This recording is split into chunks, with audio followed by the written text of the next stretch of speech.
Signa uli di sombranza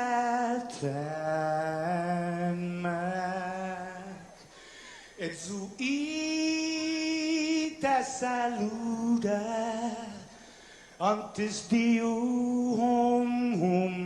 niga razzauzan malak estrezas durante todo il memu a nogi distancia como kupugi palu zangiman malak guafi con una sugi airi preba tu la noci nai banderata caighi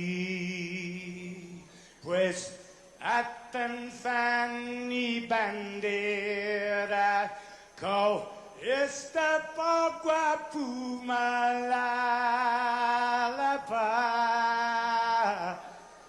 gilo tanu man libri sentami ti man ko badi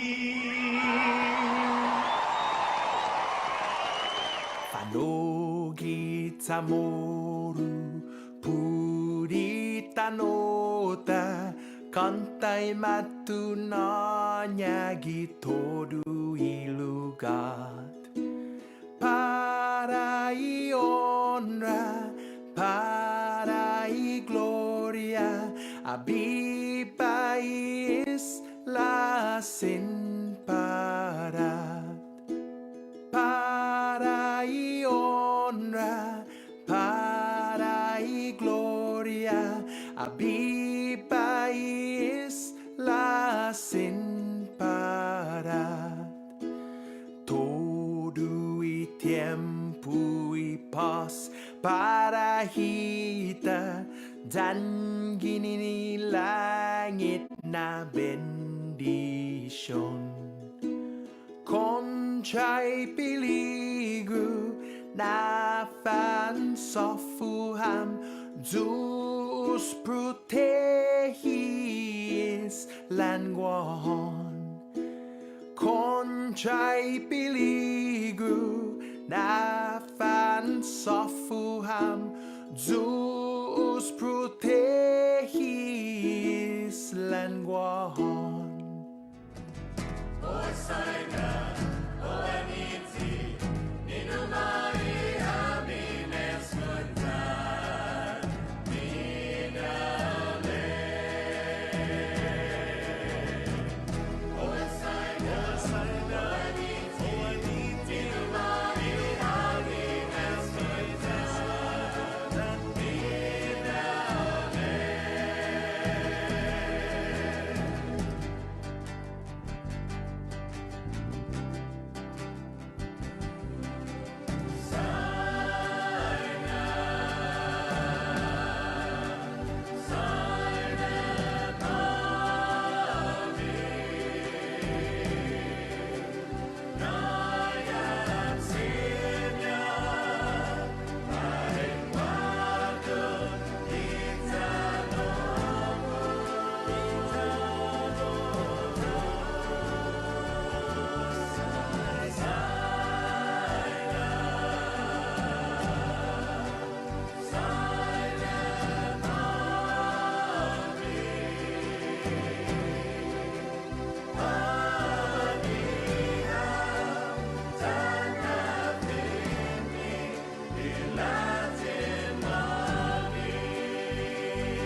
This is another Zone production. Yeah. This is a mighty honest collaboration. Yo, Zone, there's a lot of hula dogging tonight. Let's do this, man. Hey, yo, DJ, yo, turn this music up. Hey, bartender, what my drink on? Uno, sa hula, ikanamu dos. Representa itanomu tres. Put pabot neni. Zeng zunduru idagamo. Zeng zeng zung, zeng zeng zung, zeng zeng zung. The gummu zeng zung, zeng zeng zung, zeng zeng zung, zeng zeng to the gummu. Uno, dos, tres, cuatro. Bottles back with a whole new track. Represent the honeys with a whole lot of back. Tomorrow style, cause I'm known for that. Island pride, cause I'm down like that. This song strictly for the ladies. Where you're driving a Guam or rolling a Mercedes. Get on the dance floor and show us what you got. Get on the dance floor and drop it like it's hot, mama. Size, para seti, para uno. Size, para seti, para zero. Hug sa hula, ikanay mo. Sa hula, dog, and pagu. Sogin in, hindi pa ba mo. Zeng zumduro, Villagomez, Americana, Filipina, Mexicana, Toto, Isla, Samorita, pura man bonita, bonita. Uno, sa hula, ikanamu dos. Representa itanomu tres. Por favor, neni. Zeng zumduro, Villagomez. Zeng zeng zung, zeng zeng zung, zeng zeng zung, zeng zeng to the gummu. Zeng zung, zeng zeng zung, zeng zeng zung, zeng zeng to the gummu. She's classy and nasty as hell. From the way she drop down, make the ballers wanna yell. Put your drinks up, a shot to get loose. Twerk that thing and show me what it do. She all on the flow, shaking that thing. Stiletto high heels and the apple bottom jeans. See through top, shot to get low. Work them hips and drop it on the floor. If you know you're that fine, girl, back it up. If you want this money, then clap it up. Drop it down to the floor, girl, that's what's up. Throwing money in the air, baby, show my brother love. Pop that thing, baby girl, get low. Drop that right there on the floor. We'll make it clap, girl, show me what it do. Bend over to the front, let me see you get loose. Uno, sa hula, ikanamu dos. Representa itanomu tres. Por favor, neni. Zeng zunduro, Villagomez. Zeng zeng zung, zeng zeng zung, zeng zeng zung, zeng zeng to the gummu. Zeng zung, zeng zeng zung, zeng zeng zung, zeng zeng to the gummu. Senkaduka, senkaduka, senkaduka, senkaduka, senkaduka, senkaduka, zeng zunduro, Villagomez. Zeng zeng zung, zeng zeng zung, zeng zeng zung, zeng zeng to the gummu. Zeng zung, zeng zeng zung, zeng zeng zung, zeng zeng to the gummu. Sembonita, senkaduka, senkaduka, sembonita, sembonita, zeng zunduro, Villagomez. Zeng zeng zung, zeng zeng zung, zeng zeng zung, zeng zeng to the gummu. Zeng zung, zeng zeng zung, zeng zeng zung, zeng zeng to the gummu. Uno, sa hula, ikanamu dos. Representa itanomu tres. Por favor, neni. Zeng zunduro, Villagomez. Zeng zeng zung, zeng zeng zung, zeng zeng zung, zeng zeng to the gummu. Zeng zung, zeng zeng zung, zeng zeng zung, zeng zeng to the gummu.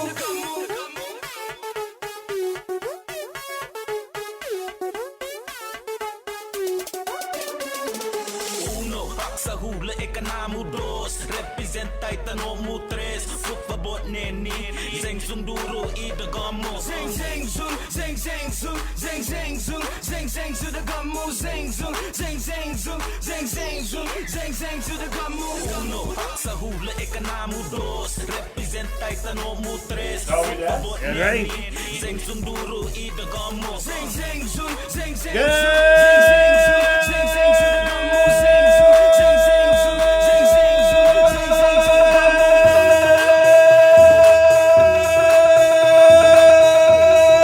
morning, Guam! Huh. Friday business! I'm not saying I would like to see your chest. I'm just saying I wonder how bruised you are, because you really pound on your clavicle. Yeah, you can't really bruise adamantium, Jay. So I was gonna say like all You those. can't. What? What'd you say? you can't. Yeah. It's a comic book. I was gonna say Oh. you've got all those layers of manteca protecting you. It's a buffer zone. Okay, before we get to our half a day and our greetings and everything, great, I want to say, okay, did you guys see? Can I just say good morning? Oh yes. Okay, go ahead. Okay, did you guys see the big breaking news yesterday? This made me happy. Okay, Coming to America came out 32 years ago this year, right? And it's supposed to make this big glorious return. Eddie Murphy is personally financing it. And yesterday it was announced that because of, what's going on with the theater business and everything, Coming to America has been sold from Paramount to Amazon and is coming out a week before Christmas on December 18th. Wow. Thanks for that breaking news there. I was looking for you yesterday. I was like, where's Chris? But Chris would love to know this. We've been talking about coming to America too, or coming to America for like 2 years now. Right, yeah. It's just too, I don't know what it is with the older movies, but there's only a couple that really translate for my kids, and I'm like, you gotta watch that, and then you go put it on, and they're like, oh, it looks old. Is this an old movie? Gosh, Dad, you like those old movies like, She's All That. That's so old. That's so 2002. It's 6:17. Good morning, Guam. And welcome again to the Link of the Breeze, 93.9 Elsie Reyes on our Facebook Live feed. Good morning, 671. Stay safe, everyone, and wash your hands. Neetzz Ari says, Buenas from Astumbu. Astumbu for ya. No, but she puts Astumbu and then puts the ghost emoji. So she's Cute. Halloween themed. Cute. There you go. Good morning from Ipan Talafofo, God's country. Be safe, Guam. That's from Robert Crisostomo. Annie Bonds writes, good morning, Guam from Killeen, Texas. Yeehaw. Stay safe, everyone. Amen. Can't scroll fast enough. Sorry Evelyn about Filva writes, good morning, everyone. Happy Aloha Friday. Yes. Burn Flores, of course. Thank you, Burn, for joining us every morning. Good morning, Chris, Bree, Jason, and Nestor, watching from Inalahan, making my home in you. From the great northern frontier, Robert Meno is saying, Hafaday from Alaska. The great northern frontier. What do you guys got ever been here? to Alaska? Renee when I was Labra, younger. Warren Really? writes, When I aloha was from really Hawaii. Stay safe. God bless y'all. Right, have you been to Alaska? I've never been to Alaska, Jay. You said you have been to Alaska. But It was passing when through. I or- was young. Were you guys stationed there? I believe so. I was too young to Wow. Yeah. Stationed in a lot of places when I was a little. Yeah, so good morning, Alaska. Sitch Sign writes, good morning, and Hafaday, Guam, Norma Chargaloff, Biba. And how about our friend Roberto Fracassini writes, Buongiorno, Guam, Biba, badness. Yeah, Norma's saying Hafaday from Washington, where, again, have you guys ever had a legit Washington apple? Oh, man, they are crunchy. They are so delicious. Is that when you lived there and you tried it? When I was a resident of the great city of Seattle. Wow. For 10 what's, days. What's better, Jay, a Washington apple, a Georgia peach, or an agate mango? Ooh. You better say agate mango, Yeah, bro. you better. We're going to kick you off the show. Or a Talafofo banana. Bobbie Jean Shafer writes, good morning, Or Guam. Ganya Heights coconut. Or Gannett Heights coconut. Or a Jigo citrus. How about a Talafofo banana? Yeah, I just said that. Okay, there's our first repeat. Yeah, Bobbie Jean Shafer. Good morning, everyone from Harmon, Guam. Hey. Christine Hoko. Good morning, everyone from Mungie Town, Mangilao. Good morning to everybody over at the Guam Memorial Hospital. We appreciate it. If you were just getting off your shift, if you're just starting your shift and everything, you guys are rock stars. Totally. Not only to the staff at GMH, but let's also give it up for the patients there. I mean, Yes. it's a pretty Yes. full house, Also, shout out to everybody strong. still in government quarantine. Right, and I mean, man, I thought everyone was getting out of it. They were all lawyering up, and then it was like everyone was getting out, and now we interviewed Monica yesterday, and she kind of sticks out because she's still in quarantine. I wanted to say, since you brought up Monica, she was saying that, the guardsmen who are stationed there, Right. she was saying something like that. She goes, a couple of them are frustrated, but, shout out to the guardsmen because that is not an easy detail to do. Right. And she was saying, they look frustrated. And obviously it wears on you when you are getting your butt handed to you 10 straight hours Yeah. by frustrated people. So for them to maintain and continue the mission and everything like that, Yeah. you guys stay strong. I would freak out if someone handed my butt to me. Chamarita Regis, Biba old Betness, butt. Whoa. off a day. Chris Monet got a big old butt. Oh, yeah? Why? Can we possibly, delete the last 10 seconds of the link? Okay. I tried to make an old school reference that went horribly, horribly wrong. Hey, if you think I got a big old butt, thank you, Jay. Thank you. That's the in thing these days, right? At my age, I'll take what I can get. So thank you, Jay, for that. You're well, and no implants, too. You boosted me up. He That's all. also said Mantico. Yeah, he said I got a manteca chest and a big old butt. So I got junk in the back and the front. There's going to be a corporate memo at KUM. It's Jason is no longer allowed in Chris's side of the building. Can you do like an in-office restraining order? You got to stay like five cubicles away from me. I feel threatened. I'm not an object. Okay, you know what really hurts from that is I have really tried to practice social distancing, and now it's like mandated. It's like, stay 6 feet away plus 5 cubicles. Yeah, so good morning. What about an Ordot potato? Rosalind Aguero Cruz writes in. Wait, is that what Order Chalampago's fiesta or the No, there's festival is? nobody. Jay, only sweet potato. Kiko Solomon from our Kings fam says, good morning, Bree, Chris, and Jace. Patricia Ann Atalig, Manana Sidzuus. I'm trying to think, have I ever had an Order potato? I've had Order shave ice, but that's not a natural thing. Albin Regis Gonzalez writes, good morning. Crispin DeLeon Guerrero, happy Friday, guys. Love from Saipan. Okay, you've all had, obviously, you've had Molesso crab, the crab festival. Yes, I Yes. I can proudly say that I caught crabs in Molesso. Another I also interesting caught reference. crabs in Jotnia, too. Yeah. You want to get to the news? No, not yet, bro. Let's get, Jason's got way more to say. Any more compliments, Jay, you want to throw my way? How are my eyes? Are they okay? Your eyebrow. Okay, it's okay. As the kids would say, your hair is on fleek. Oh, thanks. Oh my goodness. Good morning from the Aguon Fire Station. Richard Again! Guzzetti. Right Probably on. laughing right now at our expense, but hey, Jacob if we're bringing smiles to your faces, that's what we're all about here. Amen. The link is about positivity. Jacob Regis writes, Mangilo, Donny, Theresa, Elizabeth Aguon, Naputi. Good morning from Surprise, Arizona. Burn, welcome team. Good job. Always too funny. Well, Dina is saying hello from NCS Dedido, where again they have this wonderful new road, 4 lanes, 2 in either direction. It's very, very smooth. So half a day to NCS and Evelyn Philba writes, does breadfruit from Jigo count? You got breadfruit, I'll take it. What do we got here? well, Mark Duenas is saying, hey guys, what's for breakfast? Nestor Quintanilla writes, half a day from South Carolina, Familian Chaudat.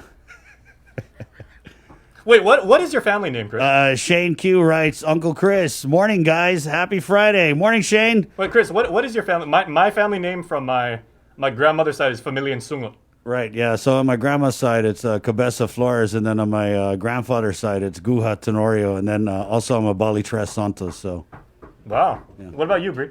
From my dad's side, it's Dougie. And from my mom's side, I'm not even sure if they have a Oh, what is your mother's maiden name again? Palomo. Palomo. Okay. yeah. Okay. And you know what's crazy is we're second cousins. We never. Okay, let me tell the story first. Brie and I never knew each other until I saw her when my dad. Here we go. When my dad was, he ran for senator. He won. He was very, very fortunate. So there I was, going to the inauguration, right down at the old legislature building. So I'm walking there. At the time, I had a ponytail because I was all about, And so I walk over there and I see, there's Sabrina Salas. So I walk up and I was like, hey, we're probably related. So I was like, oh, hi, Sabrina. I think I'm your cousin. She's like, yeah, okay.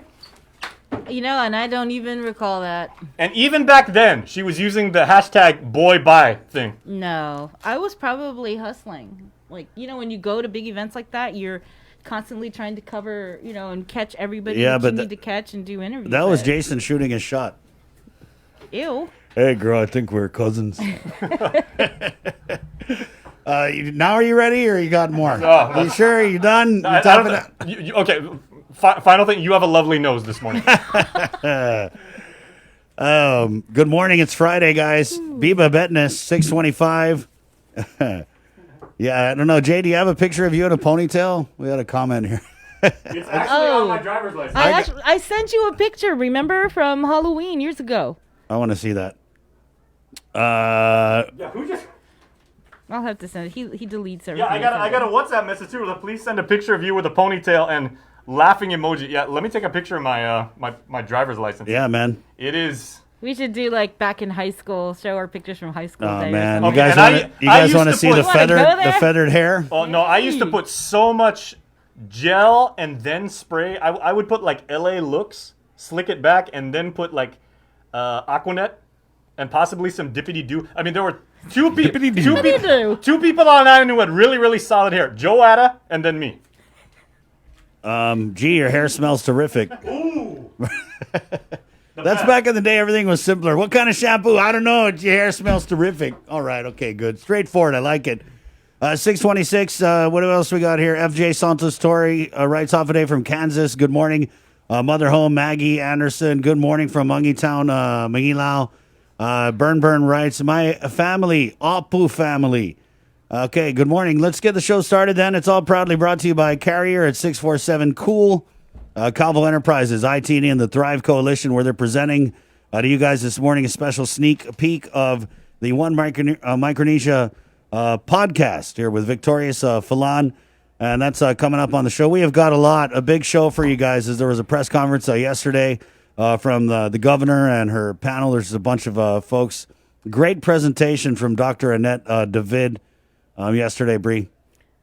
Yeah, she broke it down in terms of like the demographics and where we're seeing the high number of positives. Right. And so... And also why we're seeing the high number of positives in those demographics. And I really like the way she presented it because it was just really easy to understand. It wasn't all, technical, I guess you could say. She just kind of like told it how it is in simple terms. Right, yeah. So we'll have more on that. Then we got Dr. Felix Cabrera, who did his own presentation yesterday. Also on the show this morning, we're going to go to the CNMI. I was talking to somebody the other day, and they're like, there's nowhere to go in the whole world. It's just COVID, and we can't even travel anywhere because it's like everywhere is just COVID, and there's COVID here, COVID there, COVID everywhere. I can't even go anywhere. Like, just want to hop on a plane and just get away. And I was like, go to Saipan. Saipan got COVID under control. We have this COVID-19 update from Saipan. 80 total confirmed COVID-19 cases, 7 persons in isolation, and 4 days incubation period since the last community transmission. So, like I always say, when I go on my friends from Saipan, their Instagram, it's like a whole other world over there. They're eating out. They're going out.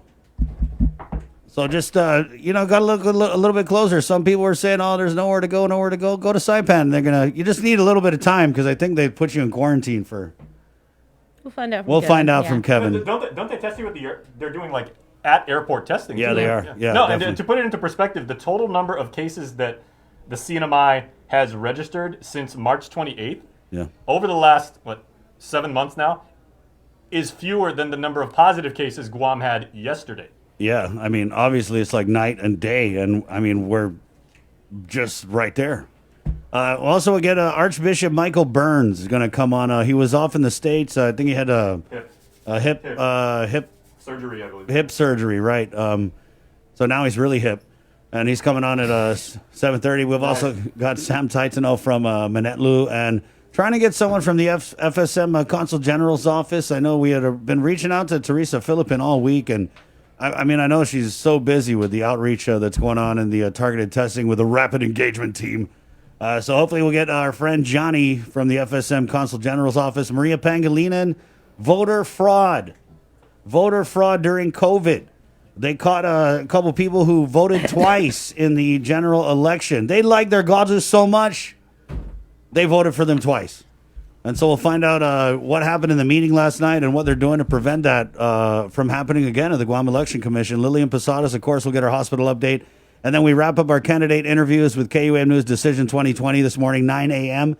We have Republican Michelle Armenta and Democrat newcomer Dave Duenas. I know he's run a couple, maybe once or twice before. And incumbent Senator, the Legislative Health Chair, Senator Theresa Terlahi. All that, and we'll give you a chance to win some Pepsi. And we'll go curbside to crib with Bantai this morning. That's happening a little bit before 9 at 6:30. Again, this is the link. We're KUAM FM in Aguon, Guam. Time now for our first look at news with the very latest from the KUAM News team. Good morning, Sabrina Salas-Matanani. Off today, everybody. Guam marked its 62nd COVID-related fatality today. A 58-year-old man died at the Guam Memorial Hospital around 5:55 p.m. According to the Joint Information Center, he was a known positive case and was admitted to the hospital on September 14th. Out of 571 samples ran through local labs, 86 people returned positive for COVID-19. Guam's COVID case count is now 3,427 with 62 deaths, 1,072 cases in active isolation, and more than 2,200 recoveries. Out of the 86 new cases, 32 were identified through contact tracing. According to the Joint Information Center, the results from the Rapid Engagement Team's outreach in Jigo will be reported today. However, during a press conference earlier yesterday, that early reports indicated that there were at least 29 positive cases out of the 78 tests that were conducted as of mid-afternoon in the zero-down area of Jigo.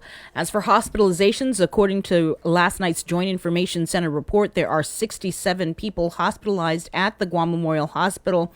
15 are receiving ICU level of care, and 4 are on ventilators.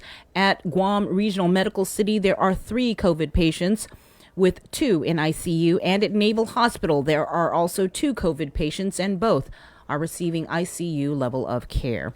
The Guam Customs and Quarantine Office located at the port has been closed until further notice following an employee who tested positive for COVID-19 Thursday. The customs employees will not return to work until proper sanitization has been completed and cleared for re-entry of employees. Contact tracing is underway. Prior to this recent case, it was in early September when 5 customs employees assigned to the same office had tested positive for the virus. Meanwhile, the JIC also reports that another GDOE employee tested positive for COVID. The individual is from George Washington High School and was identified through contact tracing. In the CNMI, 3 people tested positive for COVID. They were identified by travel screening and confirmed diagnosis through testing upon arrival. They are now at the designated isolation area, and contact tracing has begun, which includes passengers on the same flight. The total confirmed cases in the CNMI is only 80 since March 28th. And with more news, here is Peter Santos. Hafidin, good morning, everyone. I'm Peter Santos with your headlines here on The Link. Guam is in the middle of 2 different waves of COVID-19, and our healthcare system is at risk. That was the sobering assessment during a press conference Thursday at Atalig, called to update the community on the latest of containing the spread.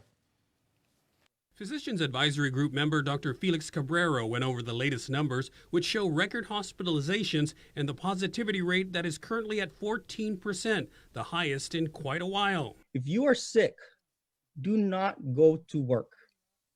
Quarantine at home and get tested for COVID-19. Cabrera says the same goes if someone in your household is sick. If you have COVID-19, he says, isolate safely from your family, and if you're infected and can't isolate safely at home, go to a government quarantine facility. Meanwhile, was asked to help analyze some of the accumulated data since the infection started. It shows, among other things, that the highest infection rate was amongst Chuukese and the highest death rates were amongst Filipinos. But to be clear, she says, it's not because of their ethnicity. There are social and environmental determinants that put some of our groups at higher risk than others. And that could be living in small, multi-generational households, medical costs, loss of health insurance, and lack of information. But the data is also allowing public health to hone in to COVID hotspots and be proactive instead of reactive. That's according to Public Health Director Art San Agustin. We're going out there where we're seeing the numbers, the concern, the social challenges that any community or subgroup may have in our community is what we're looking at too. Specifically, what they're looking at now are neighborhoods in northern Guam where about 50% of all cases are found. Despite this new hotspot targeting and the fact that positivity rates remain high even after weeks of the current PCOR 1 lockdown, the governor is still not convinced that she should lift more restrictions. Mobility is also a factor, I think, in the spread. And if we can decrease mobility, then we are decreasing the risk of exposure and transmission. And so I think the much better focused and the much better intervention is to go in there and identify those that are susceptible, test them, and provide isolation and then also education. But at the end of the day, the governor adds, the way we stop the spread will ultimately rest on one thing: individual responsibility. 3 more Port Authority of Guam employees have tested positive for COVID-19, bringing the total to 15. The port's contact tracing team identified 11 port employees as close contacts to his 12th COVID-19 case reported earlier in the week. And in working closely with the Department of Public Health and Social Services, made arrangements for all of them to be tested. Testing is scheduled for this morning at DPHSS Northern Clinic.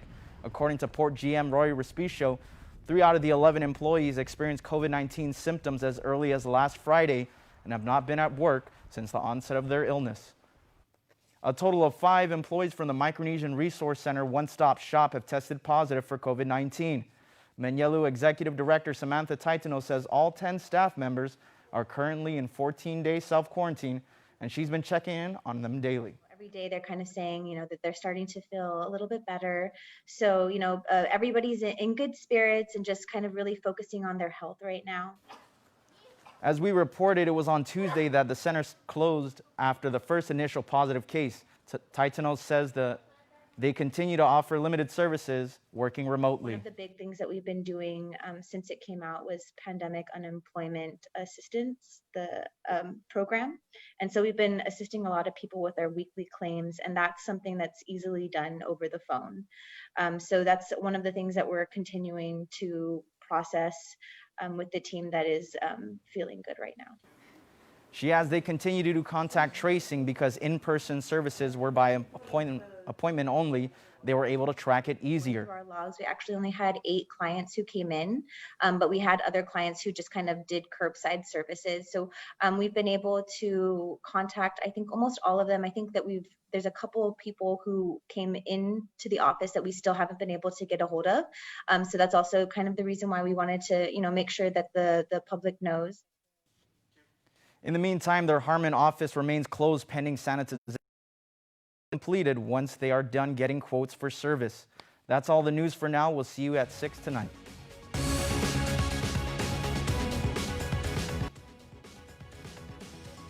"21-year-old Caleb Andre Camacho Zamora was arrested and charged with family violence and child abuse, both as misdemeanors. According to court documents, a woman reported Zamora allegedly grabbed and shoved the back of her head into a wall on October 12th. Also that day, the woman said she noticed a 4-year-old had a black eye. The woman asked the child what happened, and they responded that Zamora had punched them. During an interview with police, the child also said Zamora had struck them in the face. Court document states Zamora was interviewed by police and said he accidentally elbowed the woman, causing her to hit the wall. In national news, partisan politics dominated the final day of hearings for Judge Amy Coney Barrett's confirmation to the U.S. Supreme Court. Christina Ruffini has more details from Capitol Hill. The Senate Judiciary Committee voted along party lines to move ahead with Judge Amy Coney Barrett's confirmation to the Supreme Court before members heard from all of the witnesses. Motion is passed. We'll be voting on Amy Coney Barrett to be Associate Justice Supreme Court at 1 o'clock on October the 22nd. Democrats used procedural tactics to try to block the committee vote, first by not having enough members present. You cannot conduct that business without another minority member present. These are all the dates. And so at this point, I'm going to make a motion to adjourn this meeting until we have completed the hearing on Amy Coney Barrett. Then Democrats made a motion to delay Barrett's confirmation. I move to indefinitely postpone the nomination of Amy Coney Barrett. No, we're not. To be an Associate Justice of the United States Supreme Court. The senators are not debating Judge Barrett's qualification, but the politicization of her nomination playing out in the middle of a presidential election. The damage inflicted in the wake of this outrageous power grab is going to be considerable, perhaps even irreparable. We've got the authority to do this. We've got historical precedent on our side, and we've also got the Constitution and the best nominee I've seen in a long time. The full Senate vote on Judge Barrett's confirmation is expected to happen before Election Day. Christina Ruffini, CBS News, Capitol Hill. The Guam Election Commission is urging voters to exercise their right to vote and to do it early. The GEC will hold early voting this Saturday from 9 a.m. to 4 p.m. at Ukudu High School. You don't need to be from the Dededo district to vote there. In keeping with social distancing protocols, voters are reminded to wear a mask and bring a black or blue pen. GEC Executive Director Maria Pangilinan reports that as of yesterday, a total of 6,052 voters have participated in the general election. They're also working with public health to assist voters in quarantine. As a reminder, voter registration ends next Friday, October 23rd. For more information, contact the GEC and also to make an appointment at 477-9 9791. And finally, the Supplemental Nutrition Assistance Program, or SNAP, emergency allotment for this month will be released today. These benefits will be electronically loaded into the SNAP recipients' EBT cards. As a reminder, the law authorizes the issuance of emergency supplemental benefits to households receiving SNAP up to the maximum allowable monthly benefit for household size. Calculation is based on the number of eligible household members. Households that already receive the maximum benefit for their household size will not receive an additional emergency allotment. And now we head into the Zoom room where Kevin Bautista is standing by. He is the governor's spokesperson. Good morning, Kevin. How are you? Good morning, Sabrina. Half a day, Aguon. Half a day, everyone. Jason and the team. It's been a while. How have you been? It has been. Yeah. How have you been? Oh, everything's been going okay. I think that we've been busy as I know you are, but then we've just been fortunate that we've been able to keep COVID-19 contained at our airport, and not having any community spread so far within the last several weeks. We actually just announced our latest three cases yesterday, last night, bringing our total of CNMI cases to 80 as of October 15, 2020. So, but beyond that, everything else has been going okay. Oh, we had 80 yesterday, right? 86 Yeah. yesterday. Get on our level. Kev, so right off the bat, I think there's a delay because they're so far away. It's another time zone. Kev, so if you're coming into the CNMI from Guam, for example, what's the protocol as far as quarantine and all that? So what happens if I want to go to Saipan and visit you guys? Yeah, so for returning residents, for people who have called the CNMI home in the past, they are able to avail of the quarantine within our designated quarantine areas in our two hotels, Canoa Resort and Marianas Resort. Returning residents would not have to pay anything, but then they will be quarantined for about 5 days, get tested upon arrival, and then tested again on the 5th day. And then from there, once the results are both negative, then they'll be able to be free to go and go about their business. We've learned that from experience. We've learned that the process has been smooth in terms of keeping people quarantined with next time leaving before leaving the hotels, and then be able to go into the community.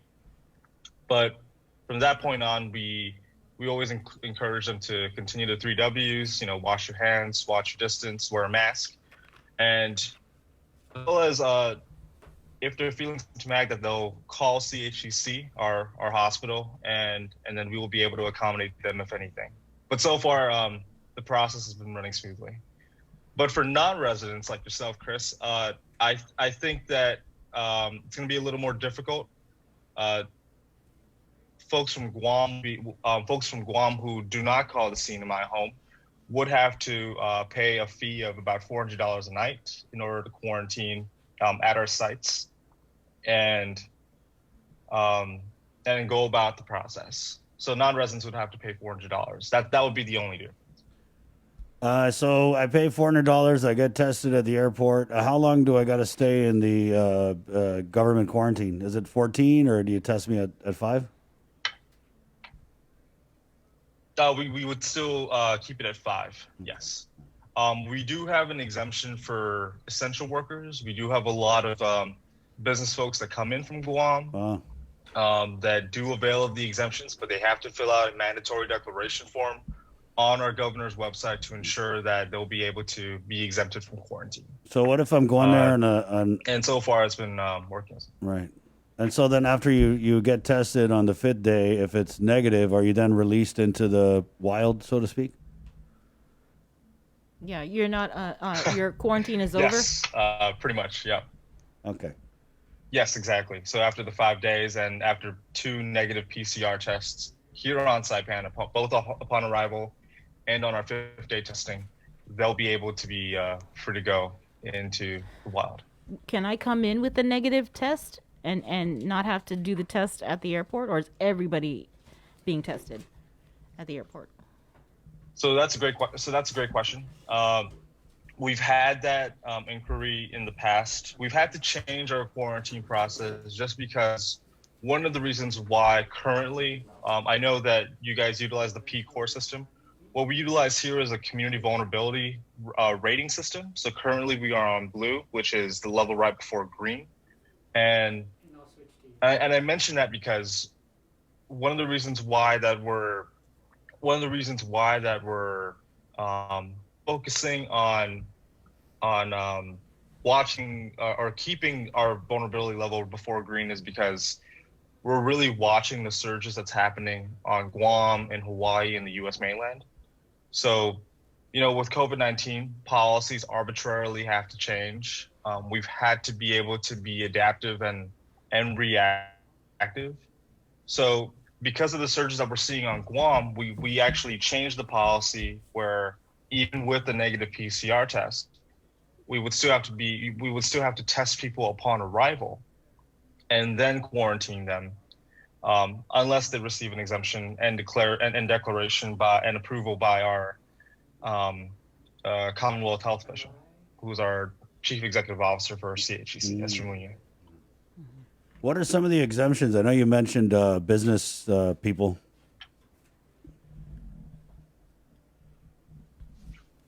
Yeah, so essential work, business people who provide essential services within the CNMI.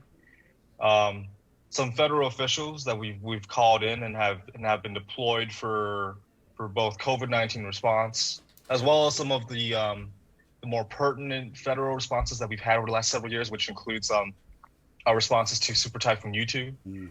So we've had a lot of FEMA folks, we've had some HHS folks that have availed for the exemption, and they've been approved. However, some of these exemptions and essential work requests have been denied because they don't meet the critical infrastructure requirement or criteria, or they don't fit what our Commonwealth health officials believe is deemed as essential work in the CNMI. Kev, what if you come into the NMI and you take the test negative, but you can't afford to pay $400 a night in the government quarantine? So, that's a good question, Chris, but at the same time, that's exactly the point. One of the biggest reasons that we're doing this is because we want to be able to disincentivize folks that do not call the CNMI home to stay away from the islands for the time being, as we continue our work of reopening tourism and creating this concept that we're working on with the South Korean government and Japan, which is the travel bubble. I know it's been talked about in Guam. I've been seeing what GVB's been trying to do with our Mariners Visitors Authority and with the governor and our Council of Economic Advisors. We've been really blitzing a lot of things in order to get the travel bubble ready between Korea and Japan so we can reopen tourism. The governor recently announced in his weekly press conferences in our local radio station that we are at the point where we should be ready to reopen tourism and to reopen the floodgates for visitors. One of the things that we're trying to work on is reopening our community-based testing initiative.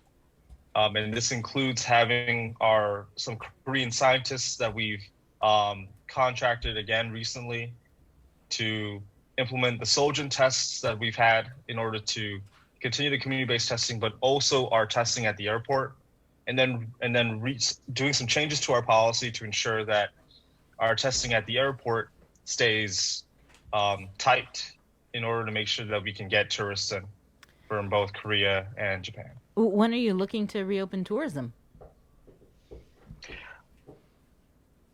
So ideally, we're hoping that we can get some sort of reopening by December.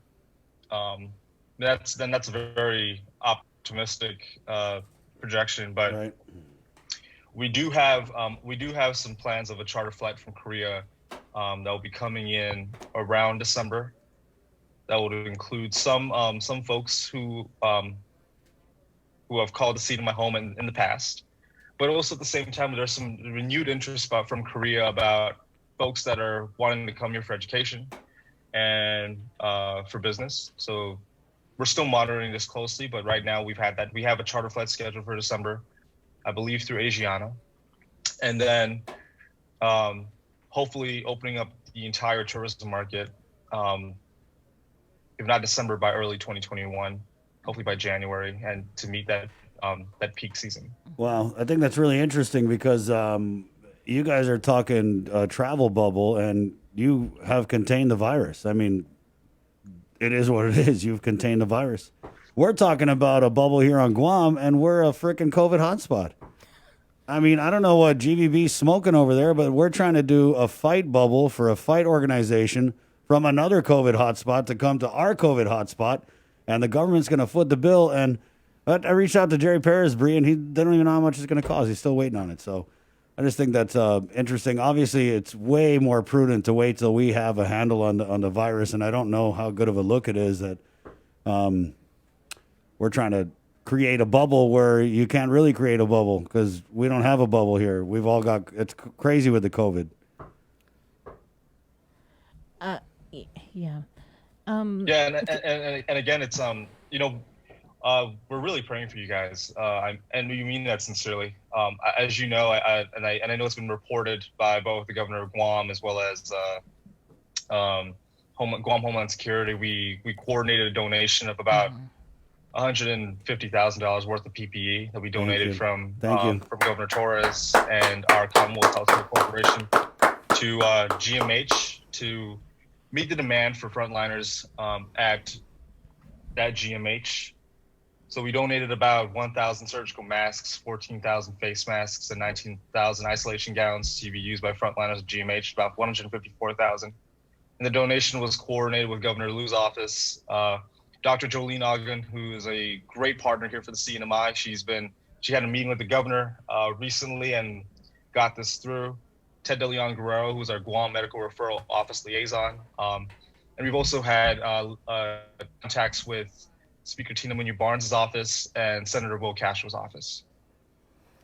Can I just go back because I wasn't sure if you come in and you can't afford the $400 quarantine hotel fee, what happens? Do they just turn us around? U-turn, get back on the plane, get out of here, scram.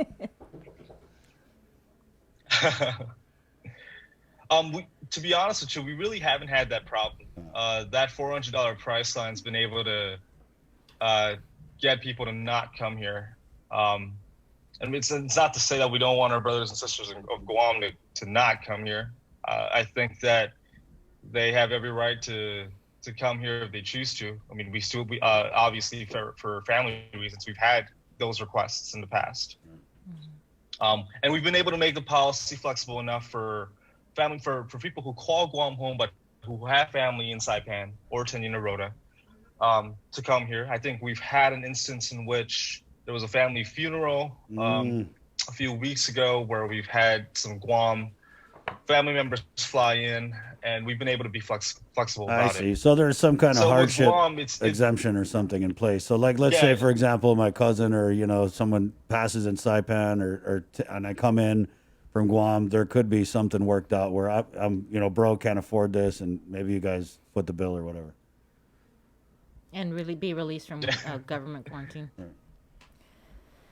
We do have so we've been very flexible about it. We have a question from one of our former reporters, Tomas Manglona. He's asking, have there been talks with United about implementing the same testing program they have between SFO and Hawaii? That's a good question, Thomas. Half a day, Tom. So we have had that discussion. We understand United's SFO and Hawaii SFO Hawaii route testing policy.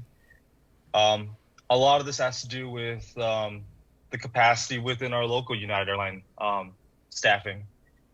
We have a very good relationship with David Baker, who's the manager here on Saipan. He has been essential in how we were able to get United to just stop the flights back in April, where we were able to stop United flights for just about 3 weeks approximately, to be able to contain the spread back then when we saw that was the peak of our community spread. But again, United here is limited in their capacity to implement a program like that. For us, notwithstanding United, our COVID-19 task force and CHEC has been testing at the airport at every single flight that comes in, every single time a flight comes in. So in terms of having United do the testing themselves before arrival, I can't speak for United on that front. We've had those conversations, but when they do step on Saipan soil in the CNMI, we stand ready to continue testing, and we've been doing that consistently, and it's been working, and we hope it continues to work. Can you give us an idea of what it's like there? Because over here we're under PCOR 1, and some businesses are closed, some businesses aren't. We can't have a dine-in here. So what are you guys just open? I know, because I saw on Chubby Robbie's Instagram he's eating out with his friends and they're doing food reviews. What's up, Chubby Robbie?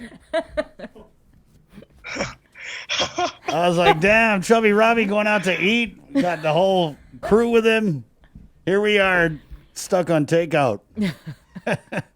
I can't even get a lumpia past my face shield.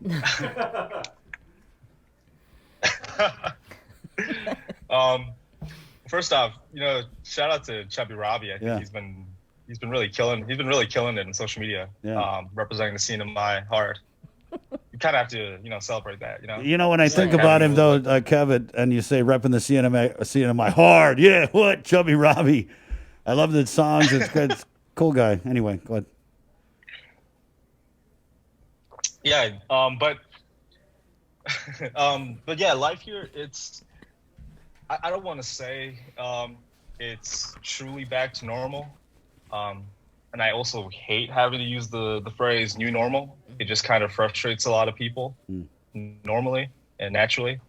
But at least for us here, people have been very, very compliant with the governor's directives. The governor has said it consistently. We wouldn't be here without the help of our community.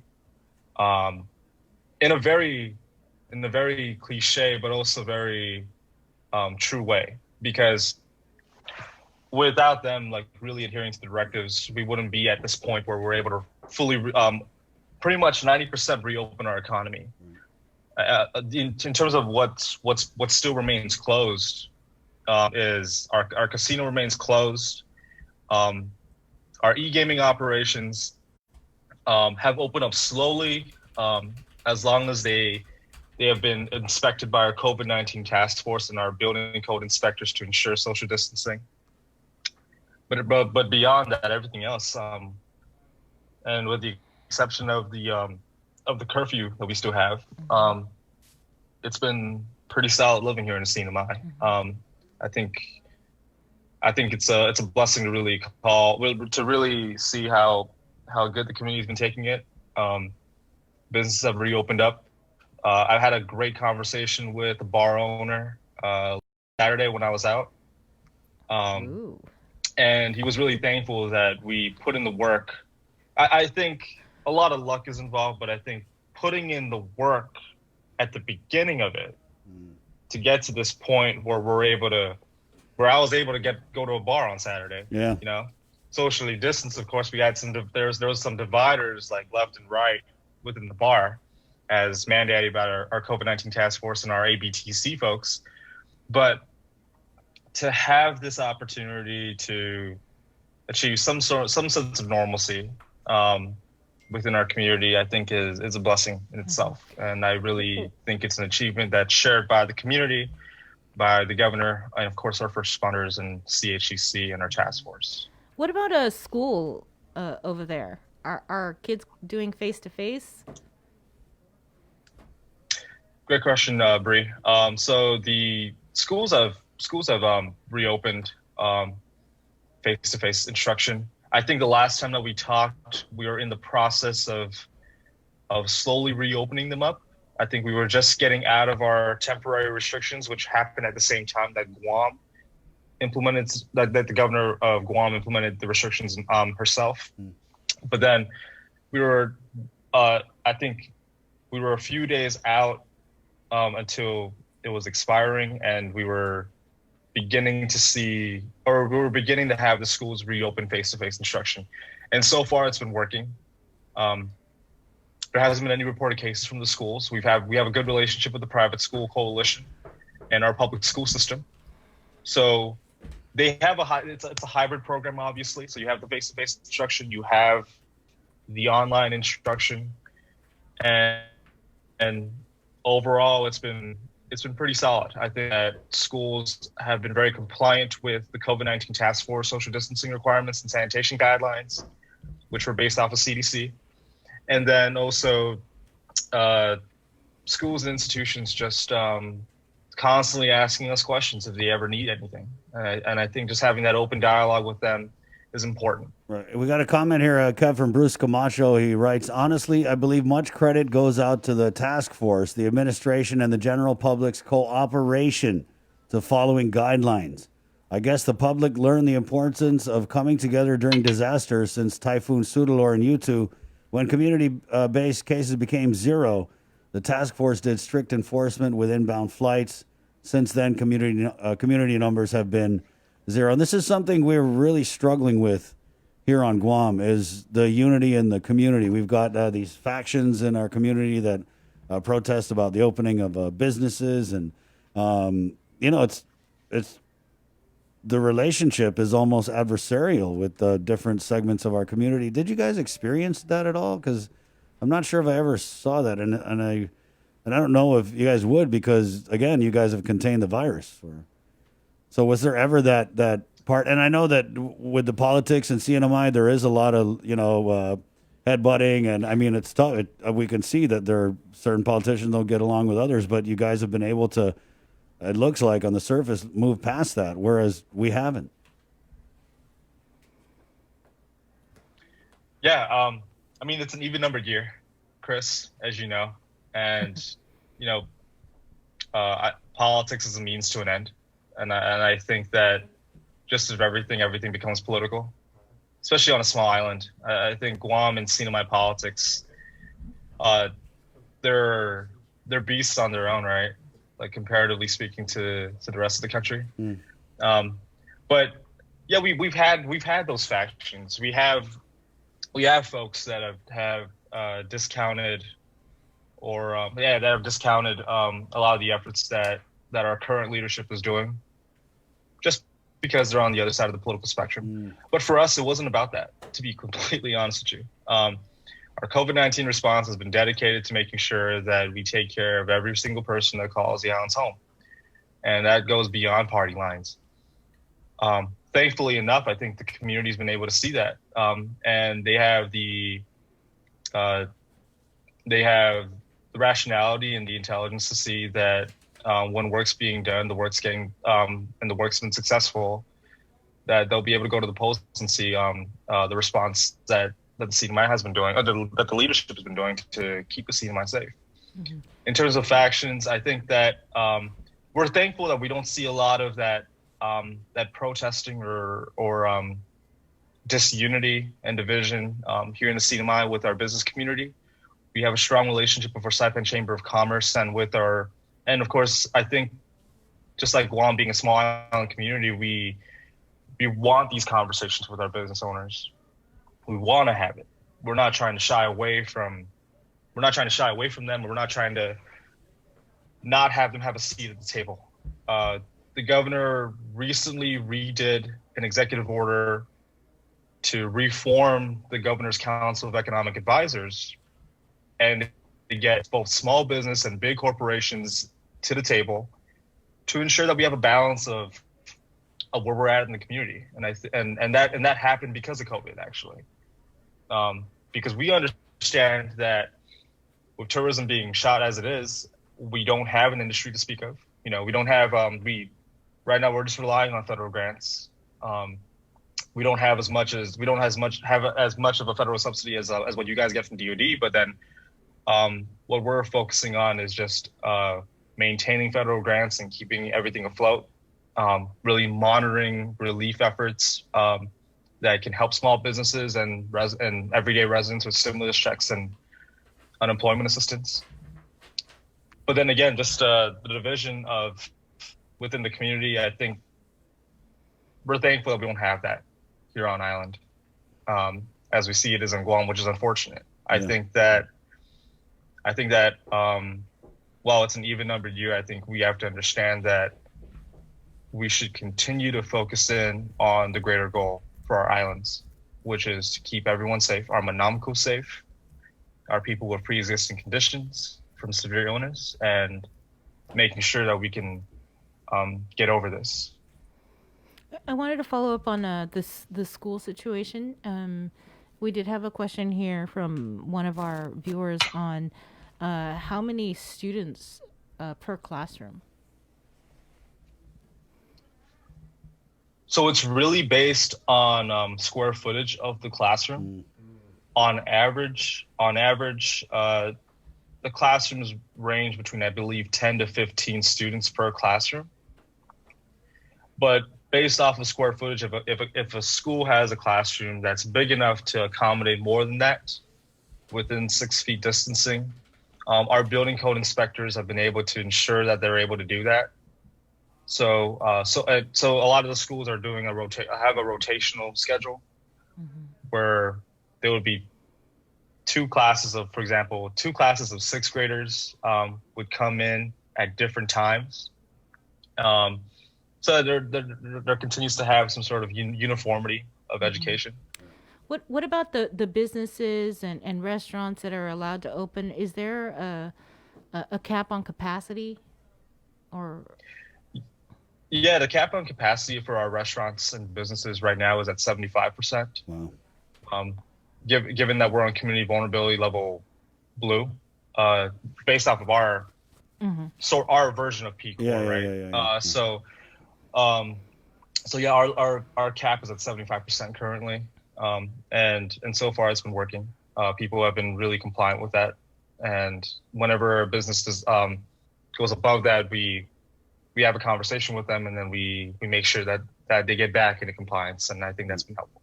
It's interesting as we have this conversation about face-to-face learning. Our Department of Education Superintendent, John Fernando, says today, and this is something he actually pretty much said on the link on Wednesday, Bree, but today he plans to inform the Guam Education Board that there will be no face-to-face instruction offered during second quarter of our school year. The earliest we could return to classroom instruction would probably be January if things are better. Today we remain at the highest risk based on CDC guidance. So that's our situation. Yeah, and for those of you guys just tuning in, if you're hearing this conversation about 75% dine-in capacity at restaurants, about Kevin here going out to happy hour in a bar, about face-to-face learning, guess what? We're not talking to someone in Europe. This guy's not in the States. We're talking about the CNMI, guys. The CNMI. So when we talk about what could we do, what could we have done better, the example is just right up the way a little bit to the north. 100 miles up. And you talk about the prep, Kevin, the early work, the curfew. We had a question here. How instrumental do you think the curfew has been in containing the spread? And what are your curfew hours if you still have one? Okay. Interestingly, the curfew has actually been something that has been applauded by a lot of our older residents, who have come to us and have told us that a curfew would be good to ensure that folks would would remain at home when they don't have to go out to do anything else. At the peak of the pandemic, our curfew hours were, I'm trying to remember, it's been a long time. Were I believe 11 p.m. Now you're just showing off. Yeah. No. I'm starting to hate, Kev. I wasn't trying to. Yeah, I wasn't trying to. But, I'm starting to eye roll over here. Oh, it's been so long. No, but 11 p.m. to about 5 a.m. to about 6 a.m. was our curfew. Before our current curfew hours are now 2 a.m. to 4 a.m. And the reason why it's at 2 a.m. is because we want to be. It's an opportunity for us to get bars to send their patrons home by 1 o'clock, and while also making sure that they're able to conduct business as they usually do, and then call it a night, and then move on from there. It's really a policy catered to keeping people off the streets in those early hours, but also have that flexibility for folks in our community who do subsistence fishing, at that time. They usually go in around 4 in the morning. So Governor, being a fisherman himself, he understands that priority, and he knows that he wants people who go out there for subsistence fishing to be able to do that at that time. Right. Has anybody from, I guess, the government of Guam or anybody from here reached out to, I guess, the CNMI, the task force, the governor's office there, like maybe for some pointers or something? Advice or... Well, Dr. Jolene Aguon met with the governor recently, both to coordinate the PPE donation that we gave to GMH, but also, notwithstanding that, I think just having an organic discussion about what we can all do better. Yeah. I think best practice sharing is important. We're not trying, I didn't mean to flex earlier, or even try to, but then I think that the focus that Kev, this whole interview is a flex. Yeah. But I really think that for us, we want to be able to have that organic conversation and be constructive. I think that anything that we can do better here in the CNMI is always good. And just keeping a growth mindset and an open mind and focused on the task at hand without having to do things because it's an even numbered year to create some sort of division within our community is important. Not doing that, not creating division. Yeah. But again, I think we've had some folks within from GMH in the medical community. I know Dr. Tadella, who is our chief medical doctor at our alternate care site and our quarantine sites. I believe he's been deployed to Guam for a bit. I don't know where he is specifically on Guam, if he's in GMH, but then I know he's been helping out on the COVID response with the frontliners. Our chairman, Warren Villagomez, who's been very instrumental in our practices here, has been talking to Guam as well in the past. That's good. And I think that shared dialogue is important to make sure that we can come up with solutions to this problem. So have churches ever closed over there? Churches did close at one point, but now our churches are back at 75% capacity. To ensure that we just given our community vulnerability level, be back in blue. But child care centers, senior centers, everything is open at 75%. Yes, exactly. Yeah, 75 is our number right now, all across the board. Yep. Okay. But everybody on Guam, if you're listening to this and you're thinking you can jump over to the CNMI for a weekend, guess what? Guam got COVID, so you're gonna get tested at the airport. You're gonna pay $400 a night, 5 nights in the government quarantine facility there, and then if you get a negative test, you can go in their bubble, basically, Kev. Yeah, our NBA bubble. Yeah. There you go.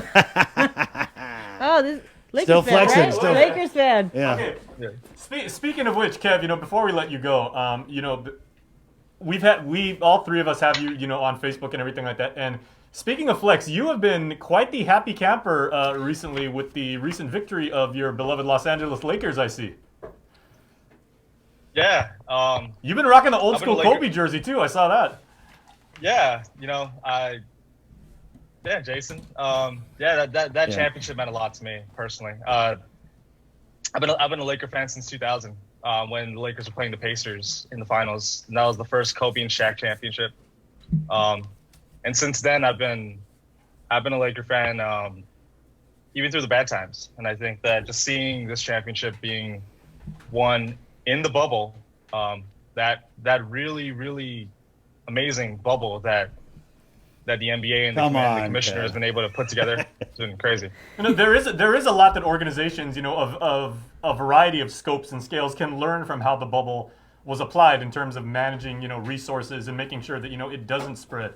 I've been hearing that from business people, from nonprofits and everything like that. Wow, that NBA bubble, can be used in a variety of situations because it is now a proven model. I mean, yeah, you do it in sports and people think it's trivial, but you can use it in government, you can use it in the private sector, you can whatever. Yeah, and that's a great point, Jason. That bubble concept, I think you can make the case that it's very analogous with what we're trying to do here.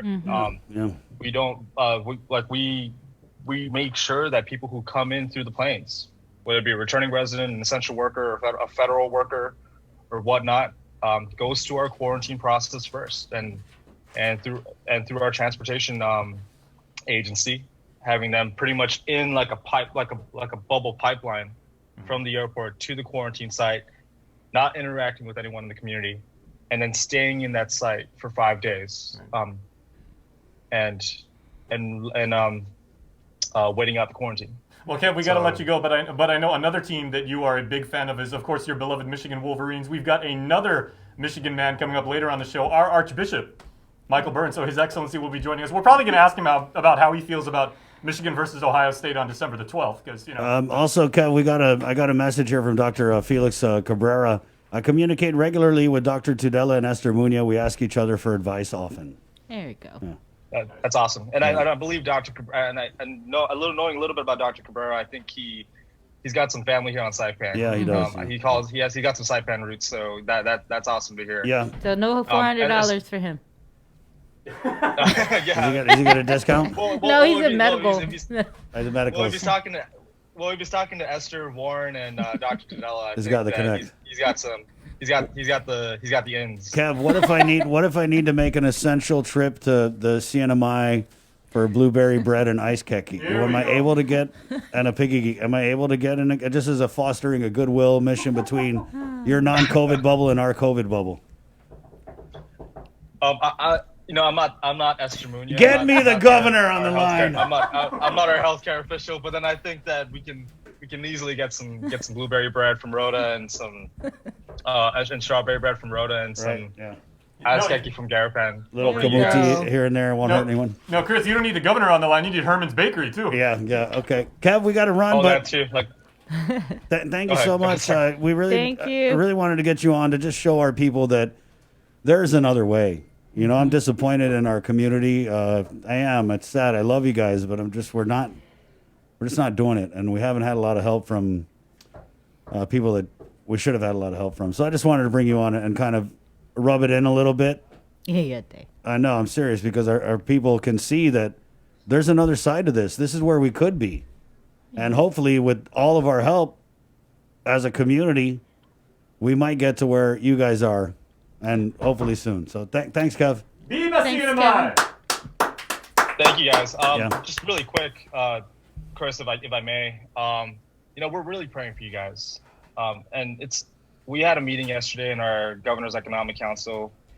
The business community here is praying for you guys. I think that when we see people that are only 40 minutes away going through what they're doing, I got family in Zigo, as I mentioned to you guys in the last conversation.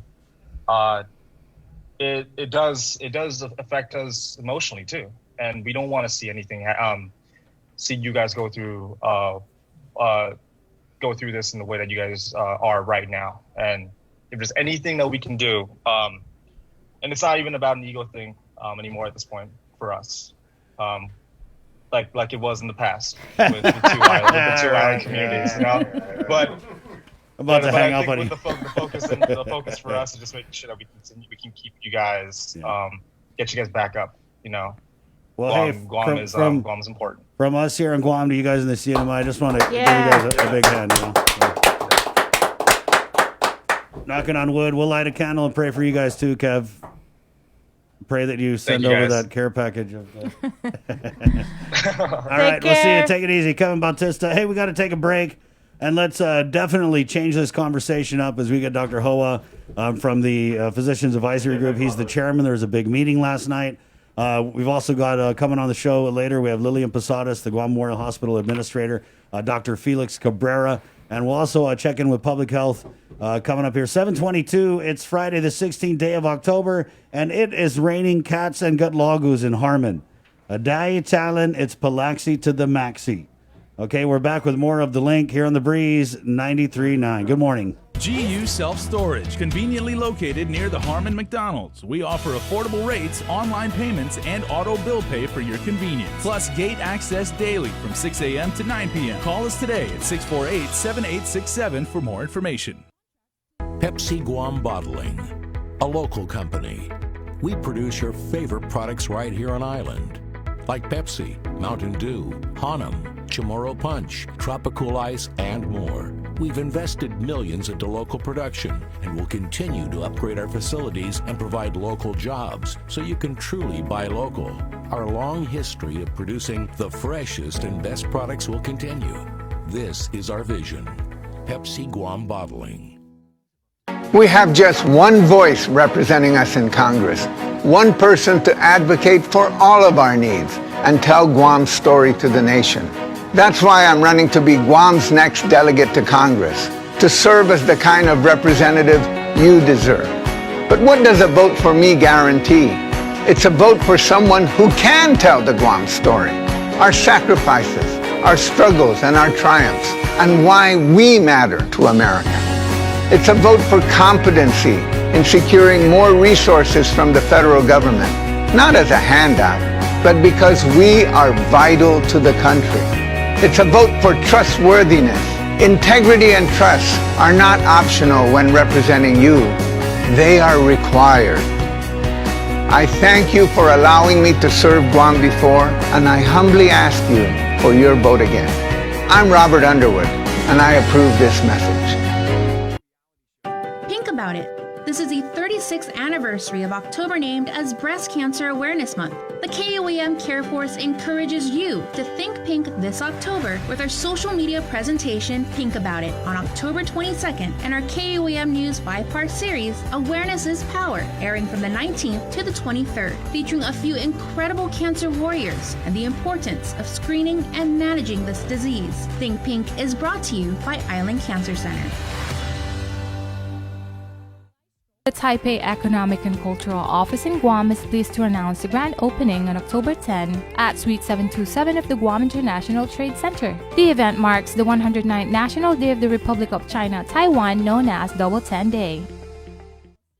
The Christmas Pops Virtual Holiday Shopping Fair is coming on Sunday, November 29th. It's the third annual Christmas Pops event with local artisans, crafters, and businesses in a reimagined and safe way for you to shop. As many small businesses struggle to survive, the call to buy local is greater than ever. To learn more and participate in this one-of-a-kind multimedia marketplace event on the stations and digital platforms of KUAM Communications, bringing together the island's biggest array of local vendors, email bettyann@kuam.com or visit kuam.com. Your generosity can change lives. Disasters won't stop during this global pandemic, so neither will we. The Guam chapter of the American Red Cross is calling on the continued support of the community to assist with their mission of providing disaster relief and recovery efforts, military family support, and life-saving training and certifications. In times of emergency, our support will not waver, and we pray that your support of our efforts will continue as well. We invite you to join us in commemorating our 20th annual signature fundraiser virtually this year by supporting the Red Ball in a Box. We will be delivering special red boxes, which include a 4-course dinner from Micronesian Chefs Association and wine to our patrons and sponsors. As a sponsor, your company and message will also be featured in a special television tribute to the Guam chapter of the American Red Cross. For sponsorship opportunities and more information, please call 688-0280 or visit our Instagram or Facebook page. Let's support our community. Though we're apart, we're still together in generosity and support. Celebrate National Pizza Month with the Pepsi Pizza Report. Pepsi helps celebrate this tasty month with an easy way for you to win Pepsi and pizza. Post a photo of yourself enjoying your favorite Pepsi beverage to KOM News or Uno Instagram or Facebook pages to enter to win Pepsi and pizza from one of our pizza sponsors. Catch the Pepsi Pizza Report every Thursday on KOM News' The Link Morning Show and on the social media pages of KOM News for reports, tastings, and everything pizza and Pepsi. You're watching The Link with Chris and Sabrina on TV 11, but don't leave yet because we're coming up next on CBS This Morning. We got your 6 at 6 a.m. with The Link on Breeze 93.9 FM. Bree and I connect you with all the latest news and information you need to know to start your day. Then check back with Guam's news leader at 6 p.m. for the day's top headlines with KUAM News Primetime. From 6 a.m. to 6 p.m. and everything else in between with KUAM Digital, we got your 6.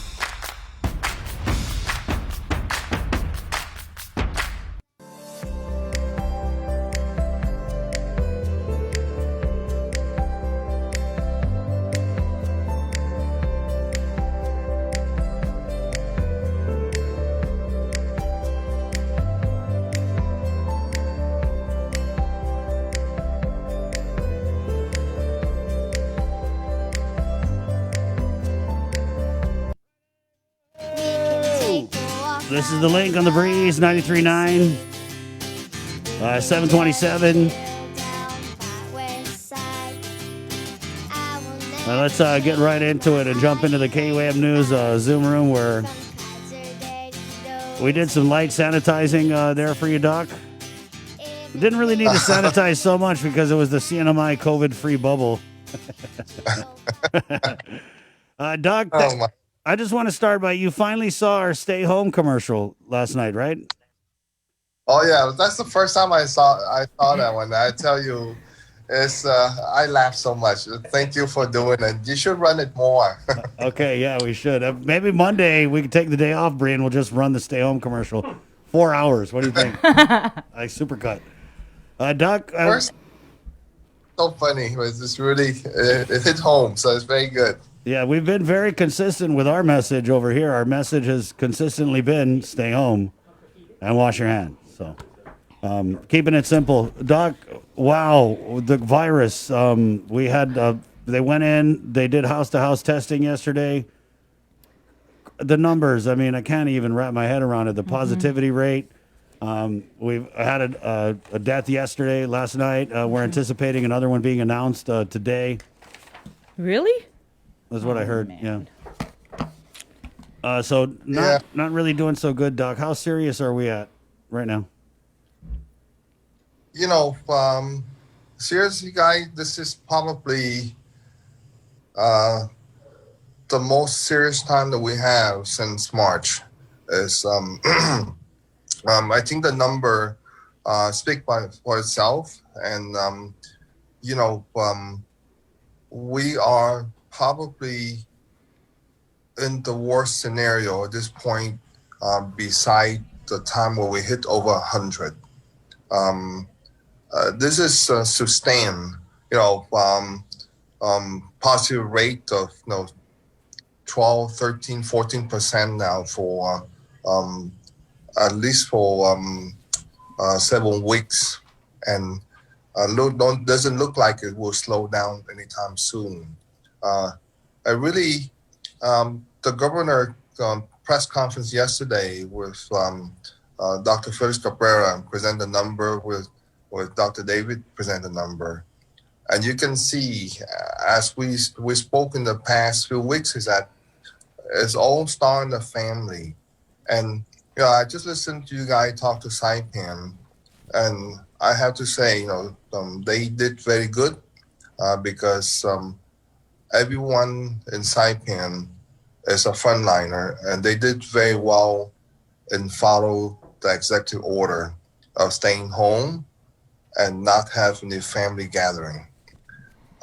Until our community in Guam follow the same guideline and not protest the executive order of staying home and stop the family gathering, we will go down this road that no one wants to be in. And it's going to get worse, much worse, if our family doesn't stay within themselves and not have any interaction within one family to the next.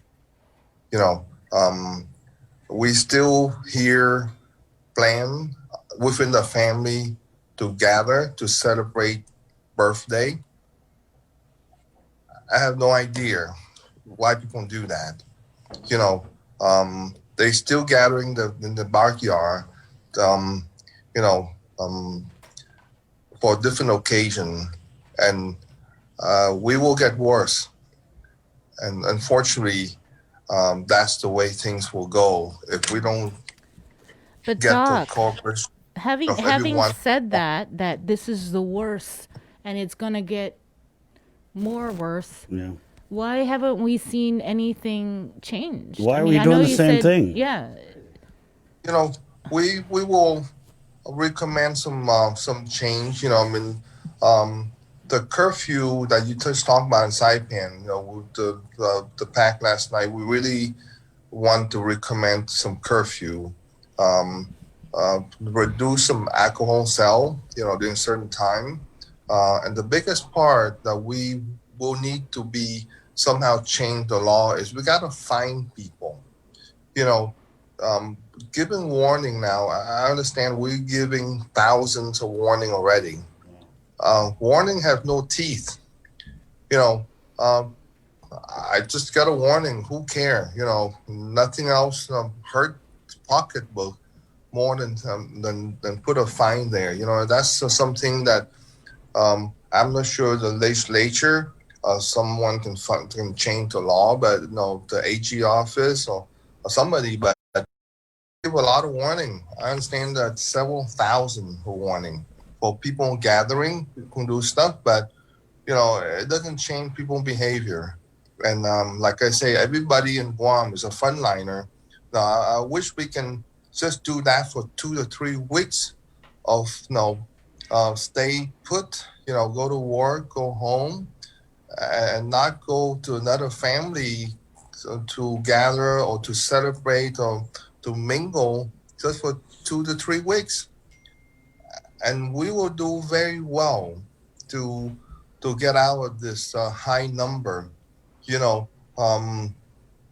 because when it starts, 47% now from home, and the business jumped from 8 to 15% because they carry from home, So it's all in the vicious cycle that start again from the family.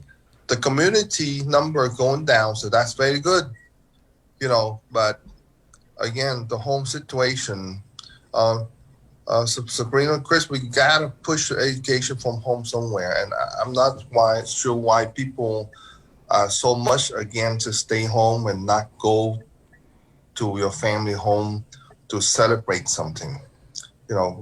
We need everyone help.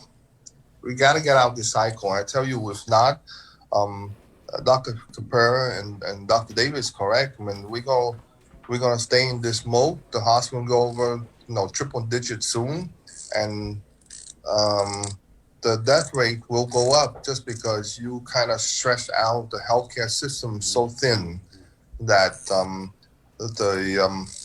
the care will go down when you stretch out so much, and the healthcare worker will be exhausted to go through this thing. So I don't know. Everyone need to listen. Yeah, Doug, and talk about mobility and just going around. The number of people on the road, I feel like it's at pre-COVID. And I haven't had that kind of traffic in so long that the other day I was on my way home and I was like, damn, what is up with all these cars? I forgot what it's like to be in a lot of traffic. And now it just seems like, and you can't really fault the community because the messaging is so mixed up. It's so mixed up. We're being told it's safer at home, yet you can pretty much do anything except go to a bar. And so, and when you allow our people to gather up to 5, of course they're going to gather way more than 5. So I think it also it's the leadership as well, Doc, and the messaging from the government. It's been very inconsistent, if existent at all. And even when you hear like what happened with McCrouts, it was still, they didn't shut him down. It was just okay. You've been admonished. Yep.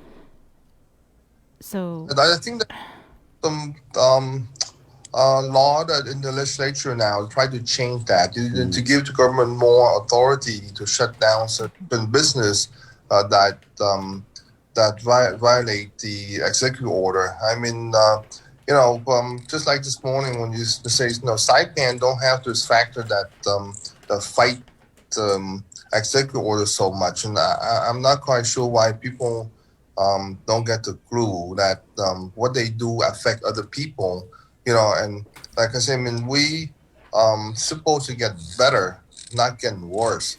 And at this point, we just need everyone in the community to be in the same wavelength, the same thought, and we need to get out of here. Some people still think that this is a joke, and it's not a conspiracy or anything. No, this is real. This is real for everyone in the globe. This is real. So we need again. The key point here is that we will ask for some change. That to the current situation, and I say alcohol, curfew, fine. Those things need to be in place, in order for us to curtail this thing. On top of that, the most important thing is people. People have to be like in Saipan. They care about the community. They need to do that. Is there anything, though, in the governor's emergency health powers that she can, do that doesn't require legislative action? The governor, the legislature, they can do a lot of stuff, but Bria is basically boiled down to the people, right? Yeah. Again, everyone is a frontliner, everyone responsibility, and if you clamp down any further, people will complain. But again, I don't think the majority of people complain very much. The majority of them, see the light, but there's a few people out there that are outspoken to complain so much. But again, I think for our people, it's not to complain. It's just to understand our current situation and just abide and stay home. That's the thing. So it just need people to listen and understand. I think that we should put a lot more education out there, a lot more number from public health. We continue to push that. So the more number people see, the more data people see, the number have to mean something. People understand, and people will listen, and people will stay home. I think we just need to put those number out there that makes sense and not bear the number into a lot of wording. So when you look at it, you get it right away. Because to me, it's too much writing and not enough number out there that people can see, understand better. Can we talk about the rapid engagement team and what happened yesterday? I know during the press conference, Director Artson Augustine, he gave preliminary numbers. It was 29, I think, out of 87 or 78 that were tested or that turned positive, right? Do you have any new numbers from I think we're testing around yesterday? 40%. That's very high. You know, when you have 4% positive rate, it's a huge problem in the community. So the question is, how do we handle that 40% positivity rate? What do we do? That's something that I think that we have to wait for public health to give an answer to see what do we do with the 40%. And do we take them out to the isolation hotel or quarantine? I don't think that keeping the positive at home in those situations is the best answer, because it's going to spread out in that tight-knit community that's underserved at this point. The living facility is not the best, and to me, I would recommend to take the positive person out the house and ask them to be in the isolation facility, just to minimize the spread of the virus in that community. Right. But is there enough space at the government isolation facility? I tell you, I think we're 1,000 hotel room in Guam. There's no tourists. Yeah. This is a case where you need to contain the virus. So I think that space is not an issue to put people out for 10 days. So it's very important. But like I say, director of public health, RCNRC need to give some more info. I don't know what their plan is. So public health didn't participate in the physicians advisory group meeting last night? No. They have a very hard day yesterday. Okay. That's I think the first day that they go out there. I know they met very, very, very late. The PAC meeting is over now, and they still in the meeting, so we don't have any input from public health. So they had to do the hot wash yesterday, plan for the action for today. So we didn't have a chance to talk to them last night. So what else did you guys talk about last night? What we're talking about was first is that how to move forward, what else we need to do to kind of curtail this, including do some PSA, approach the certain population, a different platform, different forum, because those population, there's a certain subgroup that does not read the jig or listen to you guys or read the newspaper. So we had to come up with different platform for a certain population that, I don't know, billboard, handout, passing out a lot of education that's certain subdivision, and we need to kind of approach in a different way. Again, other stuff like curfew, fine, alcohol sale, all that stuff. We try to discuss about it to see what else we can do to get the number to go down. Because right now this is at 8 weeks on this P Cord 1, and the number are going up. And I say it's very alarming to see the number go up every day. So we have to do something else. Like I say, lockdown is we don't want to do that. Yeah, but Doc, you have said as recently as last week that the lockdown would be the only thing that would work. Yeah, but that's a last scenario that everyone in the world will try to prevent. We have to try the stuff and ask the community, everyone, every person in this island to be cooperative and stay home and do the right thing. And we do that. We don't have to do anything else different if people stay home and not mingle with each other family, and then we be okay. I'm telling you, there's nothing fancy about this thing. Just ask people to understand. And again, it's really you can put a lot of things in place, and limit people, and a lot of people complain. But the bottom line is those actions that don't need to be in place if everyone do the right thing. So again, the plea for the Physical Advisory Group to the people of Guam is to, just like the commercial say, stay home. Stay home and don't plan for your parents' birthday. Man, I tell you, I lecture to my patient.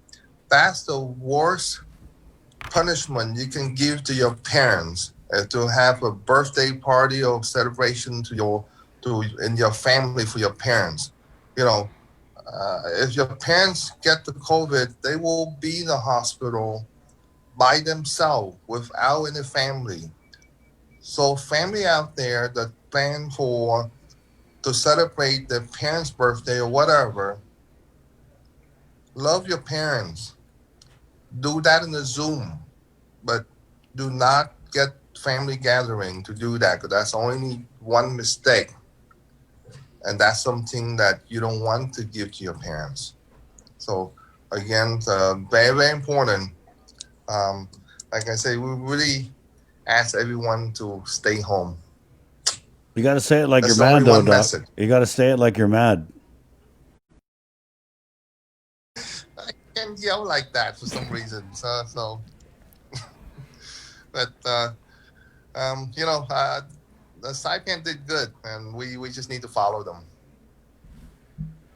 Thank you, Doc. Okay. So Thanks, Doc. again, guys, just we will change the platform somehow. You know, we will discuss that and get to the subgroup. But the rapid response team, the public health, the surgeon cell, and everyone did yesterday. It's a much needed program that should implement probably several weeks ago. But it's never too late to start. Doc, just would it be safe for us to say just cancel basically Halloween? No trick or treating or any of that stuff. Yeah, I would not. I tell you, Halloween coming up, Thanksgiving coming up. I tell you, this year is a special year, and we want to get to 2021 and get this curve to go down. I would say that everyone community need to do that. You know, typically, Barricada Heights and Nimitz Hill, that's where the Halloween celebration of most people go. Mm-hmm. I would ask those two subdivisions, the Nimitz Hill and Barricada Heights, not to do anything. No, we need your help, and I think those homeowners in those two areas really need to step up and follow the executive order not to do that. It's very, very important. Thank you, Doc. Just for 1 year. Just 1 year. 2020, Yep. It's done. It's in the trash can. Let's just make it to January. Be safe. Wash your hands. Stay home. Unify as one community. Thank you, Doc. You're welcome. All Be right. safe, okay? Yeah. Very subdued this morning, Doc. I know you got a lot on your mind, so thank you. And get there's some virtual. What do we have this morning, Bree? Virtual cinnamon rolls. Virtual cinnamon rolls. Okay, so Doc, you look like you work out, but grab you a virtual cinnamon roll. They're a low to no fat. Okay, thank you, guys. Thank you. All right, care. Doc. Thanks, Doc. Okay, and leave some for the Archbishop. We'll take a really quick break, and we're coming back with Archbishop Michael Burns next on The Link. GU Self-Storage, conveniently located near the Harmon McDonald's. We offer affordable rates, online payments, and auto bill pay for your convenience. Plus gate access daily from 6 a.m. to 9 p.m. Call us today at 648-7867 for more information. Celebrate National Pizza Month with the Pepsi Pizza Report. Pepsi helps celebrate this tasty month with an easy way for you to win Pepsi and pizza. Post a photo of yourself enjoying your favorite Pepsi beverage to KOM News or Uno Instagram or Facebook pages to enter to win Pepsi and pizza from one of our pizza sponsors. Catch the Pepsi Pizza Report every Thursday morning show and on the social media pages of KUAM News for reports, tastings, and everything pizza and Pepsi. The holidays are almost here, and we could all use an extra dose of cheer and joy this year. So, we're breaking the rules and giving you a holiday head start on Breeze 93.9 FM. Throughout the months of October and November, listen to the special holiday head start blocks of all the season's favorites from 2 p.m. to 3 p.m. and again from 8 p.m. to 9 p.m. Let's try to make spirits bright and make this the most wonderful time of the year. Happy holidays from Breeze. We are in the middle of the most serious health crisis of our lives, and it affects everything from jobs to schools to the way we live. In addition to worrying about recovery, we must now worry about healthcare. And we shouldn't have to make choices between food and medicine, going to the doctor, or buying gas. We all need access to healthcare, and now, more than ever, we need hospitals and clinics which can respond to pandemics. We must get the vaccines and new treatments for COVID-19. We must be ready with ventilators and partnerships with the federal government for our emergency facilities and have pandemic plans which provide a secure safety net. We must be ready for the next crisis. And this takes a leader in Washington who is trustworthy and will work with local leaders and experts. This is why I am running for Congress. I humbly ask you for your vote. Si Duenas Maasi, maraming salamat po. I'm Robert Underwood, and I approve this message. Your generosity can change lives. Disasters won't stop during this global pandemic, so neither will we. The Guam chapter of the American Red Cross is calling on the continued support of the community to assist with their mission of providing disaster relief and recovery efforts, military family support, and life-saving training and certifications. In times of emergency, our support will not waver, and we pray that your support of our efforts will continue as well. We invite you to join us in commemorating our 20th annual signature fundraiser virtually this year by supporting the Red Ball in a Box. We will be delivering special red boxes, which include a 4-course dinner from Micronesian Chefs Association and wine to our patrons and sponsors. As a sponsor, your company and message will also be featured in a special television tribute to the Guam chapter of the American Red Cross. For sponsorship opportunities and more information, please call 688-0280 or visit our Instagram or Facebook page. Let's support our community. Though we're apart, we're still together in generosity and support. You're watching The Link with Chris and Sabrina on TV 11. Stick around because we're next on CBS This Morning. We got your 6. At 6 a.m. with The Link on Breeze 93.9 FM.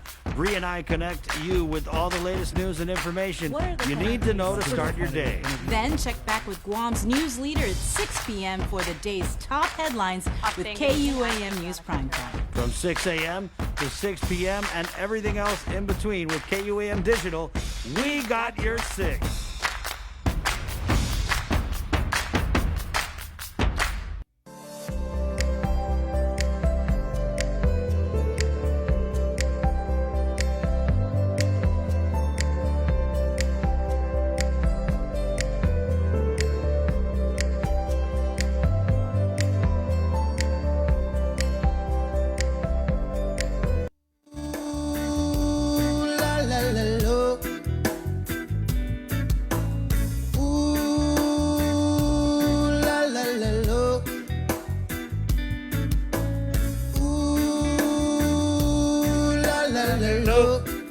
Friday, The Link, The Breeze, 93.9. You know it's crazy the way you sway me. 7:54.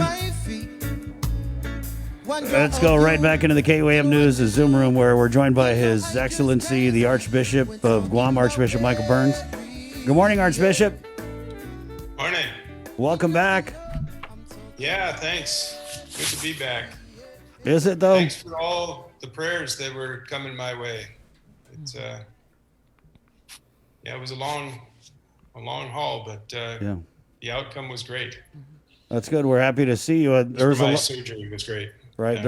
There was a lot that happened while you were gone.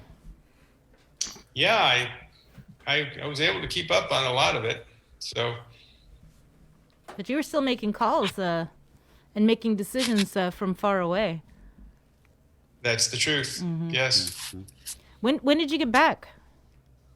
Oh gosh, The second. Oh, okay. So I am in my last day of quarantine. Are you over at the Dusit or at home?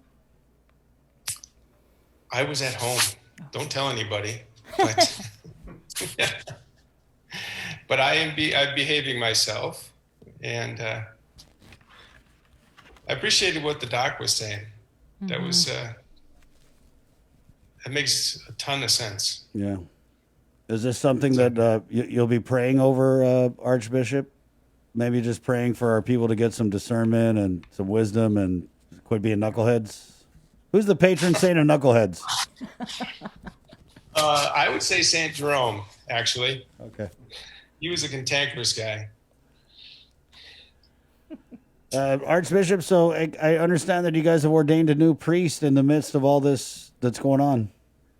What can you tell us about that? Actually, we're ordaining a priest tomorrow. Okay. Deacon Ron Pangan. And so, so we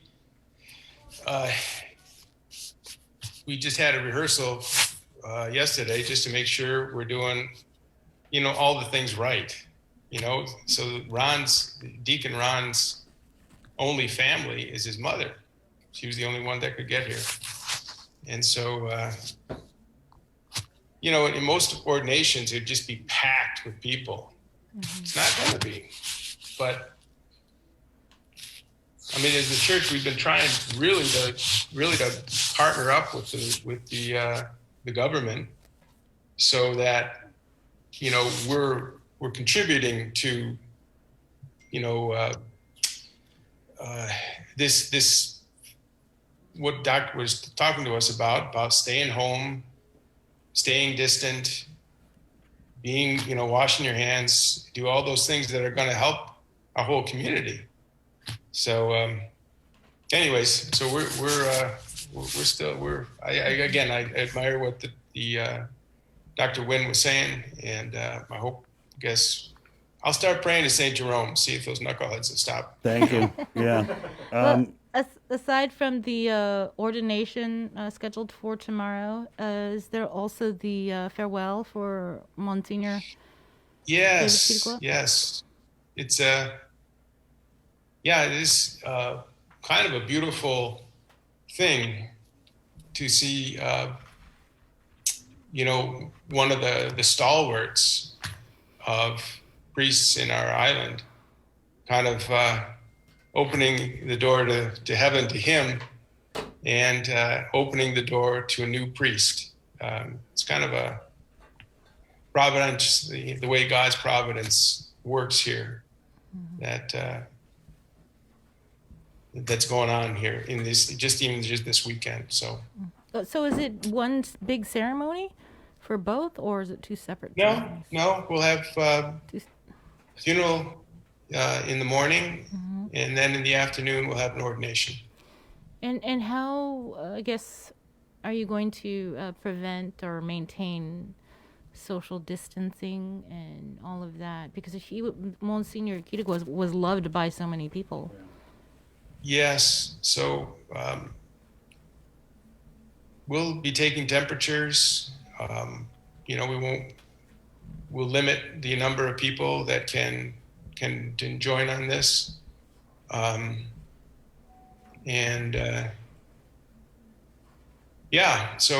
we've done it before. We've been doing that, making sure we had a limit, the appropriate limit, and so we'll just continue doing that with a funeral.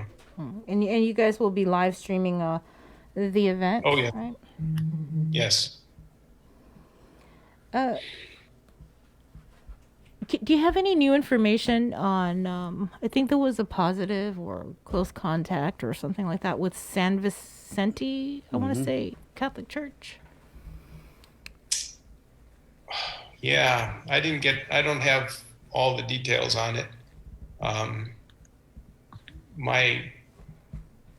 So I really can't say much more about it. I wish I could. Yeah. But so do we. What about any other church? Have you heard anything about any positive cases that have been connected to any other Catholic church? This is just none that I know of. Of course, I'm still catching up, Right. just to be honest. So both those masses will be live streamed. We have Tony Diaz from the Archdiocese commenting on our Facebook live feed. Archbishop, I want to ask you, because it was kind of tenuous, the relationship between the churches and the government. It got a little heated while you were gone. Now that we're having the masses and you guys have, got all the protocols up in place, is all that water under the bridge, or is there still a little bit of resentment, maybe? I hope so. Because I right in the beginning of all this, I did say we need to be, the Catholic Church needs to be a partner in this whole thing. Partly because, from my point of view, I mean, you guys, contact a lot of people through your media efforts, but we have a lot of, live action ways of bringing people, contacting our people and encouraging our people to do the right things. And so, I know there was this, I don't mean to say this in a way that would minimize what was going on with this. Is the church essential? Is it non-essential? We can do the church in so many different ways. And some of the different things that we can do. I think about, one of the first things at the beginning of the pandemic, what happened? We celebrated the Feast of the Immaculate Conception and brought the image of Santa Maria Carmelin through every single village on the island. And I was amazed at the turnout of people, all, in front of their houses, carrying their own little image. I mean, we have ways, we weren't in a situation where we could, fill the church and do all this, but we did it. We did it in a way that was, that made sense. Yeah, and it was a way. That's what I wanted to ask you about before we let you go, Archbishop, because we're up against the top of the hour. What are we doing for December 8th? Are we anticipating something like that? I was talking, are we going to do it like village by village? You bring out Santa Maria Carmelin, because if we've already canceled in some ways All Souls Day, I'm just looking ahead to December 8th and the anxiety that people are going to feel if we don't adequately honor the protectoress and patroness saint of our island. Right. Well, yeah, we're working on it. We've got the team we have this in our liturgical committee, and also just with the cathedral staff with Monsignor James. We'll make it work. Monsignor James actually was the one who really organized the whole Santa Maria Carmelin thing, the procession. So anyway. Right on. We'll make it work, guys. Good to hear that, Archbishop. We got to let you go. Go drink your coffee. All right. And thanks for your time this morning. You bet. Okay. God bless you guys. There's some virtual cinnamon rolls. I don't know where that fits in with your diet there. If you're on the keto, you kind of look like you're on the keto. Darn it. Where can I get one? It's right behind you. On the table. It's on the table over there. It's virtual. Okay, I feel much better now. Thank you. Thank you, Archbishop. Thanks, Archbishop. Okay. All right, guys. Essa. We're KUAM FM in Aguon, Guam. Thank you so much to our viewers on KUAM TV for sharing your Friday morning with us. We appreciate it. We have a great day of programming on the way on KUAM TV, so definitely appreciate you guys sticking by us. And jump on over to our Facebook Live feed. We're also on the radio, of course, KUAM FM in Aguon, Guam. It's The Breeze, The Link. My name is Chris. I'm Sabrina. Esta Betnes. Adios. Bye.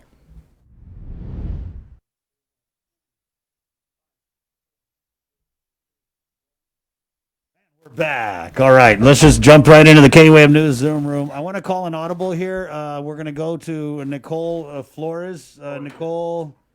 Hang on. Yeah, let's get her in here. And then we've got Dr. Felix Cabrera. We've got Sam Titano from Manetlu to talk about what they're doing, and then also this outreach that's going on up north and the target testing. But I wanted to bring Nicole on. Nicole, so your husband and you are over there at the Northern Public Health. But she hasn't got audio yet. Okay, she's gonna. Your audio, Nicole? It's first time Zoomer maybe. Oh yeah, here it comes. Okay, here it comes. So Nicole's husband works at the Port Authority of Guam, where yesterday we saw the news read that they had some additional positives. So her husband works in the same office as one of those positives, and they're up in line at Northern Public Health. I shot you a picture if you want to pop that up if you're able, to get tested. Nicole, we'll just start right at the beginning. What can you tell us about that positive in the port? What office is it? And can you give us any other information than what we've already seen out of the port? I'm sorry. I didn't quite hear the question. Just tell us what you know about the positive at the port. So your husband works in the same office as one of these positives, and now you guys are up at Northern Public Health in line to get tested at the instruction of the port's Human Resources Department, right? Yeah. So my husband didn't come into work Monday due to me being sick. He needs to help me out and being care for me. But while he was home, he got a phone call from HR that one of his coworkers tested positive over the weekend. And so they told him that they're going to schedule him for a COVID testing.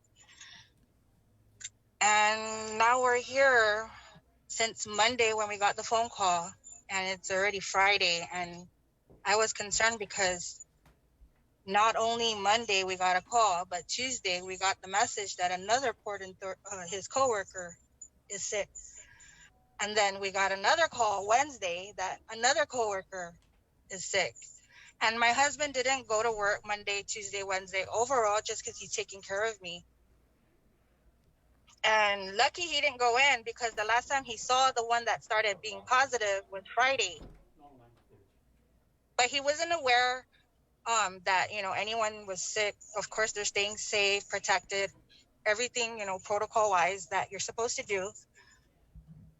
But the thing is what's frustrating is we got the call Monday and we're only going to get tested today.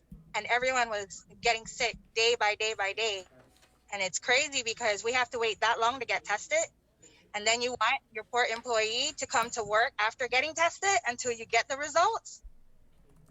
It's frustrating because my husband has health issues as well, but he is doing everything to stay safe and be protected. And then I have health issues since 2014, thanks to GMH. But why are we in this position? Why hasn't public health sorted out their situation of getting the people tested right away?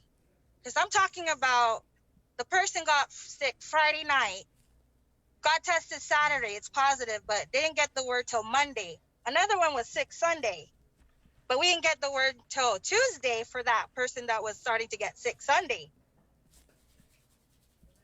My husband and I are very hopeful right now because he didn't go in Monday, Tuesday, Wednesday because he was at home with us taking care of me. So now we're in line, waiting, and it's very stressful. It's very stressful to find out if he's positive or not because we have 3 kids at home and myself, and both of us have underlying health issues. What office does your husband work in? Is he in the customs office or another area? No, he's in the fleet office. Okay. And there's 11 of them from what we're counting. Yeah, Nicole, just being familiar with the testing protocol, because we also had a positive here a couple months ago. is public health recommends getting tested 5 to 7 days after exposure. And so I just got a message from the GM Rory, and he said the reason for the test being scheduled today was at the recommendation of public health because of the incubation period. But, you know, one thing you said that I want to key in on is your husband being told to report to work after the testing? No, he's not being told to report to work, but he's not also being told not to go to work. And the thing is, it's, Rory messaged me too. And the thing is what I question him is, how do you know the contact tracing is happening when it's his people? I was writing to him, but I actually deleted because I'm frustrated. Public health is not doing the contact tracing. It's the people itself, then reporting it to HR. After HR, I really don't know what's going on because we have to backtrack who was our surrounding, who was next to my husband, who was by my husband, where did my husband go before coming home? Because he does parts run and he's out there, at different auto shops. So how do you know where that person got sick and say that person went out partying with his family or a gathering and he didn't get it from the port, but he brought it to the port? How do you know that when public health is not the one? It's us researching and then reporting it to HR of what we know. Then public health looks for it. We haven't been in contact with public health. It's just HR. Right. I think the port has their own contact tracing team. Well, I don't know what team that is, but I would like to know what team that is because they should pay me because I'm part of the team trying to figure it out too. You sound very frustrated, and rightfully so. This is a scary time, Nicole. How worried are you as you wait in line to get tested by public health? And what would your message be to the Port Strong family? I know a lot of people down there, and my husband is 100% well known, and that's his second family. I myself is behind my husband to do whatever it is to support the Port family in any kind of way I can when it comes down to it. I cheer on for the people at Port because that is the second family. That is what is paying us. But when you go to work, you want to be, mind-free and ready to work with the people that you made family with because that is your career. And knowing my husband had a heart attack twice from stress, and then hearing that his fellow coworkers, his brothers, are falling ill, I am so scared to death because he's like because he's the one that they count on. He's like the heart of his shop. That's how I see it. And that's how everyone knows. My husband is the heart of his work. And without your heart pumping, you know what's going to happen to you, right? So I'm fearing not he's not able to work. It has nothing to do with that. It has to do with if he's positive, what happens to us? What happens to him? What happens to if something should happen to him? Who's going to care for us? Who's going to care for our kids? He is the breadwinner. And I hope and pray that the guys that are sick and ill at the moment, I hope and pray they get better because I really am scared for them.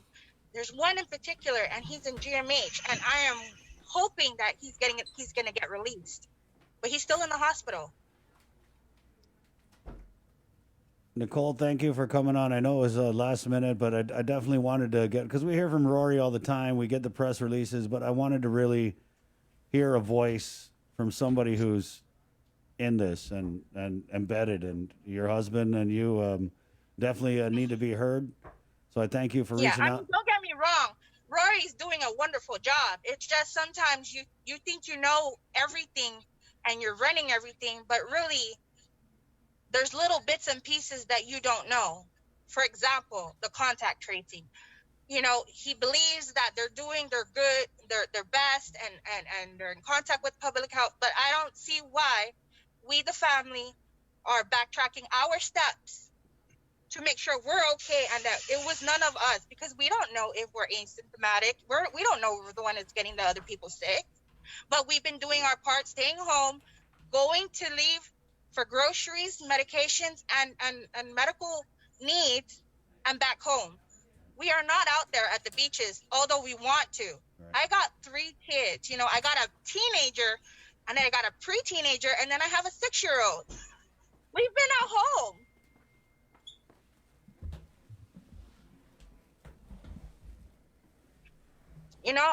I thank the Port family, and I really am praying for them, and I'm praying for everyone that's infected and everyone else that has been through this and lost a loved one.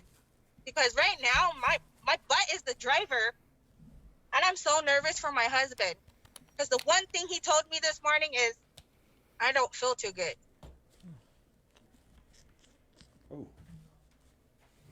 Keep us posted, Nicole. He just said he just doesn't feel good. Right, yeah. I don't blame him. I mean, even if it isn't COVID, who feels good this time? It's crazy. Yeah. Thank you for sharing. Go ahead. Thank you. Yeah. And keep us posted. You got my number. Let us know what the results are and how the testing goes for you. How long is the line there? Can you flip your phone and show us how many people are getting tested up in Northern Public Health? The line is pretty long. Let me try. There we go. Let's see. We're in the backside.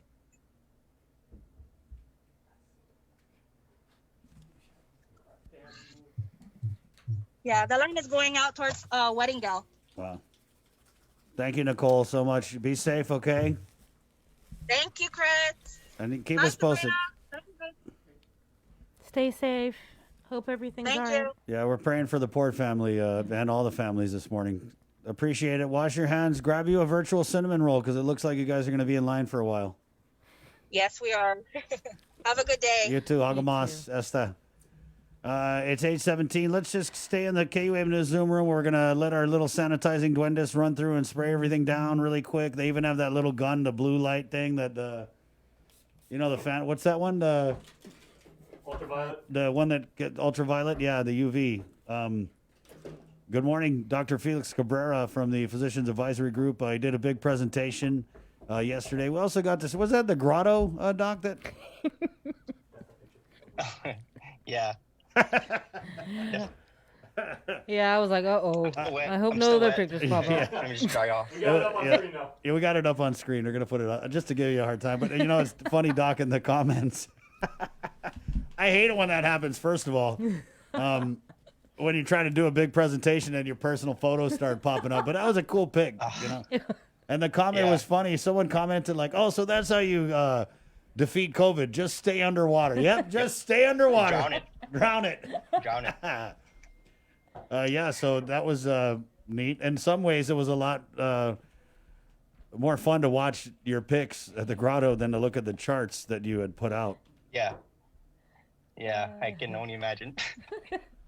And so this presentation you gave, again, when you see the data, because we all know the spike, we're in a surge, the deaths, we all know it's increasing. But when you see it on a chart like that and you lay it out and you see that line just continuing to rise, it's very sobering. Yes, Chris. And so that's why I think it was a good time to kind of take a step back also, and just so that not only when we look at those graphs, those graphs represent souls, and they represent, our brothers and sisters on this island that are struggling, and that some that have, pulled through and some that have not.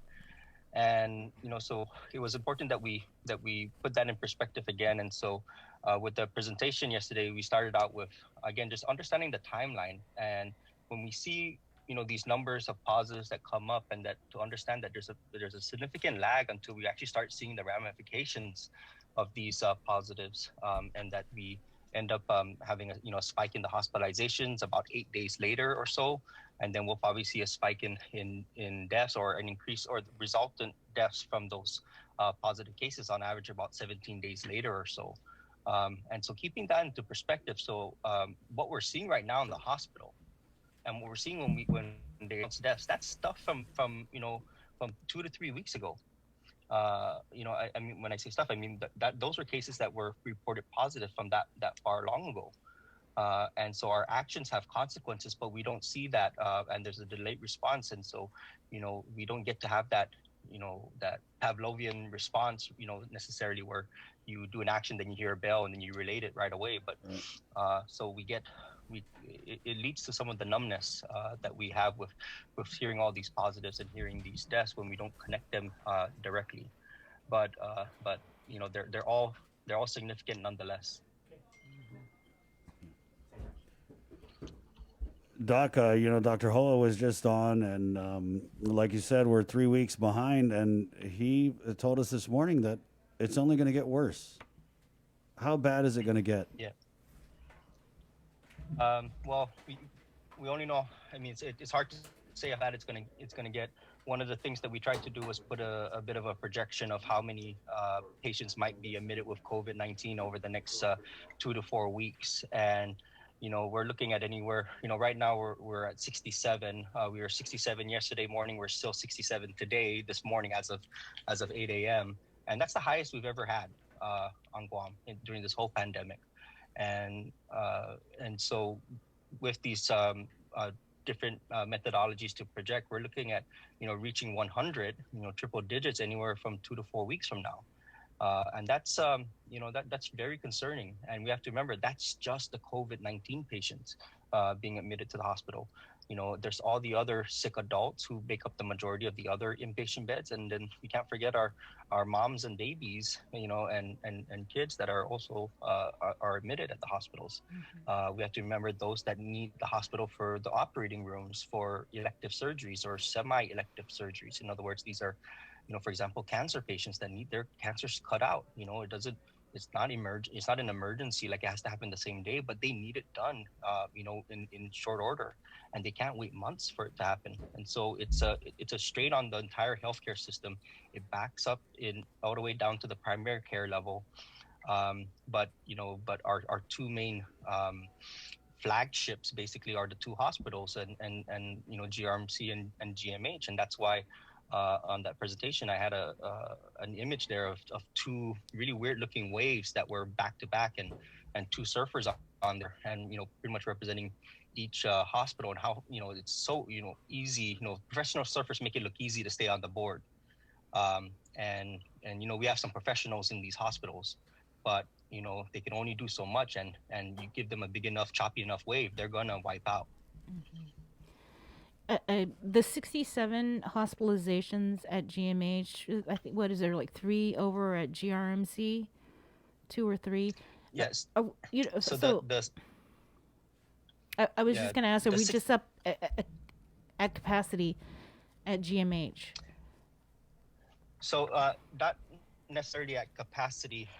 Capacity is a dynamic measurement. It's highly dependent on the staffing levels overall, but of the 67 that I speak of, 62 are at GMH, and then 3 are at GRMC, and then the last report 2 are still at Naval Hospital as well.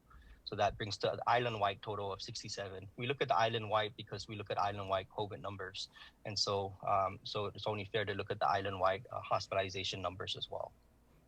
No, I'm going off of the report that was issued last night that there were 67 people hospitalized at GMH, 3 at GRMC, and then the 2 at Naval Hospital. I'm just wondering, like, are patients at GRMC, which was supposed to be the non-COVID hospital, are they there because there's just not enough space at GMH? Yeah. So so first of all, there's sometimes a little discrepancies in the numbers because of the time of the day. For example, when I report the numbers I give, it's specifically at 8 a.m. Whereas like on the SIT report, it might be later in the day. But that being said, when you see patients at GRMC that are COVID positive, they're waiting for transfer to GMH.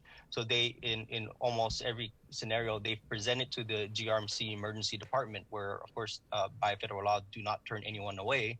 and then doing their workup and treatment there, they are found to be positive with COVID-19, and if they need admission, so then they continue their care at GRMC until a bed becomes available at GMH. Right, so there's no space at GMH. Well, to GMH's credit, there is always movement.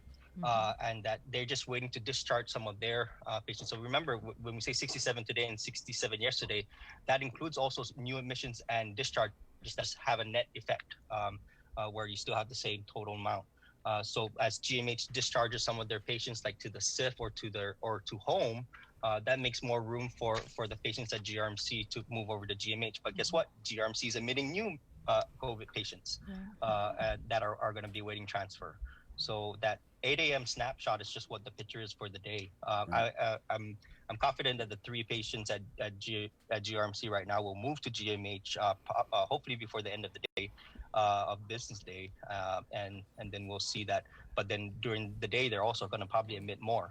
And we've GRMC has been seeing also the ups and downs with the non-COVID patients, more so the up, and so that backlogs, and then it also means that they're non-COVID patients needing to be admitted into GRMC that are awaiting a bed into the proper part of the hospital where they're being admitted. So they're also being held in the emergency department, and so that backs up the care there. So that's why there's a medical tent that's outside of GRMC's parking lot.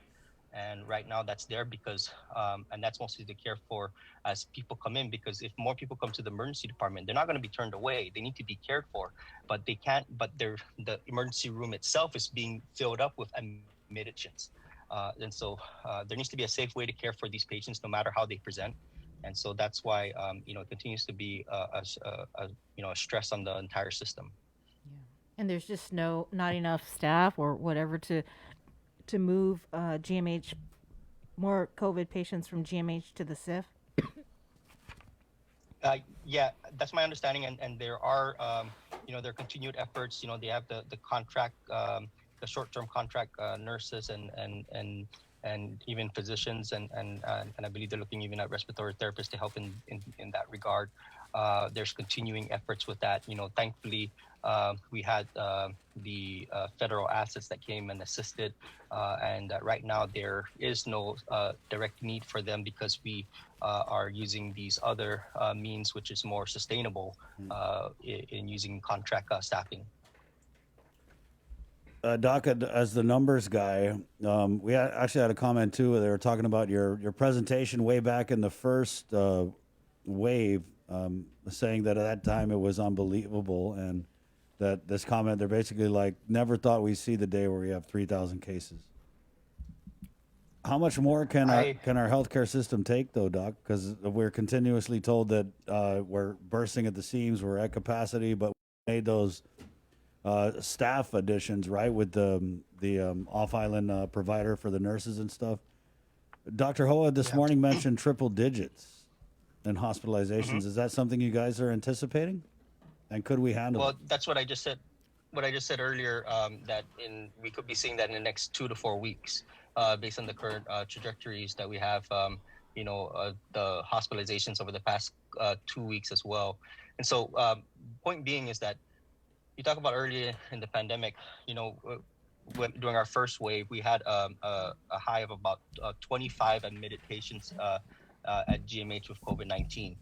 And if you told me later in the year that we were going to see, more than double that, close to triple that, I would say there's no way that we can handle that. Absolutely zero way that we can handle that. And you know what? But with time, and because we've had months to do this, we've been able to do better. We still need to do a lot better because, that 67 could double in the next month. And, this is not a far stretch of the imagination. Yeah. We have other areas that have been through much, much worse than we have, with even better resources. Again, and I always like to compare to the Navajo Nation that encompasses a big part of Arizona, Utah, and New Mexico. And their population size is very similar to Guam. And they have over 10,000 positive COVID-19 cases since the beginning. And they have over 500 deaths since the beginning of the pandemic, 571 to be exact. I mean, can you just imagine that 571 deaths on Guam if we were on we had the same fate as they do, and so that's it's a lot. It's over, that's 9 times more deaths than we have right now, and that's a very real possibility. And this is stateside. This is in areas where these patients were able to be medevaced to neighboring cities and get care there. We're it here on Guam, and we have to take care of our own, and we have to do the best job we can. And when I say take care of our own, I'm not just talking about the medical. Again, the hospitals are the last lines of defense. Everyone else in the community, you guys, everyone that's listening to my voice right now, you guys are all the first line of defense, and we all have to take personal responsibility. We have to do what we can to take care of each other. And I'll just summarize one of the 4 main points that I made during the press conference yesterday. And what we found with these with the contact tracing and the case investigations as these epilinks, and 4 categories: household contacts, community contacts, workplace contacts, and then healthcare contacts, which is healthcare workers, which is a form of workplace. We've seen a rise in household contacts and workplace contacts, in particular workplace contacts doubling over the last month. So what that means is that people are sick and still going to work. Some people are unknowingly passing it at work, and that's understandable, but that's why precautions are necessary. But people are still passing it, and they're mainly passing it at work. And then when you go home, it's even harder to not pass it at home. And what we're finding is one of the key drivers of that are break rooms. Okay, so when they're very responsible throughout their workday. They take the proper precautions. They wear their mask. They wash their hands. They watch their distance. But then they let their guard down when they get into the break room, or they congregate. And I always say that COVID preys on our cultural values. Well, one of the things that we say how we say I love you to the ones we love is we feed each other. We provide food. We say, come on in. Come and eat. Right. And so and how do you and at that point it's very difficult to say no. It's very difficult to participate in that, and you can't eat with your mask on, and it's a time to eat and talk and commune, and so that's the part that's really difficult. And so I want to make a plea to every business, every workplace, every area to please refrain from having potlucks. Please refrain from eating your meals together. You can hang out and rest together, but keep your mask on and don't eat at the same time. Eat in separate areas. I'm making a major plea right now because we're finding that as a big source of spread. It's not the majority cause of spread, but it's not helping, and it's definitely hurting. So if we can all make an effort to do that, be conscientious about that, and just understand that that's really what we have to do as part of our personal responsibility. Thank you for that plea, Doc. It has gone out over the air, as has your whole discussion. We appreciate your time. I know you got to run, so thank you so much. Yes. Grab you some virtual cinnamon rolls on the way out, okay? Okay, you have any risquetti? Kevin is sending it from Saipan, so when it comes in, we'll stock the room. Okay. Thanks. Okay. Esta, okay. Thank you. Jos, enjoy your swim. All right. Okay. Thanks. Esta. 8:34. Let's keep it going to the K-Wave News Zoom room. We got a little bit of a line flowing. We ask that you please maintain your social distance between each other as we've got public health standing by. We're going to also catch up with Maria Pangilinan of the Guam Election Commission. If I'd have known I could vote twice, man. So we'll catch up with her coming up. But first, let's go to the Zoom room where we have Samantha Taitano of Manetlu standing by. Good morning, Sam. Hi, Sam. Unmute. It's not my first time Zooming, but good morning, Chris and Sabrina. Hope you guys are doing well. They're doing okay. It happens to the best of us. You'd be surprised. Mm-hmm. So tell us about, I know that we did a story, I want to say yesterday. I think Joan Gancharfer spoke with you about the situation happening with the One Micronesia Center. Is that right? Yeah, so at the Micronesian Resource Center, we have had several of our team members test positive. So once we did find out about the first positive case, the office was immediately shut down. All of the staff immediately started a 14-day self-quarantine. Since then, those who have kind of started to exhibit symptoms were tested, and that's how we got our additional cases. So right now we have 5 positive cases at our office. And do you feel that you've reached out to everybody? Because there was that window of time, right? I think it was like so the 5th or something like that. Did everybody? Yes. Yes. So, we take as many proactive measures as we can at the office to ensure, the staff and our clients' safety. We were open by appointment only to, assist people. Luckily, we also do curbside. So we only had about 8 clients who actually came into the office. All of the other clients were just curbside, and we've been able to reach out to everyone. There's a couple who we just have not been able to get a hold of. So, that's also part of the reason why, we wanted to be transparent about the positive cases at our office. Mm-hmm. And how are your staff, the 5? And are they all okay? Nobody required hospitalization or anything like that? Actually yesterday, one of the team members did require hospitalization. I haven't done my morning check-ins yet, but when I do, I'll kind of get the latest about, how that team member is doing. But for everybody else who has tested positive, I do daily check-ins, just kind of seeing how they're doing, physically and mentally. And, everyone's been saying, they're starting to like slowly recover. Nighttime is usually when it's kind of bad, but, they're in good spirits for the most part. Sam, how involved were you guys in the outreach that's happened the last couple of days up at Zero Down up north? Because I know these are communities that you guys routinely serve and interact with, right? Yes.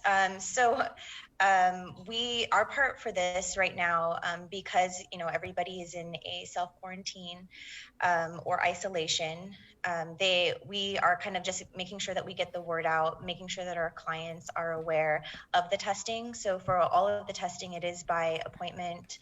So there is a link that you need to do online to kind of register, just asking for the basic information so that they can set up the appointment for you. And also, if anybody kind of needs assistance, our office is still, the team members that are still continuing to work are available to help people register online. And then also the FSM consulate is available to help anybody who needs assistance registering. We're talking about the community screening drive-through. Is that what we're talking about? Yeah. I see. Okay. Yes. When is that? So I believe the next one, I know you guys are going to have public health on soon, so they may be able to correct me if I'm wrong. But I do believe that the next one is going to be this Saturday. But again, it's by appointment, and they're asking everybody to register online. And, your appointment is not confirmed until you're contacted by somebody, letting you kind of know exactly when to come by. Okay, well, thank you so much, Sam. Was there anything else you needed to or wanted to get out to the community? We just want everyone to know that we're still available remotely for those team members who are feeling okay. Just kind of bear with us for patience. If you're waiting to get claims, when we did give all of those phone calls to those clients who came in, their sentiment was like, thank you so much for contacting us, and thank you, especially when you have team members that are sick, and we hope that you guys get better, because we still do need assistance with things. So we're just praying for your team, and So, we're still available. You can call us at either 686-2227 or 789-1265. And you can always just check our social media. We will be putting out more guidance on what numbers to call because we are opening up an additional line. Right. Sam, thank you so much for your work. It's so valuable. And for you to just keep on going after your office has been hit so hard by the virus, it's admirable. So anything we can do to help you get the word out, don't hesitate, okay? Yeah. Okay, thank you guys so much. All right. Thanks, Sam. I don't know if are there any more virtual cinnamon rolls in there or what? We got jelly rolls now. We were Jason got some jelly rolls. I'll take one. Okay, take two. All right, Bye, Sam, Sam. thank you. Thank you. Appreciate it. Esta Joss, 8:40. Let's jump right back into we've actually got a few rooms in our Zoom rooms. We're going to go to Zoom room B where we have public health. They were adequately sequestered, socially distant from Sam while she was on. We have Janela Carrera, who's, of course, the spokesperson, and Annette Aguon, who leads the contact trace division. Annette, I know you got a big CDC call, so we'll just start and give you the floor. If you could tell us the status of testing, contact tracing, maybe a little bit more behind the numbers that we're seeing. If you could, Annette Aguon again from the Department of Public Health and Social Services. Hi, Hafide. Unfortunately, we continue to see, double digits every day with new cases, which again it results in looking for close contacts, be it at the house setting or at work. And so we've just been seeing an increase, because we're encountering new positives that have large family households, or they live like in a family compound, or they have relatives that are nearby. And so there is, again, like Dr. Cabrera said, it's a cultural thing. We're going back and forth to each other's houses. We're eating together, spending time together. But unfortunately, we're letting down our guard because, that's the family. We love them. We're secure with them. And unfortunately, we're seeing it spread in there. And then these individuals bring it back to their homes and back to their work site. So again, it's something that to really encourage and emphasize to people, please stay home if you don't have to go anywhere, and to practice the social distancing even with your family and loved ones, because again, there are those individuals who are asymptomatic, don't exhibit anything, and they unknowingly and innocently are going around and spreading it, unfortunately, to the people that they love or their close friends and contacts. Do you guys have any information on any of the results from the rapid engagement testing event from yesterday? I know Art gave us, during the press conference, he said 29 out of 78, but that was the mid-afternoon report. Do you guys have any new numbers to share with us on how, I guess, successful that project was yesterday, at least?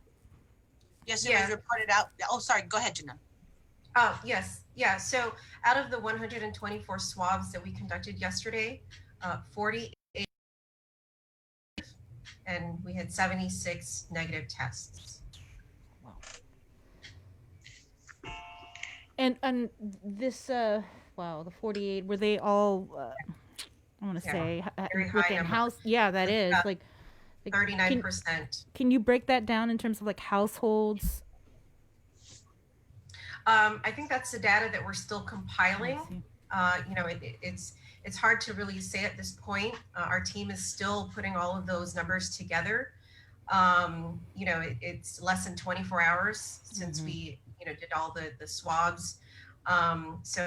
It's probably something we can get back to you. Yeah. But when we did observe yesterday, there were multiple households where it's small unit, 1 to 2 bedrooms, and multiple people living in those households. We had some households where there were, 10 plus people living in one unit. There were some compounds where there were 2 to 3 homes in one compound, right next to one another. And so those were some of the observations that we made yesterday. That's it. Like what Dr. Cabrera was saying, Dr. David was saying, at yesterday's press conference, that's sort of the areas where you can, it's easy to spread COVID-19 amongst family members. Right. Do you know if like children, or a lot of children in this 48? So when I was looking at the data, we didn't have a breakdown for the age, but the average age was mid-20s. That may include children. I did see some children who were part of the testing, but I unfortunately at this time I don't have the age breakdown. Mm-hmm. There was something that Dr. Hoa had mentioned during his interview earlier today, and he was talking about if it were up to him, he would recommend that the positives would be moved to the government isolation facility. Do you know if these 48 positives today from yesterday, are they still staying in their homes, or are they being taken to or requested to move to the government isolation facility? That would be so. Sorry. Go ahead, Annette. No, because we have to do it by a case basis, and I know Janella can add more. She was there out in the field, but we look at every household because again, there are some considerations of what if it's the parent that's positive and they're the only ones who can take care of the minor children. We cannot separate the minor child from a positive case if that's the sole caretaker. As much as possible, we educate them to wear your mask in front of your children and to sanitize, as much as possible. But unfortunately, we do not want to separate a minor child from the only caretaker. And so they would stay together, but we would not move that individual with the child to the isolation facility.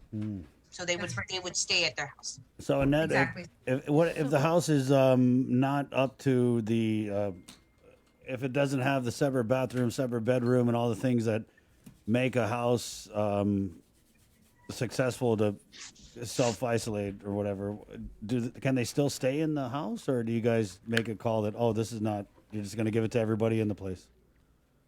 So there is the opportunity that the household members who test negative, that should they ask to be separated, that they can be requested to move to the quarantine unit, which is totally separate. Wow. So those are again the considerations house to house, and we would have to factor in the different scenarios and then see what's the best fit to not only protect the household members who are exposed, but also for the positive individual. That what if it's the household member who's a caretaker of the positive individual? Then you can't separate them, and you have to make sure, again, educating them with the proper, hand washing, wearing the mask as much as possible. But we've had instances where we've had caretakers who were negative, stay to take care of the positive case, and they did all the necessary precaution and safety measures, and they stayed negative. So out of the 48, how many people were moved to the government isolation facility? So those are still in the works with our other teams that handle the isolation and the transportation. Mm-hmm. And so again, it's based on if the individual is requesting, then we have to coordinate with that as well as with the transport team, and then they prepare the facility to receive the individual or individuals requesting to be moved, or they have to be moved because their home is not conducive to properly separate. Have you received any requests or have made a determination that they must be moved? Those are still being processed. Again, this is all happening yesterday. Okay. And again, it's a separate team, and it's a multi-faceted approach. Again, like the rapid engagement team that went out, Janello's there, but there were multiple partners out there assisting public health. And then the coordination too goes across from our agency to other agencies who are our key partners that assist us with transportation. Janella, you said 124 swabs were done. This is just for zero down, or do you have more swabs to do in this particular area? No, that was actually for both Gilbaza and zero down. Okay. Yeah, and so we go back today because, of course, we weren't able to reach all the homes in both neighborhoods. And so we go back today, and then we continue to, go door to door, and all the homes that we weren't able to reach, we'll go back to those residences and offer the free testing to them as well. Do you have just an estimate on how many homes you are left? Unfortunately, I don't have that number on me. I can get that number to you later today. I don't know if you guys covered this already, but in going around, were there any households that just said no, we don't want to get tested? That refused. Yes. There were some residents that refused. We also found some homes where nobody was home. So yeah, there were, and if they refused, we weren't, of course, not going to force them to get the free testing. That's their right, so we respect that.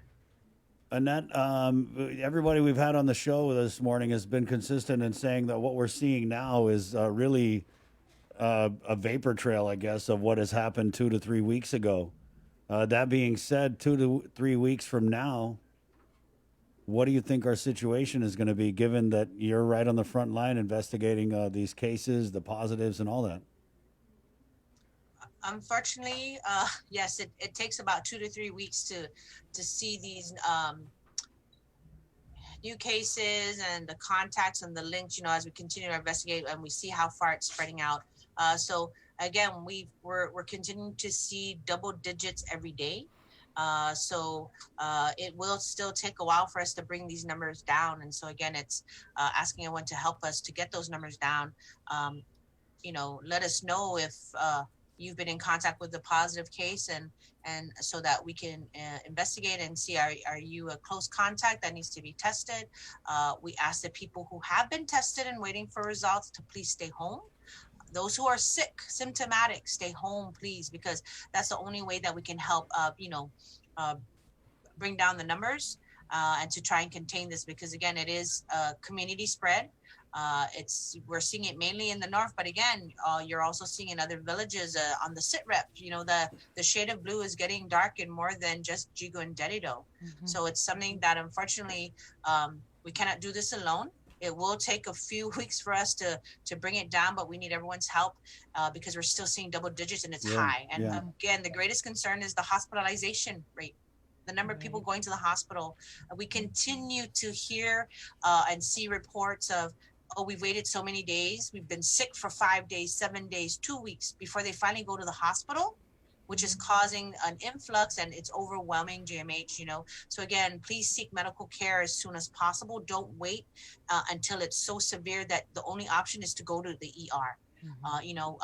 Again, both health agencies, we're here for the health and safety of our community, but we also need the individuals to be responsible and the community-wide effort to help us stop this. Annette, are you guys tired? You've been saying the same thing for 8 weeks. Are people just, I know the government deserves its share of the blame, but I'm just so disappointed in our community. How do you guys keep going every day when it just keeps getting worse every day, even though you're asking people to do the things that they have to do to flatten this curve and to kill the COVID? You know what? It's our job. We are public servants. We're here to help, whether it's good or bad. Public health is a calling. You have to be passionate. Even though, we take the hits, more people hear about the negative, but when we have the 1 or 2 positive that pushes us through, that we help people say thank you to us. We even just by getting them tested or giving them the isolation or quarantine facility option. So those little things are what helps us get through and to continue to fight. And again, it's the teamwork. We can't, internally with our team, we help each other, we pick each other up across with our key partners, and again, it's just you have to be passionate about public health in order for us to continue to do this. And it's all about ultimately helping our people, protecting our people, and making sure we don't have any more sick people or any more complications or death, because that's the ultimate goal, is to help our people. And we're one island. They're our brothers and our sisters, and we have to help them. Yeah, I just want to add to that. You hear about all the negatives all the time, but what you don't hear about are the small victories. The little things, the small thank yous, the people that we also help that you don't hear about, and those are the things that also get us through. In addition to the internal support that we give to each other, the people that we help that you may not hear about, and so and as Annette put it so eloquently. Public health, it's a passion. When we help our people and we see that help is successful, even if it's not, but we know that, it's benefiting our island. That's really what gets us through this. Man, Janella, what's harder, working at Atalig or public health? No, both jobs are beneficial. So. Come on, what's your rewarding in different ways. Classy. So today you guys are going back to Gigo, zero down Gilbaza. What's the plan for tomorrow? I saw there's community testing that Sam was talking about. Yes. Yeah, so we are going to be doing a community drive-through testing up at Gigo Gym. And so as Sam had mentioned, this is similar to what we did in Umatic and Telefofo. It's pre-registered. So we're offering 200 tests. And, and again, we're working with the FSM Consul General, our community leaders in that community. And hopefully it's a success. So far, I don't know how many registrants we've had. But again, we want to reach out to the communities, hoping to get these down. Mm-hmm. And this is just for the FSM community, or it's everybody in Gigo, just so we're clear? Well, we did work with the FSM Consul General and their community leaders, and so they're the ones who are actually reaching out to, and registering the people. So I'm not sure exactly how they coordinated that effort. It might be best to see, exactly who or what areas or what, I guess, who they reached out to be able to register the people on their end. What about plans? Are there plans to move then to Dedido and do rapid engagement team action there? So right now, of course, as you know, we started with a rapid engagement team. This is something that we, when we mobilized, it was just in the last 24 to 48 hours. And that's why it's called rapid. Once you get the task, you engage aggressively and then mobilize. And so after we're done with this project, we regroup our after action report. We discuss any challenges that we may have had, make recommendations for improvements. And then after that, we look at our successes, apply those, and we talk about future engagements and look at areas, look at the evidence, look at the data, and then apply that in areas where we know may need intervention. So we'll discuss areas moving forward, and maybe Dedido, areas that we know need that immediate intervention. So once we can determine that, we'll make that announcement. Okay. Can maybe Annette? I'm not sure, but we had on earlier this week, and they said that they had assisted with the move for contact tracers to move into the Hakaputan building. Do you have any information on what that's about? Yes, the Joint Task Force is assisting public health as we're trying to bring on more staff. Again, public health is homeless due to that fire last November. So we need more space. We are currently spread out over 4 to 5 facilities. And actually to help with our efficiency, communication, and data flow process, our isolation quarantine unit, as well as our investigation unit where the investigators and contact tracers were spread out over 4 to 5 places. So to consolidate us into one physical space, at least ideally on the same floor, so we can be walking across to each other, or even on the same building, because as it stands right now, we have Aguon, Manglona, Tumuning, and Dedido, where staff are all spread out.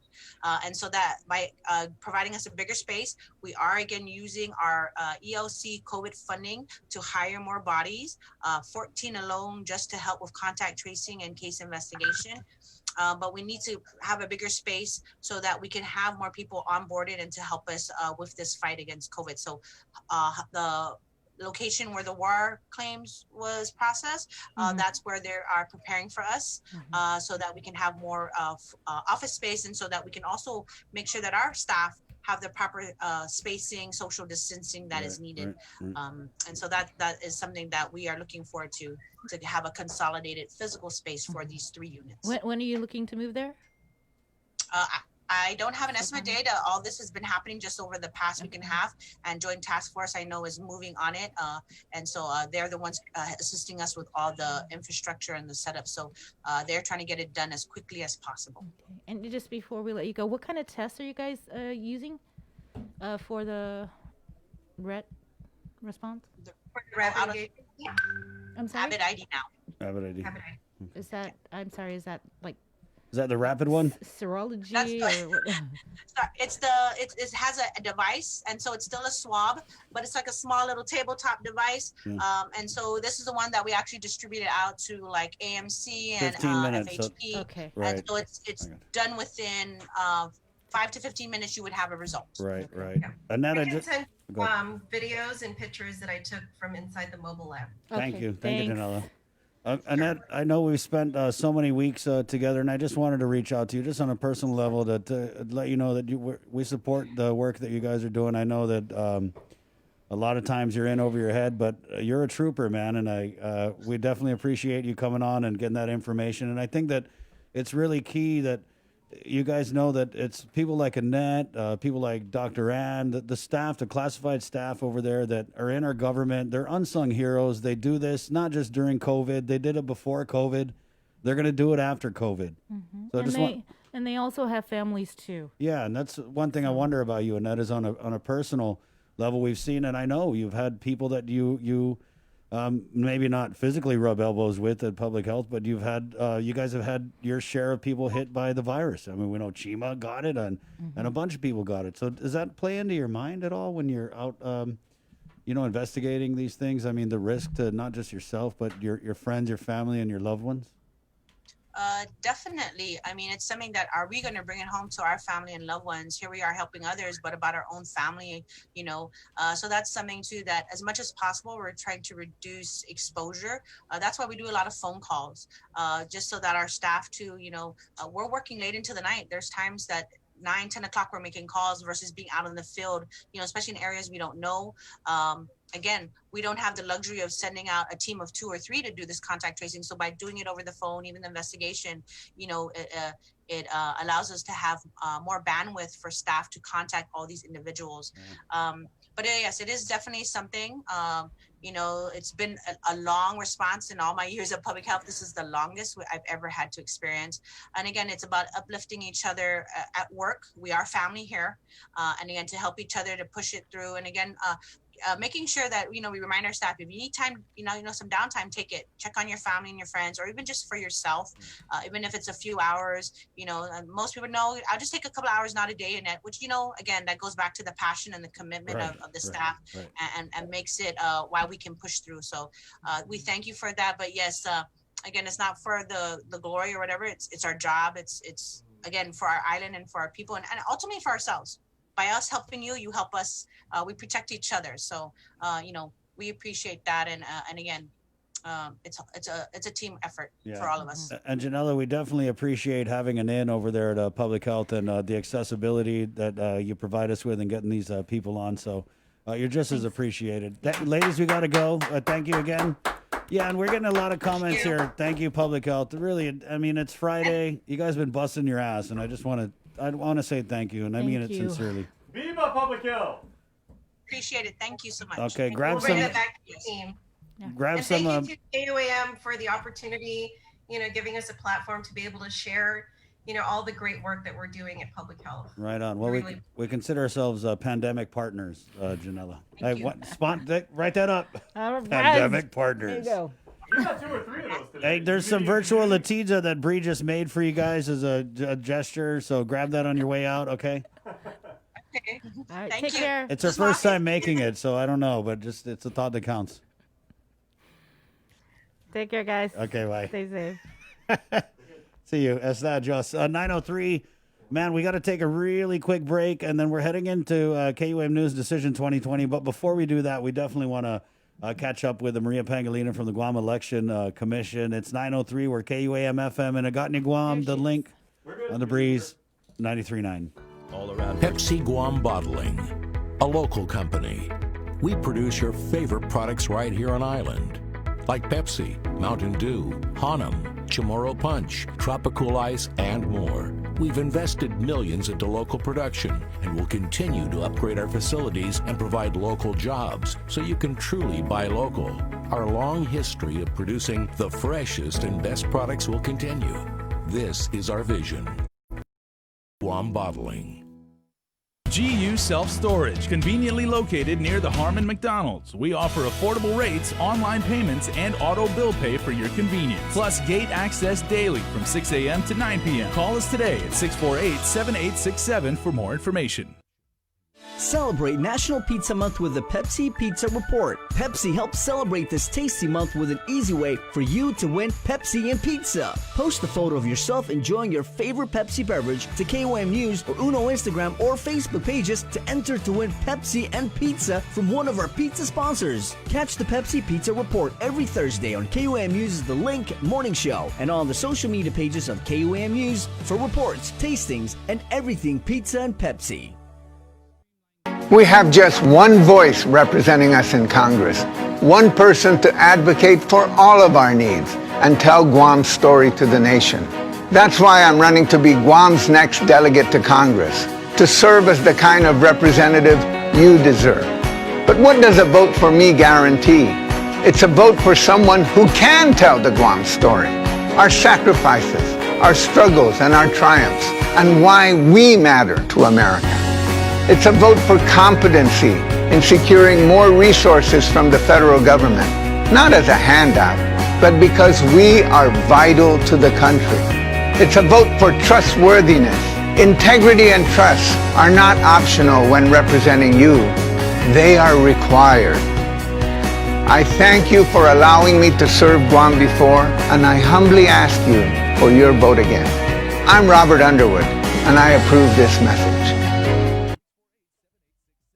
Your generosity can change lives. Disasters won't stop during this global pandemic, so neither will we. The Guam chapter of the American Red Cross is calling on the continued support of the community to assist with their mission of providing disaster relief and recovery efforts, military family support, and life-saving training and certifications. In times of emergency, our support will not waver, and we pray that your support of our efforts will continue as well. We invite you to join us in commemorating our 20th annual signature fundraiser virtually this year by supporting the Red Ball in a Box. We will be delivering special red boxes, which include a 4-course dinner from Micronesian Chefs Association and wine to our patrons and sponsors. As a sponsor, your company and message will also be featured in a special television tribute to the Guam chapter of the American Red Cross. For sponsorship opportunities and more information, please call 688-0280 or visit our Instagram or Facebook page. Let's support our community. Though we're apart, we're still together in generosity and support. The Taipei Economic and Cultural Office in Guam is pleased to announce the grand opening on October 10 at Suite 727 of the Guam International Trade Center. The event marks the 109th National Day of the Republic of China, Taiwan, known as Double 10 Day. The Christmas Pops virtual holiday shopping fair is coming on Sunday, November 29th. It's the 3rd annual Christmas Pops event with local artisans, crafters, and businesses in a reimagined and safe way for you to shop. As many small businesses struggle to survive, the call to buy local is greater than ever. To learn more and participate in this one-of-a-kind multimedia marketplace event on the stations and digital platforms of KUAM Communications, bringing together the island's biggest array of local vendors, email bettyann@kuam.com or visit kuam.com.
break into the show here with some breaking news. The very latest, Sabrina Salas-Mentanani from the KUAM News team.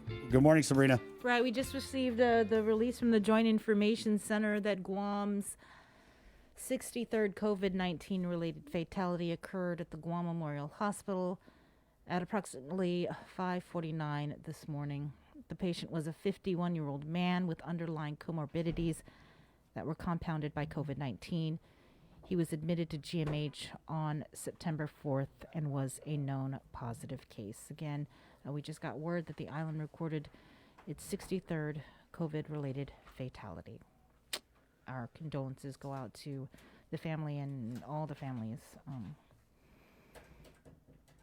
that are mourning. It's 9/11. Let's go to the KUAM News Zoom room. Maria Pangilinan, Guam Election Commission. Maria, we just have a few minutes, but I had seen that. So you caught what? Was it a couple people who had voted twice? What can you tell us about that situation here? Oh, so just my secrets. Well, down at curbside, it takes a few more minutes than upstairs on the third floor to vote. So what happens?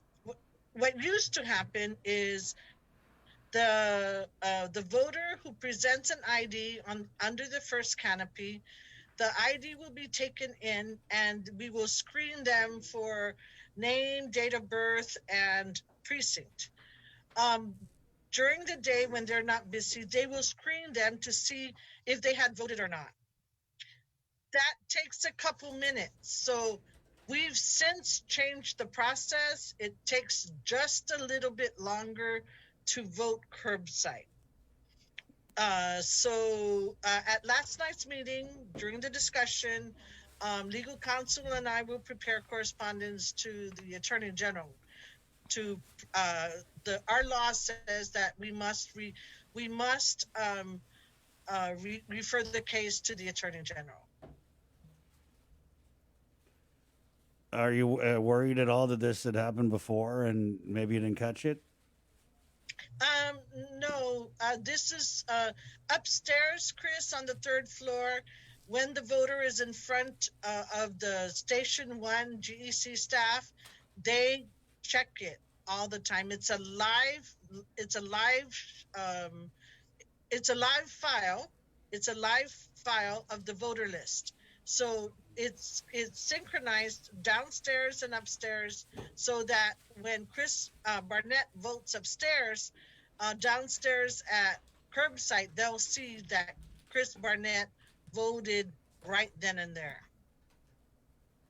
That you believe this curbside incident is isolated. It's just right. Yeah, Maria, was this? Are you able to tell us? Was this a willful intent to vote twice, or were these people just slow or whatever, and they didn't know? It's not the Guam Election Commission's duty to investigate. Yeah. When we find it, our duty is to refer it to the Attorney General. Right. Okay. And so additional measures being taken? Yes. We added a couple more minutes to processing down at the curbside so that they can vet the voter for whether they had voted already.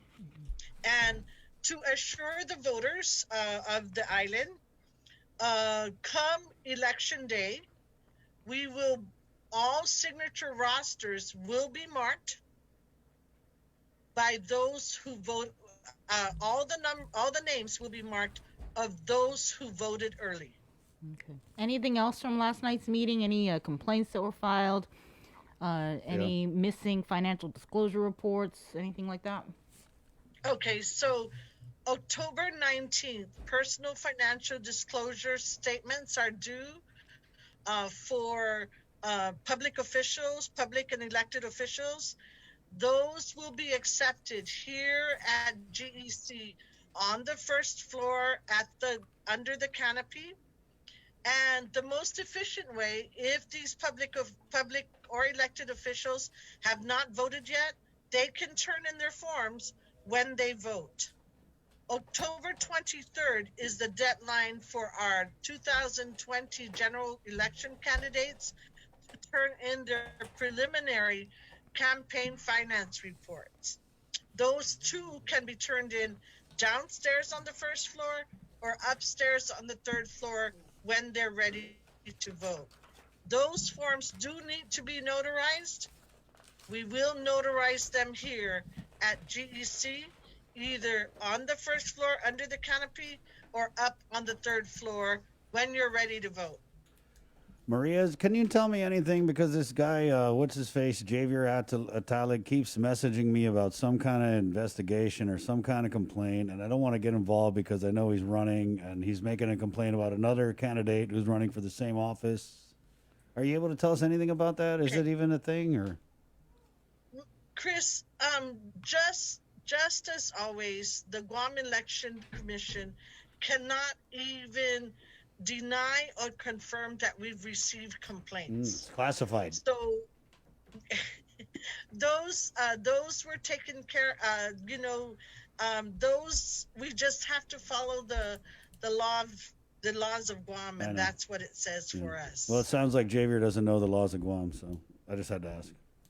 Yeah, but I mean, still, I don't see why people can't know. That's just ridiculous. It's almost like you're acting like public health.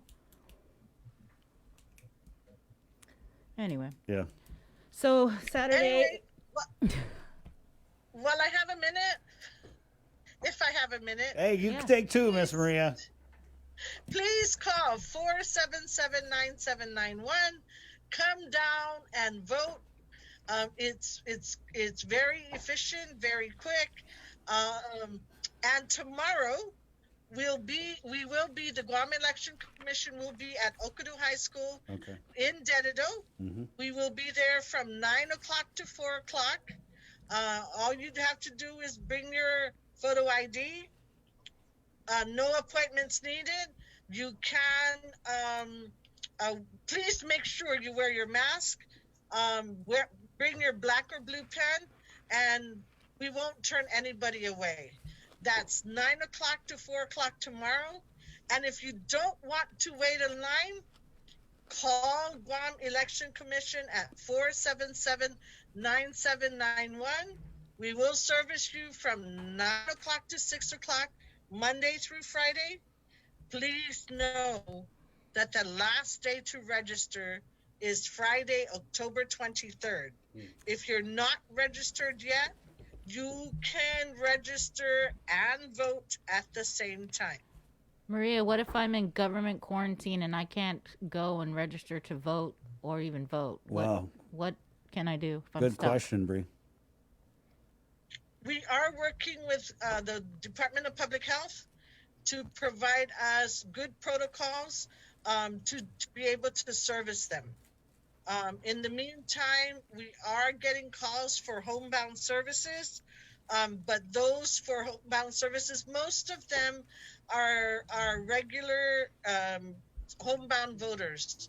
So if you have any questions about quarantine and isolation, you can call us, and we'll also, and we hope to be able to service them before Election Day. So right now, no protocols are. You're just working on it with public health for the people stuck in quarantine. Yes, that's correct. So if I called and say I was in quarantine, I wouldn't be able to vote until protocols are in place. We will take your name and number and the information we need to schedule. Right. Okay. But you couldn't. I still couldn't vote until the protocols are approved. Yes, Bree, we have taken in over 500 applications for homebound voting. Mm-hmm. Of the 500, I think 237 are pending. We have 2 teams going out today. They're out all day to service our homebound voters. How many votes of ballots have been cast so far, Miss Maria, in the general? Chris Barnett, they're not cast. I mean, you know what I mean. They were voted. Yeah. They were voted on, and we have over 6,000 voters already. -1, or it was -2 because 2 people voted twice. Yes, sir. Okay. Is it easier when I go vote the second time? Is there a different sticker that we get? I voted again. Sir, you will be meeting the likes of attorney Lillian Camacho. Oh, wow. Ooh. Thank you, Miss Maria. Anything in closing you want to add? People go out and vote, because you know what's happening right now is I feel like all the people who are the political people, if us regular people don't go out and vote, they're going to steal this election. You could have an election where somebody gets elected with like 10,000 votes, and that's just not right. So the opportunity for people to manipulate this election, not even through any kind of illegal or underhanded means, but just by who's got the real drive to go and show up and vote. Well, if your party's running for senator, trust me, you're out there at the poll maybe even twice. So that's why I think it's key for everybody out here to go out and vote and let your voice be heard. I know it's a cliche, I know. But seriously, this election could be decided by those who are politically connected. So go and vote. So Chris, on that note, there's a law that stipulates that employees must get 2 hours to go out and vote. We're appealing to the employers to take that law and apply it for early voting. Bring the employer and the employees, come on down. It's a great Kodak moment for you to get your employees photographed with their I voted sticker. Right. If you don't know what a Kodak moment is, you're too young. Thank you, Miss Maria. Oh, just Oh, yeah. Sorry. Same thing with people who are in the government isolation facility and people who are on home isolation. Still working on the protocols on how they can vote. We will get those from public health. Okay. Thank you. Thank you, Miss Maria. Aguon, be safe, wash your hands, and watch out for people trying to vote again. Stay safe. Thank you, Miss Maria. Esther. Okay, there you go. The good, hardworking staff there at the Guam Election Commission, and this is what they do. Like Annette of Public Health said, this is their own job. Call 477-9791 to make an appointment to vote. For more information, go to gec.guam.gov. Also, we're going to just, before we get to our candidates, man, there's a lot. We're going to go over today, guys. I'm pretty sure. We've got Lillian Posadas, who's going to try and jump on the show in a few minutes. So if we get into the candidates, we might have to break to go to her. But what we're going to do now is our Curbside to Crib segment. Bree, people got to eat. People got to eat. And this morning, we're just so blessed to be eating on some Bantai, where our friends of Bantai, Jen and the gang over there, have dropped off what they call Bantai's greatest hits. Okay? We got the Bantai cam on that. This is Curbside to Crib. Thank you to Stroll Courier Service. And so what we have here is from Bantai again. We have the Pad Thai, shrimp Pad Thai. Look at that, Bree. They're actually all my favorites. We have shrimp Pad Thai, Penang curry, fresh spring rolls, and for the vegans in the room, papaya salad. I could eat the papaya salad like all day. I know, I love papaya salad. It's good for your digestive system too. Hey, and they're open for patio dining. They're closed on Tuesdays, and their hours for the rest of the week, 11 a.m. to 2 p.m. Dinner is 4:30 to 8 p.m. They close at 9 p.m. on Friday and Saturday. And did you know you could also go to bantaiguam.com? That's BANTHAI Guam. You know how to spell Guam.com to order online for curbside or takeout. Okay, so that's going to be awesome. And then a little word about our Stroll Courier service. Really want to shout out to Stroll Courier. Time doesn't stop, and neither should you or your business. They do everything from packages, documents, gifts, holiday grams. Maybe you want to get that special someone in your life. Some hand sanitizer or some wipes. Don't take it the wrong way, girl. You're just trying to be safe. Some alcohol spray. Yeah, say your little hair package. Not saying you need to shower or anything, but just stay safe. And you can do that with a Stroll Courier service. And thank you guys for partnering up. Where's the contact here? You can call them at 647-8765 or WhatsApp them at 682-9902. So Stroll Courier Service and Bantai Guam bringing us today's curbside to crib. It looks good. Let's cover that all up and just take it to my desk just for safekeeping. 9:26. Let's go ahead and get right back into it here. Our KUAM News Zoom room. Again, our candidates joining us here. I know they probably had some of that virtual Latiza that Bree made. We have incumbent Senator Theresa Terlahi on the Democrat side. Good morning, Senator. Good morning. Good morning, KUAM, everyone. Good morning, people of Guam. We've got Democrat candidate Dave Duenas. Good morning, Dave. Good morning, Chris Barnett and Sabrina Benani. Good morning, and good morning, Senator Terlahi and Armenta. I got that right, correct? Yeah. Yes, and then we do have the Republican candidate for senator here, the first time running for Michelle Armenta. Good morning, Michelle. Good morning, everyone. How are you guys doing today? We're still here. Just thankful that I woke up another day to come and do this job for you guys. So yeah, we're doing okay. We're doing okay. And let's just get right into it. We're gonna start the format. Just for the record, we give you a 1 minute open. We're gonna ask a bunch of questions. Each question, you each have 2 minutes to respond, and then we'll give you a 2 minute closing statement. Now, don't take it personal, but we will cut you when the time is up. I'm sorry, I got to be the bad guy. Bree is like, no, you're going to cut him. So I did not say that. I know. You like being the bad guy. All right? Let's get that straight. Let's just say some of these guys I'm happy to cut off. That was a little too much insight into my personality, Bree.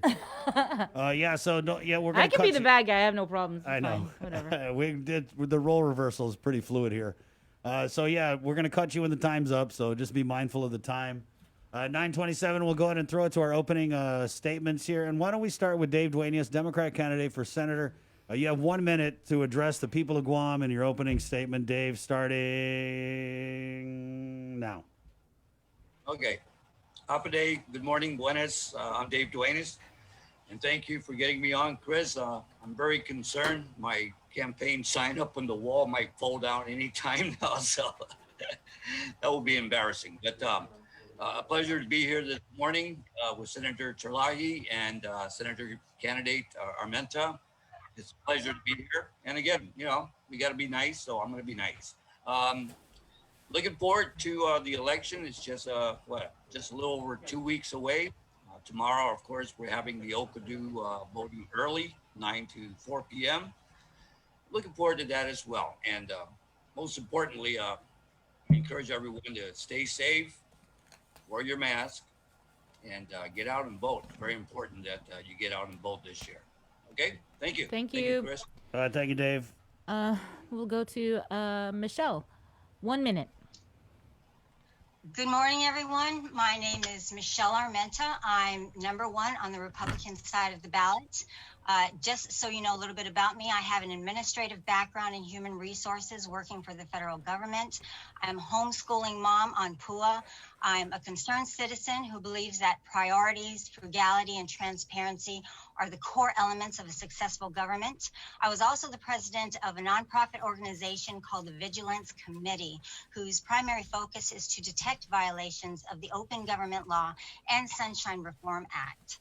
And aside from detecting violations, we also gave legislative recommendations to remedy the situations. Now, we weren't necessarily taken up on any of the offers, so I am here and ready to support and promote transparency just on a different level. Thank you, Michelle. Senator Terlahi, your 1 minute opening statement starts now. Day, the people of Guam. I am Theresa Terlahi, serving you in my second year as your senator and asking that you flex your power and vote in this important election. I'm a lawyer by profession for 30 years, assisting families and small businesses seek justice and to navigate government bureaucracy. I've worked to expand housing and sustainable agriculture as a lawyer in the case to implement the Chamorro Land Trust, in the case to ensure earned income tax credits for working families, for patients denied insurance coverage, and much more. As your senator, I've sought justice for Guam and protection for her people and natural resources from exploitation, contamination, loss of access, and destruction of cultural sites and fishing grounds, for repair of the hospital, expanded shelters for children, for a halt on the release of sex offenders, for the truth from every branch of government. And while families fight to survive this crisis and workers put themselves at risk for our safety, I will continue to fight to prioritize the government to your care. Thank you, Senator. Candidates and Senator, we're going to put you on pause just for a second. As I told you, we're going to break in with Lillian Posadas, who's the hospital administrator. So important when we're in the middle of a pandemic. I know a lot of times we talk about businesses, we talk about a lot of different things, but the virus is central to everything that we're living right now. And so let's go ahead and jump in with hospital administrator Lillian Posadas, who's going to have our morning update on a Friday. Lillian, as everybody said yesterday in the press conference, hospitalizations, deaths, all the numbers is continuing to rise. So what can you report from GMH this morning, Lillian? Good morning. Good morning, Guam. Total census this morning is at 62. And of the 62, 12 of them are at the ICU level of care.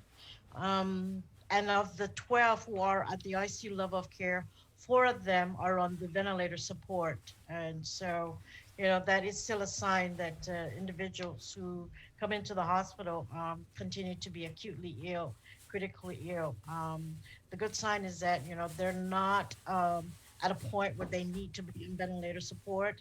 Dr. Aguon has launched a really robust and very active proning approach where every 2 hours, these individuals are put in a proning position that will help them with their lungs, open up their lung capacity. So that way they get better aeration and oxygenation so they don't get to the point where their lung tissues continue to collapse and need to be on ventilators. So there is that approach and that strategy that Dr. Aguon has launched with a team of support staff who go to every room and put patients in a proning position. So hopefully that will continue to help these individuals pull through this COVID infection and not need to be on ventilator support. So that's where we stand right now. How long are they in the proning position? It just kind of depends, probably maybe 30 minutes, 20 minutes, just to help open up their lung tissues. And so, then they're put back into their supine position, so that they are comfortable. And it can, it just depends on the tolerance, right. How the patient tolerates that position. Yeah, Lillian, I've read a little bit about this, and I'm wondering, when did Dr. Aguon really start implementing this proning policy, if you will? And B, is this why we've seen the numbers of the patients on the ventilators looking lower over the last couple of weeks? Well, that's the goal. That's the goal, is to prevent them from going into a, collapse of their tissues to them be on a ventilator, and that they don't go into this position where their oxygenation continues to be in a low level. And so that is the goal, to really maximize it. Dr. Aguon has started this proning strategy really actually, a long time, but it's just that we did not have the adequate support staff to go in there aggressively. We were kind of like also just, teaching the patients to get into a proning position, but, they just need help. And so therefore we have a team that does this on a regular basis. And so that team, when we receive the additional staffing, the additional medics from the Army National Guard staff, that has helped make this program, this approach, more consistent, more regular, and quite active and quite robust. Right, Lillian, we had Dr. Hoa Wen on this morning. We had Dr. Cabrera on. Both these guys talking about the very real possibility of GMH seeing triple digits hospitalizations. Right now you're at 62. Could you handle another 40 COVID positive patients at the hospital if that's what they're anticipating? We don't have much of a choice but to manage and to handle, and we have requested for additional staffing from the Staffing Solutions agencies. We've requested, we're going to be getting 10 more coming in this Sunday. And so, and we've met with the public health, who now has the authority and the oversight responsibility of the DOE nurses. So we're in communication with them to try and, maximize their availability in the hospitals, both GMH and GRMC. And so, we're looking at all kinds of options to make sure and to be prepared that there is that possibility of a surge, higher numbers of patients coming into the hospital. We just have to be prepared. How many of the 62 are at the SIF? What was that? How many of the 62 are at the SIF? 9 today. We have actually transferred a total of close to, I believe, 15 from here, and some of them have gone home. Some of them have been discharged to the isolation facility, the government sponsored. So as of this morning, there are 9 COVID individuals there at the SIF. But again, you still can you can take up to 20. Right? Absolutely. Okay. Take up to 20. That one wing, the C wing, is what we have designated to be the COVID unit. What about when we last spoke, you had confirmed there were 2 newborns that were brought to GMH that were COVID positive? How many? Those 2 infants have gone home. They've been released right already. Are there any other newborns or babies? We have an infant, a 10-month infant, is in our hospital right now. Lillian, just minutes before you came on, we reported the island's 63rd COVID-related fatality. I know that you always say whatever's on the JIC is what's on the JIC, but this guy, a known COVID positive, hospitalized since September 4th, I want to say. I didn't see anything about underlying comorbidities, so what else can you tell us about this latest fatality? As it was published, 51-year-old male individual who's been here since September, early part of September, was on the ventilator. And so unfortunately, I honestly cannot release any more information other than what was already published in the JIC. But he was on the ventilator. And so he was managed, as aggressively as possibly can be provided. And it's just unfortunate and, out of respect for the family, because he is a family member who is loved, and just our condolences and our prayers. And, it is a sad day. It is. Lillian, I'm talking to some of the doctors that we've had on when they talk about the survival rate of these COVID positives once they go on the ventilator.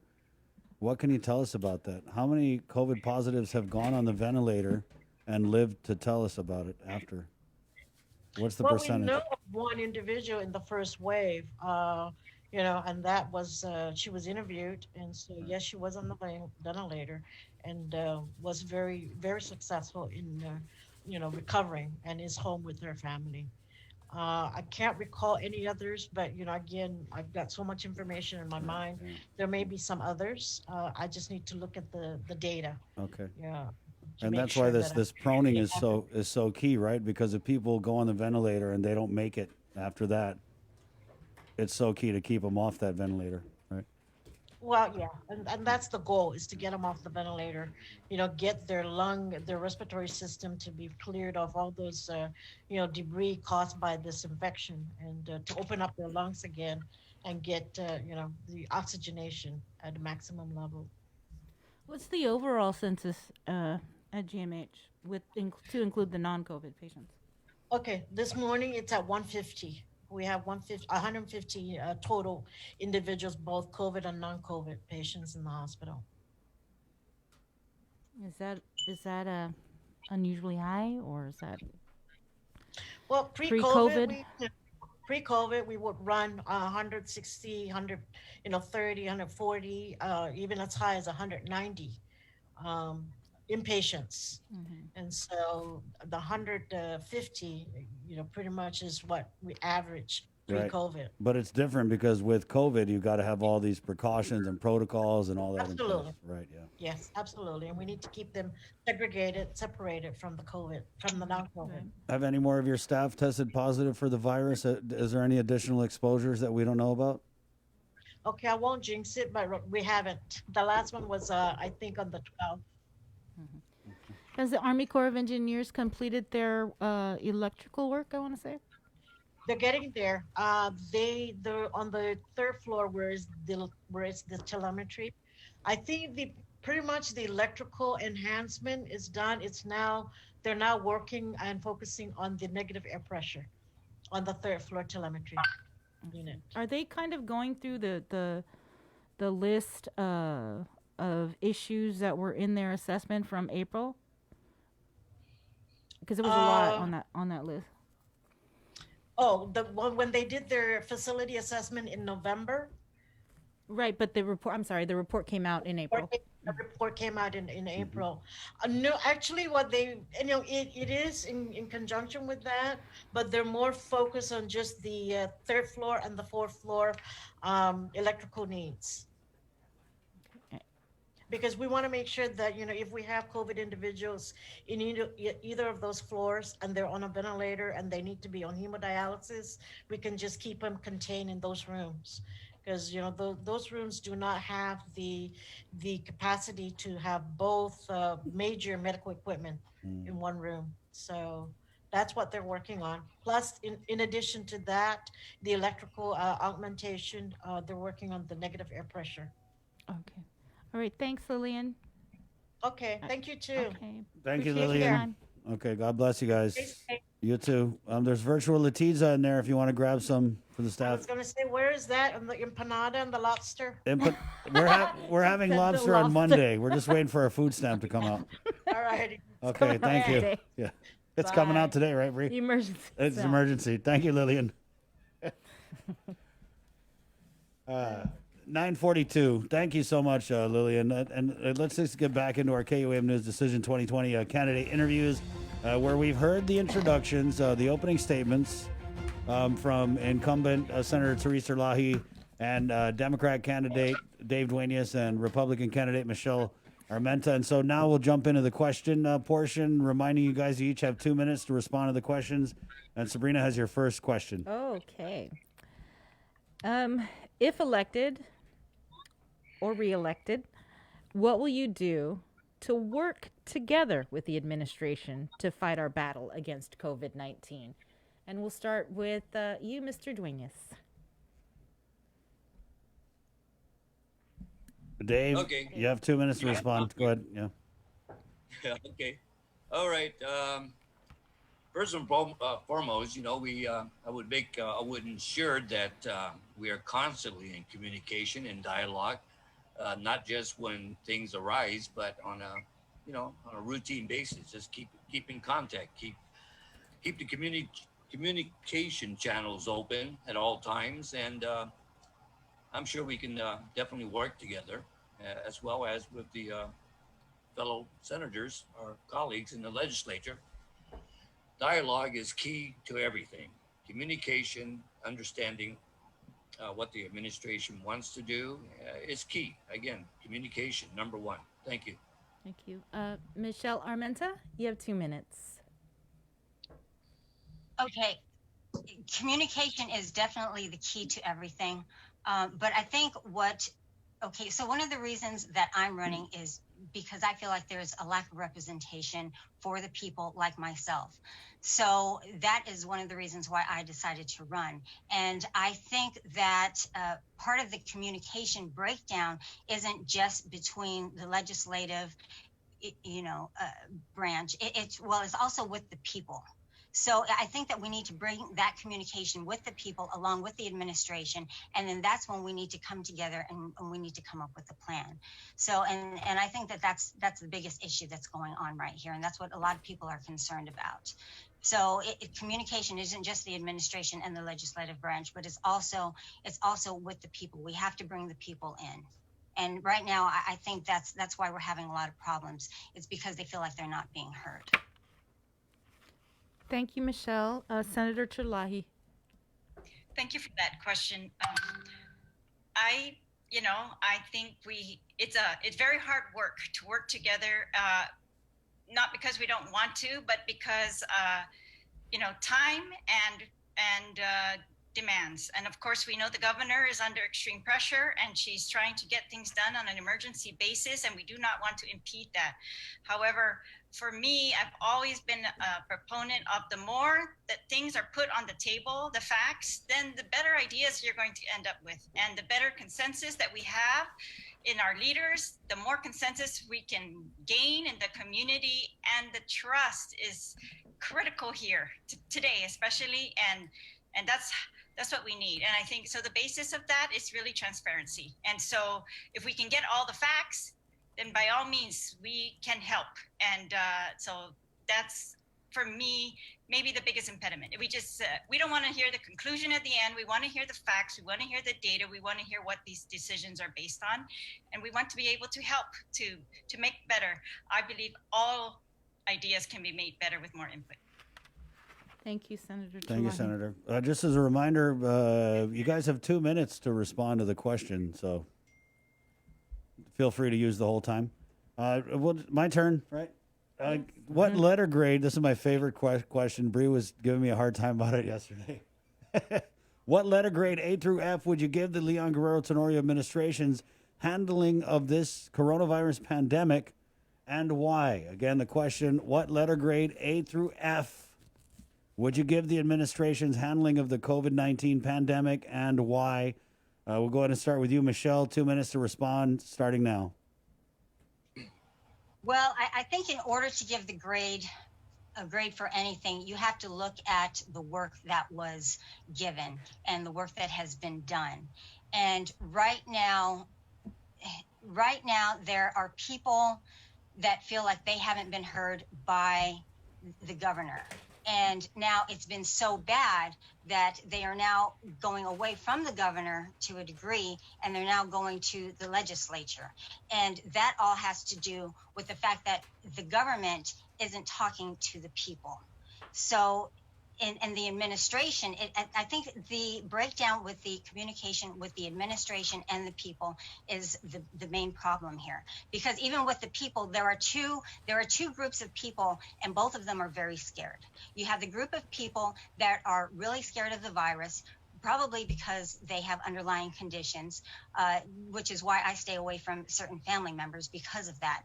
And then there are the other group of people who don't want the disease. They know it's out there, but they also know that statistically they are more than likely going to survive even if they get it. And so what are they going to do in order to survive, with about money, about jobs, about their kids going to school? And I think that people would be more responsive to that if the government was able to give them a plan and talk to them directly. Because I've talked to a lot of these people, and that's really all that they want.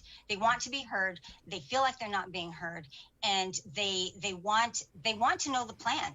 That's really all it is. And so now they're because they're feeling neglected, and now it's causing a separation in the community, and not just between the government and the community, but from the people itself. Thank you, Michelle. And I think that's Time's what up. we're crazy Thank you. Thank you. Dave, 2 minutes to respond, starting now.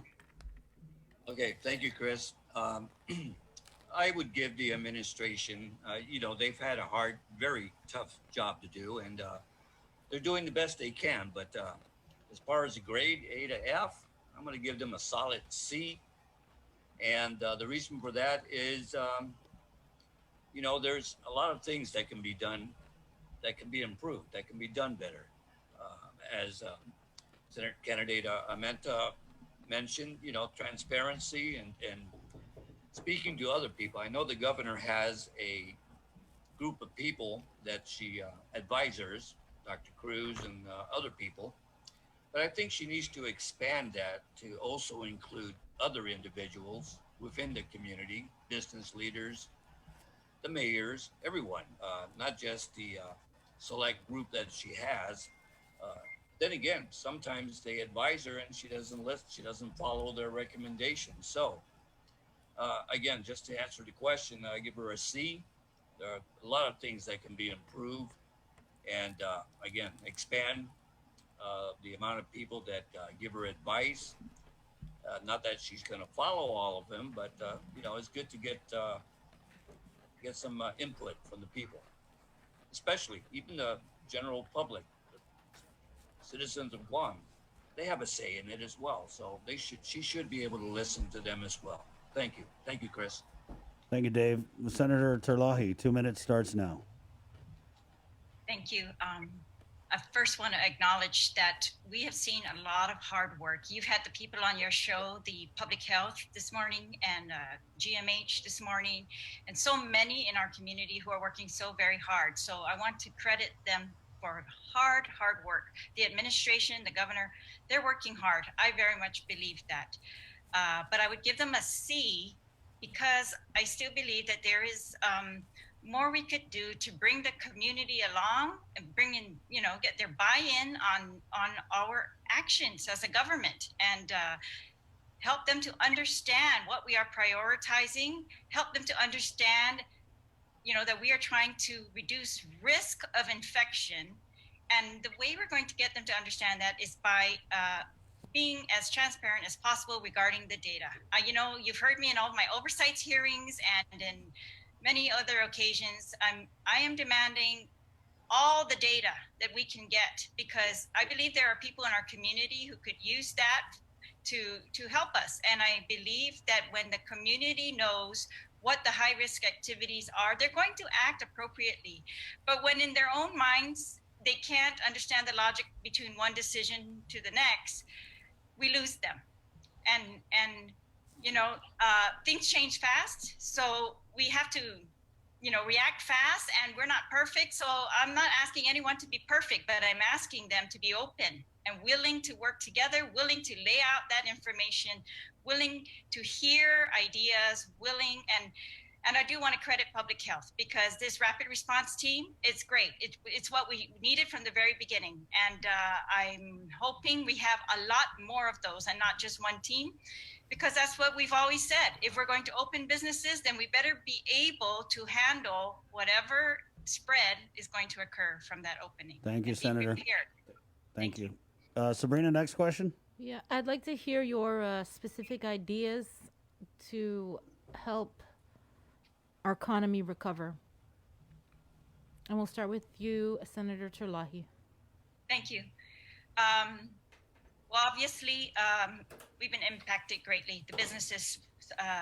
So we've got to do what we can to alleviate any impediments to businesses opening and opening safely.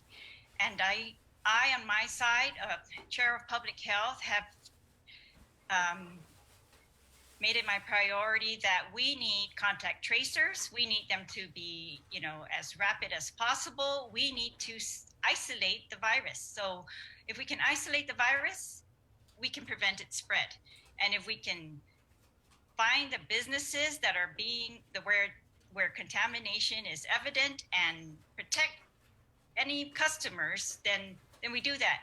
So we've expanded the Division of Environmental Health so that they are working so hard on guidelines for every business, childcare, schools, to help these businesses open. And they prioritize this. We've helped them to get more money to expand the people they have in that division. So, because safety is the number one concern. And of course, we need to allow the businesses to open. We're making plans for tourism, but again, it goes back to public health. Their ability to trace, their ability to isolate, their ability to test, and do all of those things promptly, and that's the key for our recovery, I believe. Thank you, Senator. Michelle? I think the key to recovery for the economy is definitely diversification. We definitely need to start looking into other types of businesses other than the military and other than tourism. And I think the Chamber of Commerce has come up with a nice list. There is one thing that I would like to add, which would be deregulation for the power company, because I think that would not only lower the costs of energy, I think that it would bring more greener energies when you put the private sector involved.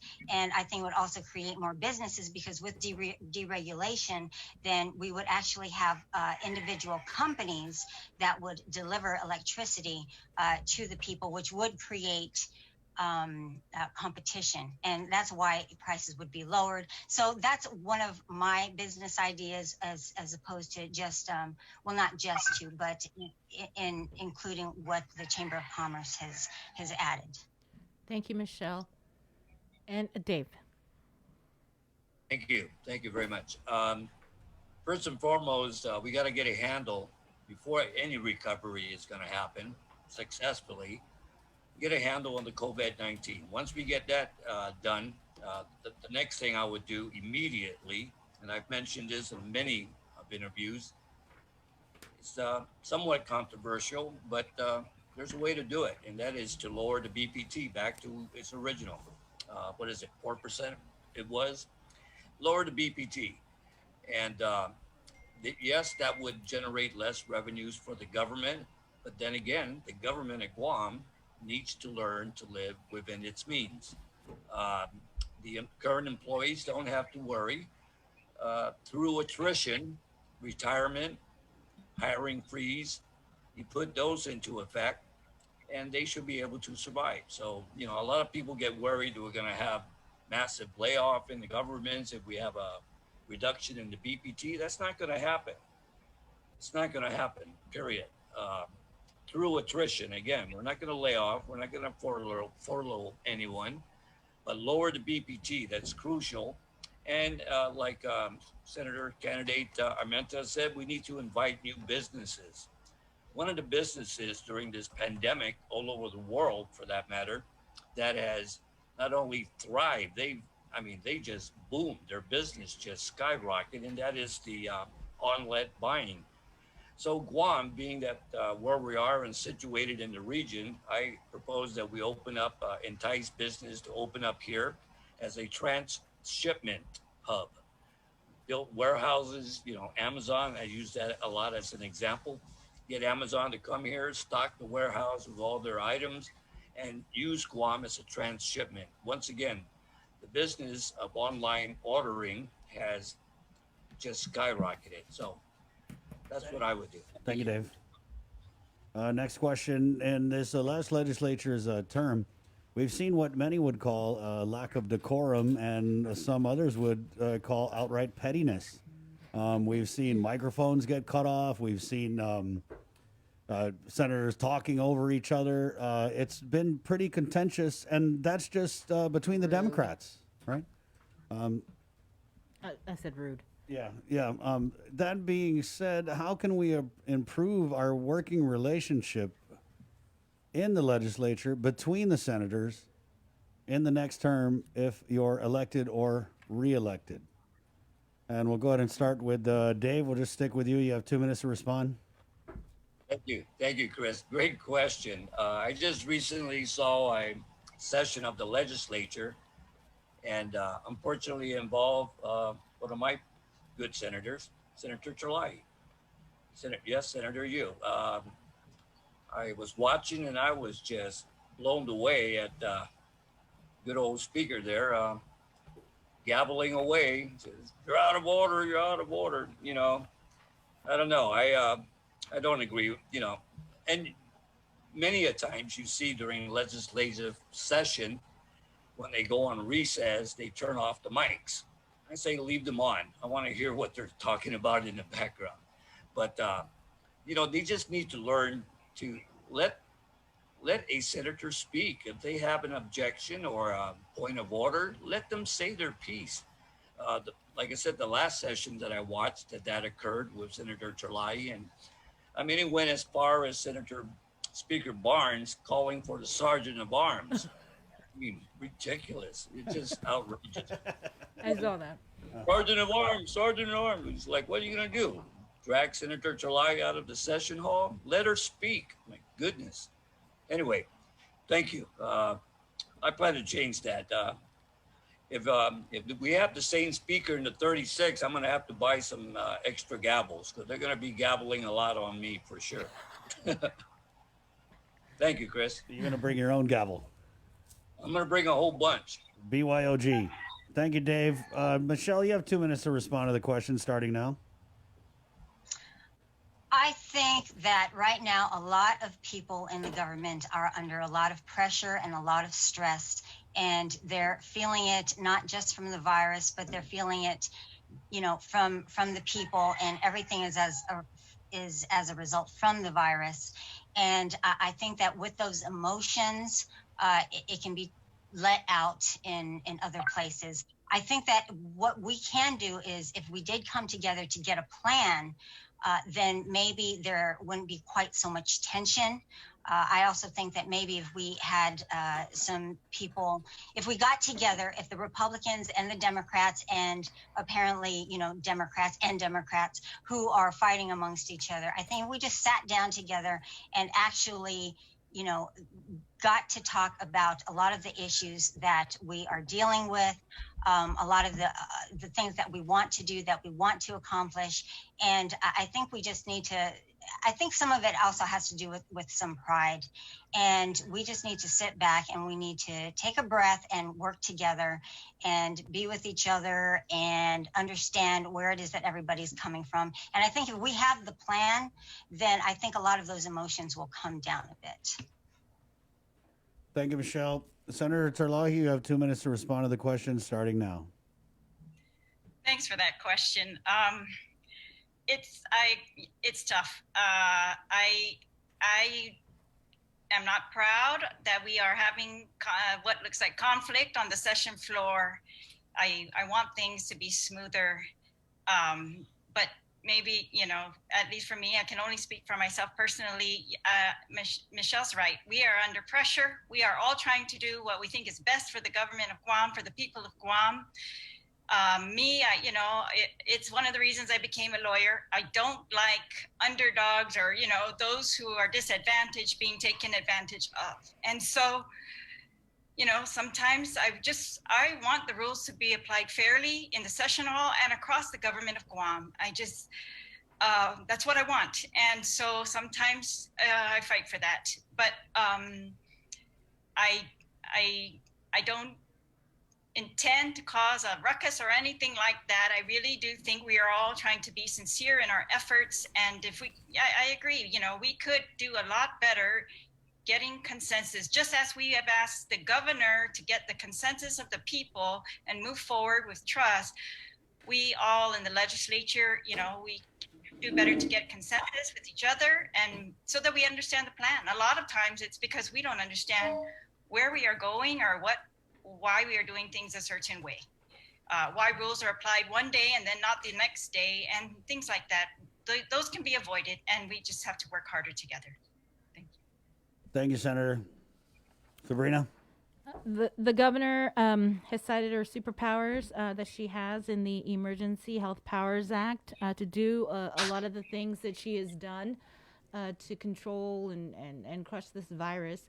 But do you think that she needs more power and more flexibility to further contain the spread of the virus on Guam? And would you support legislation to amend it to give her more powers, or would you introduce legislation to pull back some of those powers?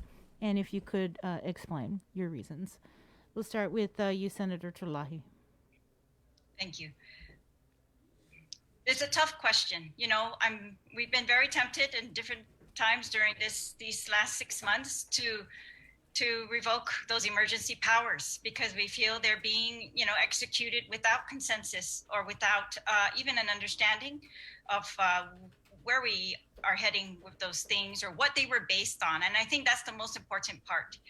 So I continue to ask that what they are being based on, the logic, the facts, the data, that those are also shared and not just the orders. And I think that would go a long, long way for the community. As to revoking it, no, I am not going to support that today, because today we are seeing the death rate continue to rise, the hospitalization continues to rise, and I do not want any more death. I don't, and I don't want people to suffer. And so if these powers allow the governor to stop them from suffering or dying, then I want to give her everything we can to stop that. I do think, and there have been some changes, thankfully, because we've demanded that they be more open and that this power be exercised without violation of the open government law, as without violation of the procurement law.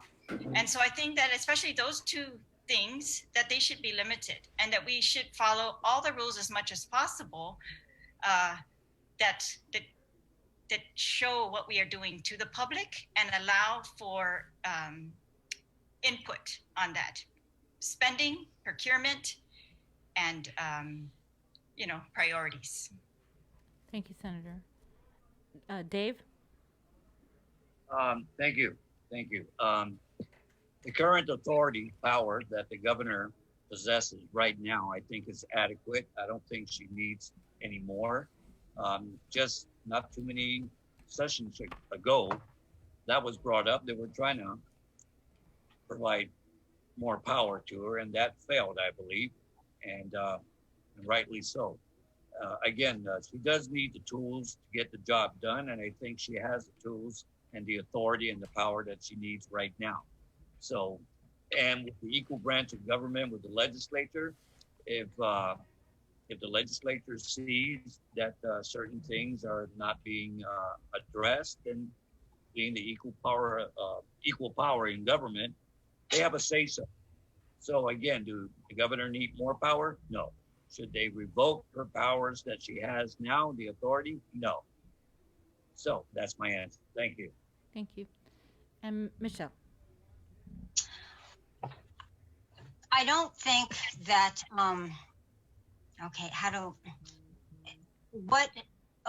when the governor has authority to react under certain circumstances, especially when public health is involved and we have people's lives that are in danger, her actions, her immediate reactions are necessary.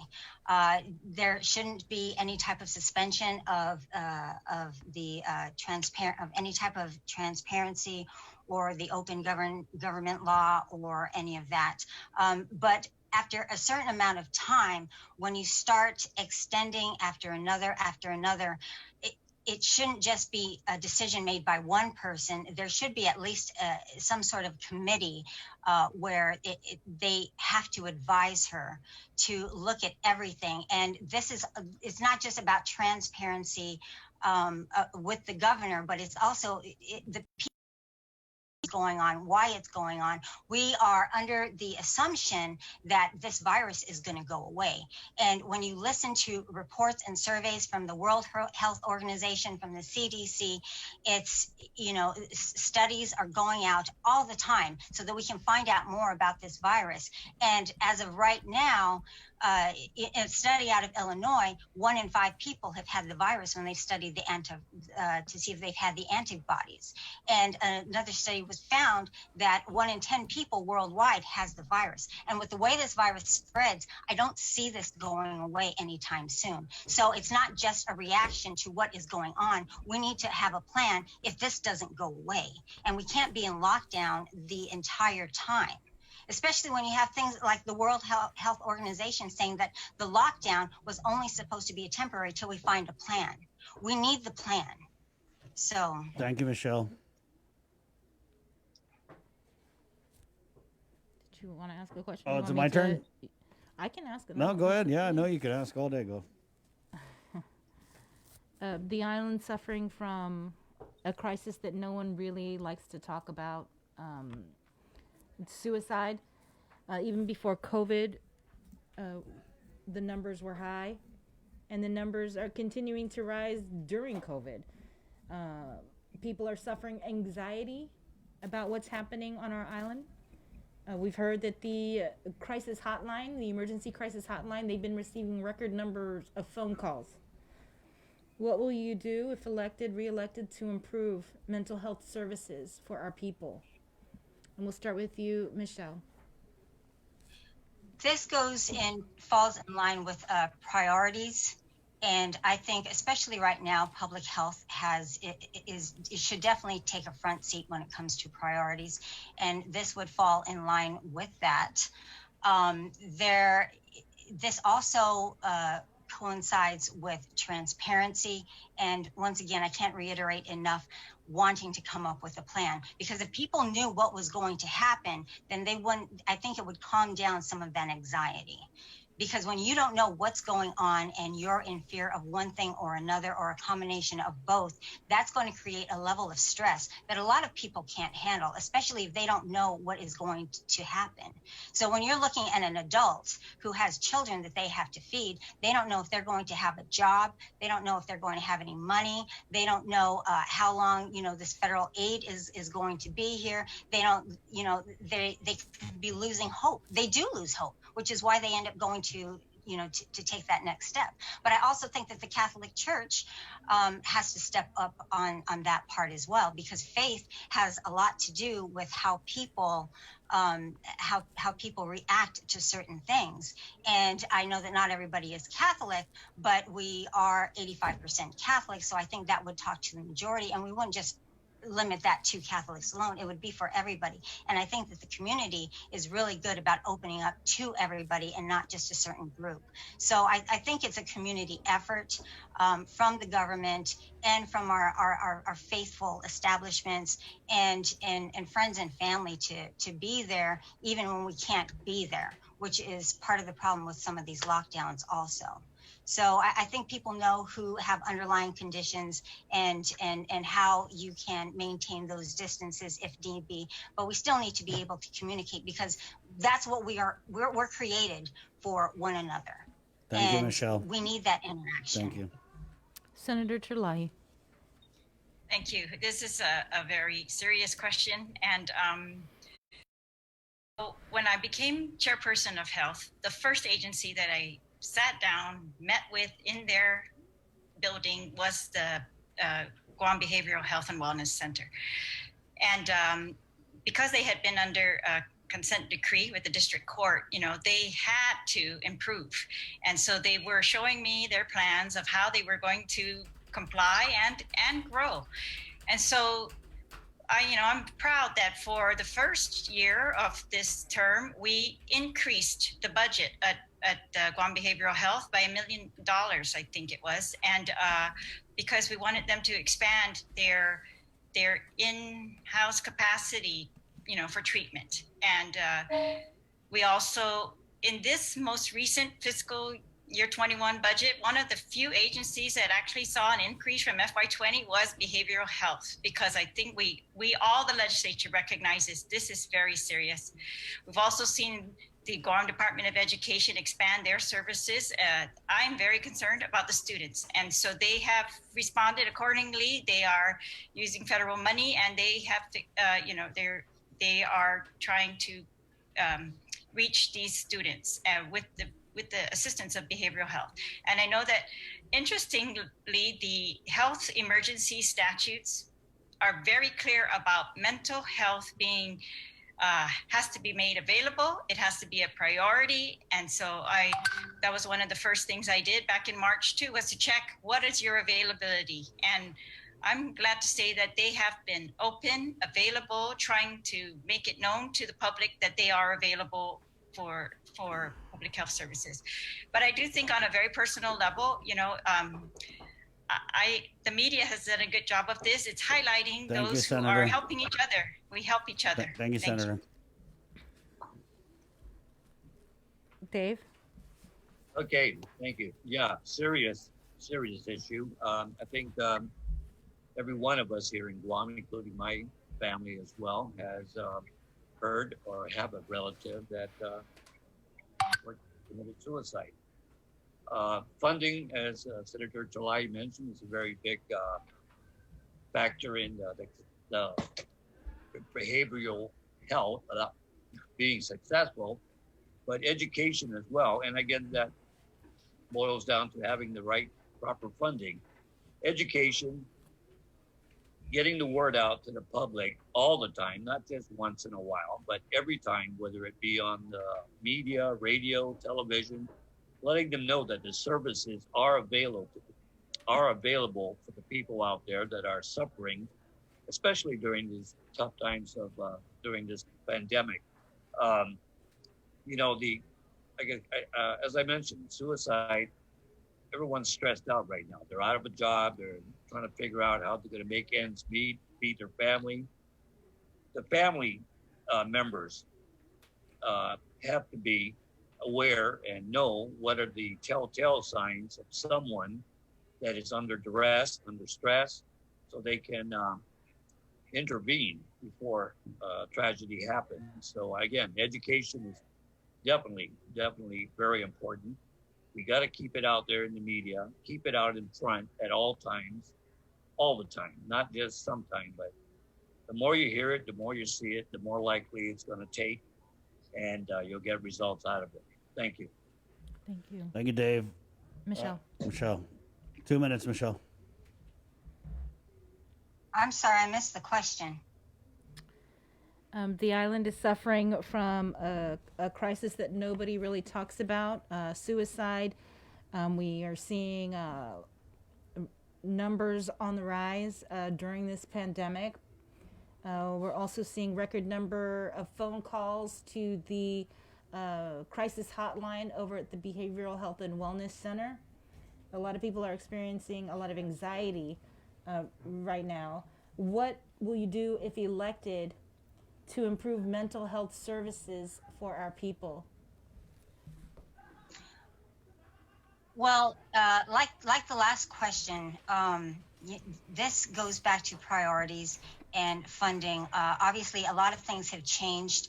Thank you to Senator Terlahi for adding, more funding. But this is also something where we have to definitely put more focus in getting people out there, not also to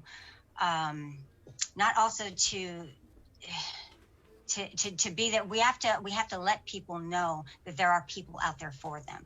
So hopefully, when people are reaching out, we can help bring these people to where they need to go and with public health and get the help that they need. Thank you. Thank you. We routinely have doctors, government officials on the show. And one of the things they consistently say is that they can't enforce these executive orders and these different mandates and protocols without some teeth in the way of fines or other types of punishments for the breaking of these, pandemic-related rules. And I know that this had its day in the legislature, but is this an issue you think that we should revisit? If so, or if not, please tell us why. You have 2 minutes to respond, and we'll start with you, Dave, starting now. Okay, I hope I heard the question correctly. The protocols that are in place now in regards to preventing the spread and the trade of COVID-19. Yes, we've read it in the news. It's nothing new. We've heard about it. We've read about it. We've seen it. Some businesses, and even for that matter, even at your house, are not abiding by the recommended procedures. Wash your hands, social distancing. If you're a business, the amount of people allowed in your establishment, and again, those procedures are in place for a reason. And I think the recent increase in COVID-19, I think, is a direct result of, even in my family, I see it. We have become a little lax, and when we go to the family members' house, we don't wear our masks. We wear the mask every time because it's required. You can't go into establishments without a mask. But at the grassroots level at home, I think those procedures are they're not being followed as they should. And if we do, I think we'll definitely see a decrease in the number of positive cases. Thank you, Chris. Thank you, Dave. Michelle, 2 minutes. Okay, this all goes back to transparency and communication with the communities. So I think that if we started putting more regulations on businesses and start punishing them for trying to stay alive, I think that would create more stress levels, probably even create more suicides. This is where we need to come and come up with that plan. So, and the transparency of people, of the government coming out and saying, okay, this is what we need to do. This is what's going to happen. This is the reason why we're doing this. Because I think other people are looking at numbers over here, looking at numbers over here. You have the World Health Organization saying this. You have the CDC saying that. You have the government of Guam saying this. You see, you know, other countries or other islands, what they're doing.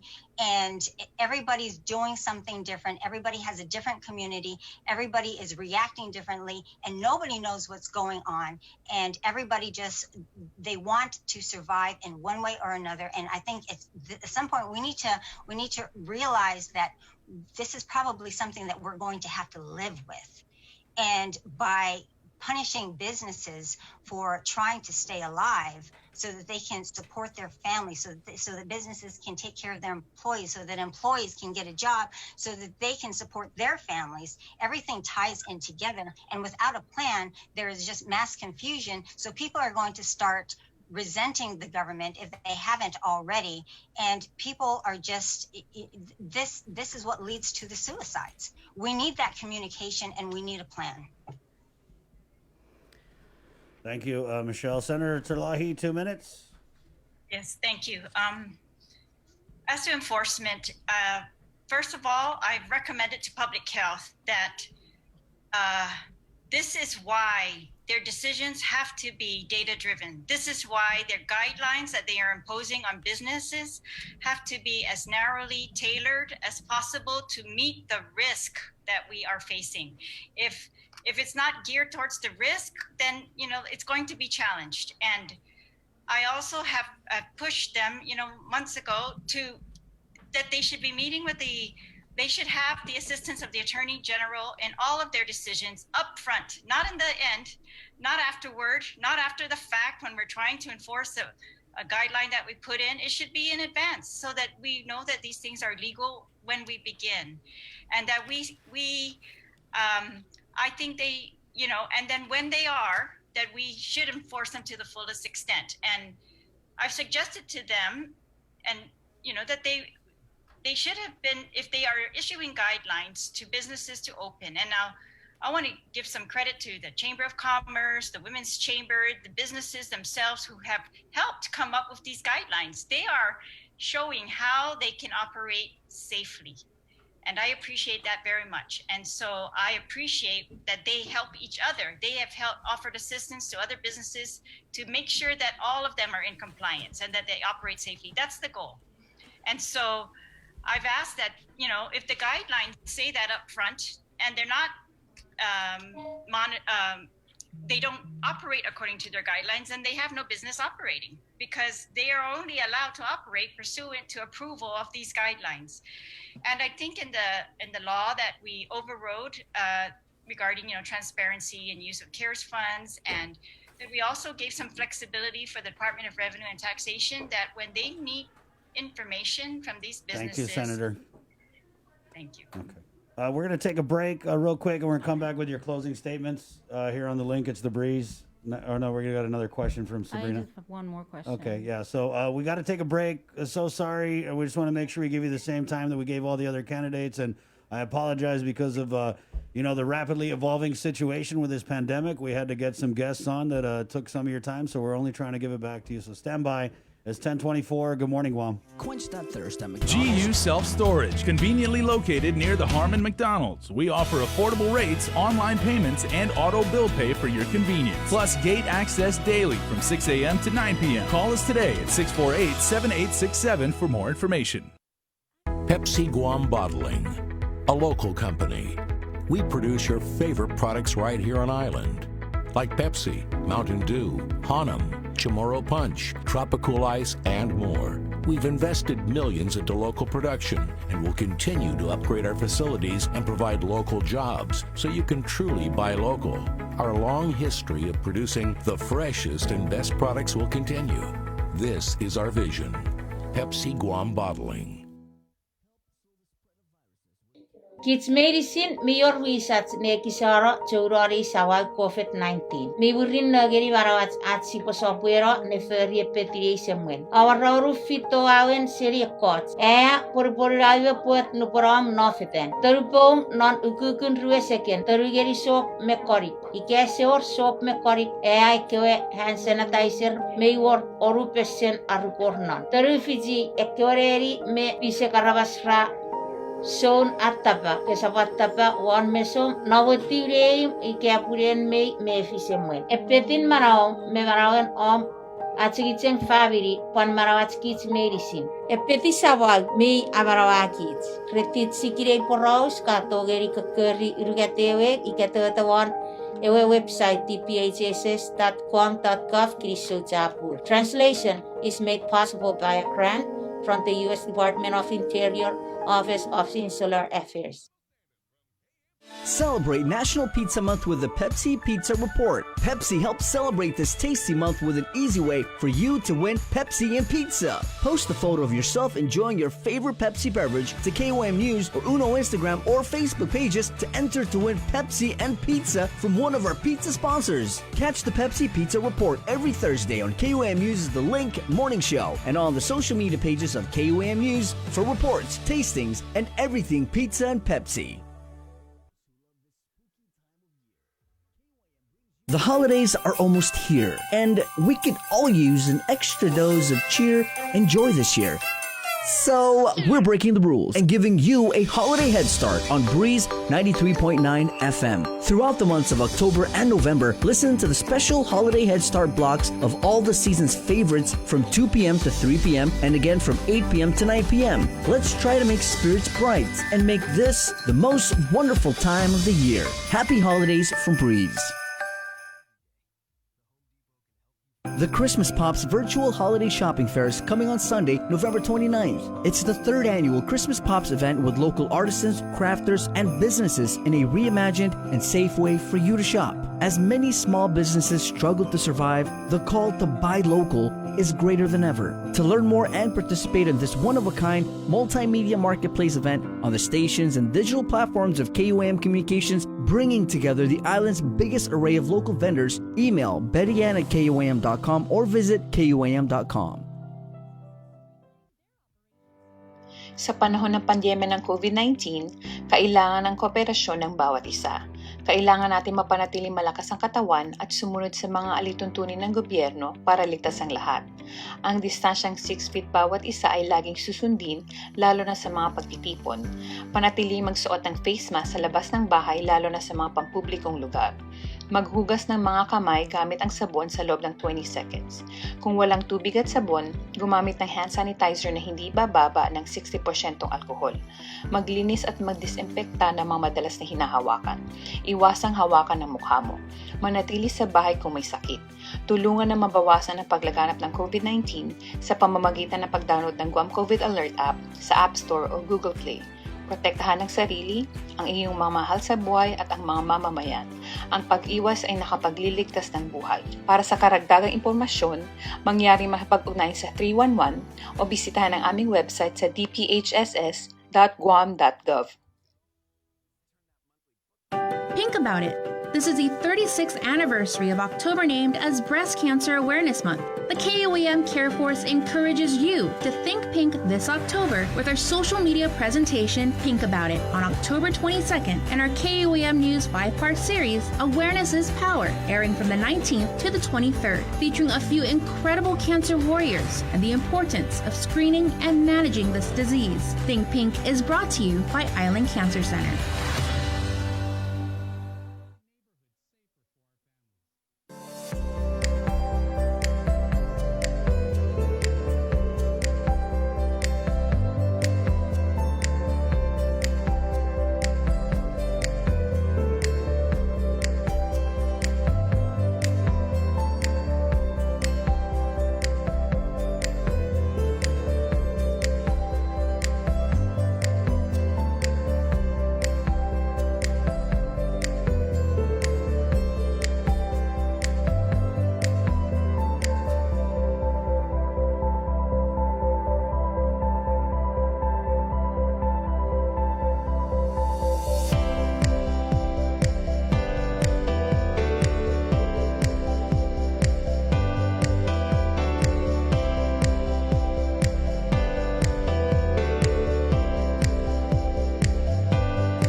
But hey, we're going to end the show with our segment brought to you by the Thrive Coalition with the One Micronesia podcast sneak peek with Victoria. So, Falan, that is coming up. But now back into our candidate interviews with Democrat Senator Theresa Lahi, a Democrat candidate Dave Duenas, and Republican candidate Michelle Armenta. Sabrina got a question queued up. You guys have 2 minutes to respond to that question. Sabrina? Drugs, family violence, aggravated assault, child abuse, strangulation, criminal trespass. These are just some of the crimes in the past week or so. What are your plans to address crime on our island? Starting with you, Dave. Starting with me? Yep. Oh, okay. Yeah. Well, that whole slew of different crimes from child abuse to robberies, home invasions, etc. I think we definitely need to send a very, very strong message. I think we haven't been doing that. Especially the Attorney General's office. I get really upset every single time I hear. I don't care what the crime is. It can be drugs. It can be family violence. It can be home invasion, robberies, and they get off with a plea deal, or it just doesn't go anywhere. Plea deals has got to stop. You got to put them in prison, let them, you do the crime, you pay the time. And that's what the bottom line has to be. These criminals out there are not afraid to commit the crime, knowing that they're going to sit in jail for a few days and then get released, whether it be because of overcrowding or because of COVID, whatever the reason. They're not getting the clear message that they're going to pay. They're going to pay big time and for the crime that they commit. So thank you. Thanks, Dave. Senator Terlahi? Thank you for that question.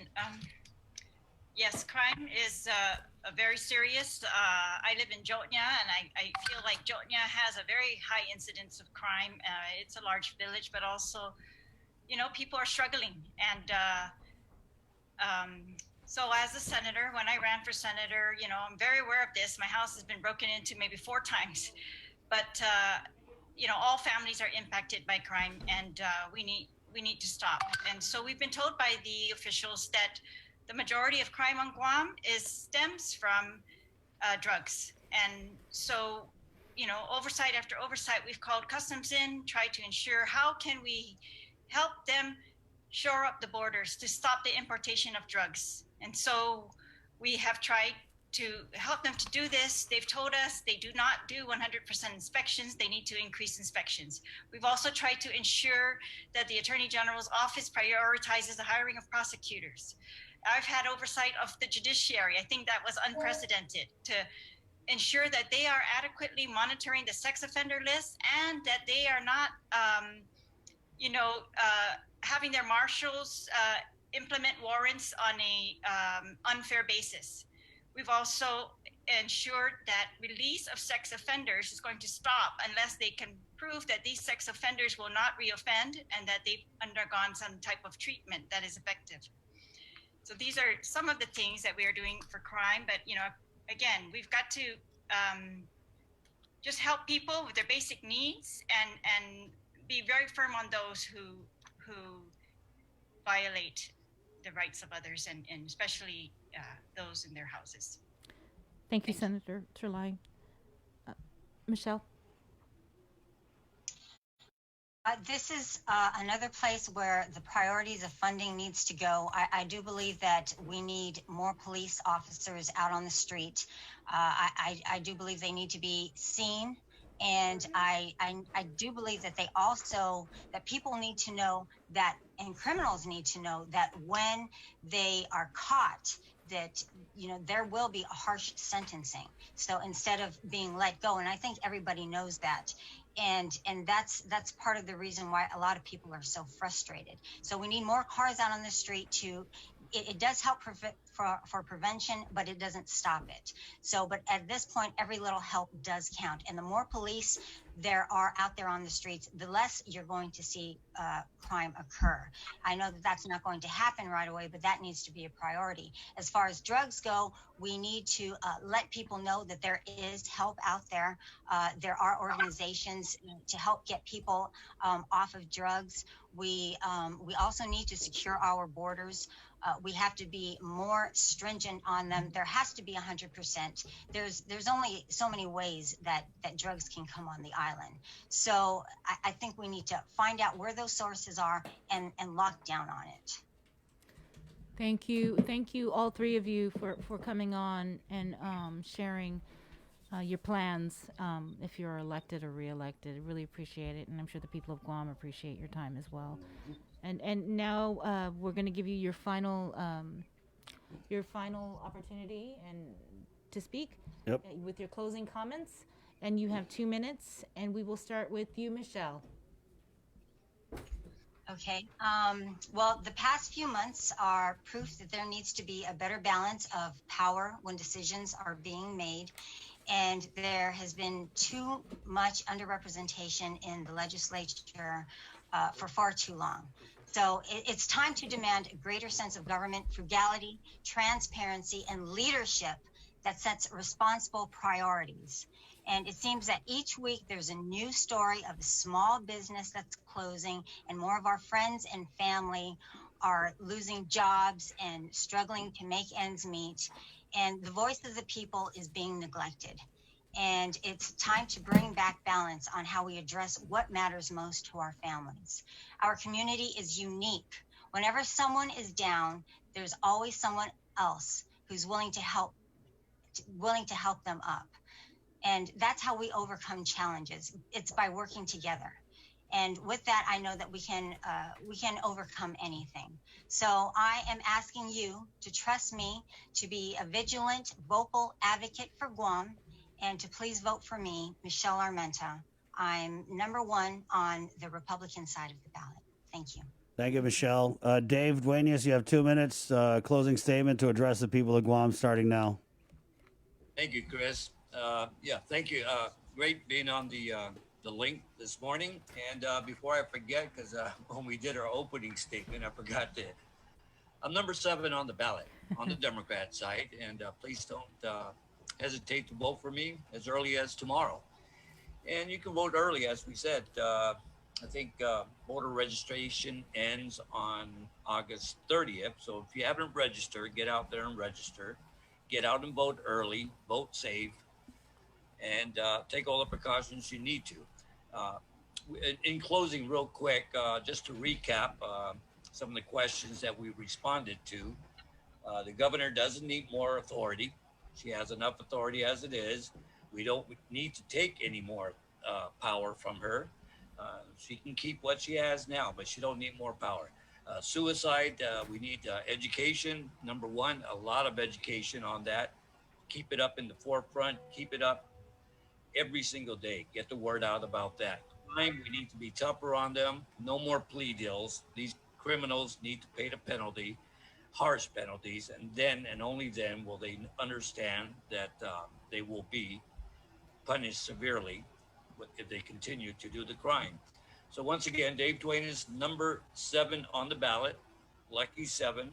Think of me. I'm willing to work with everyone in the legislature. No matter.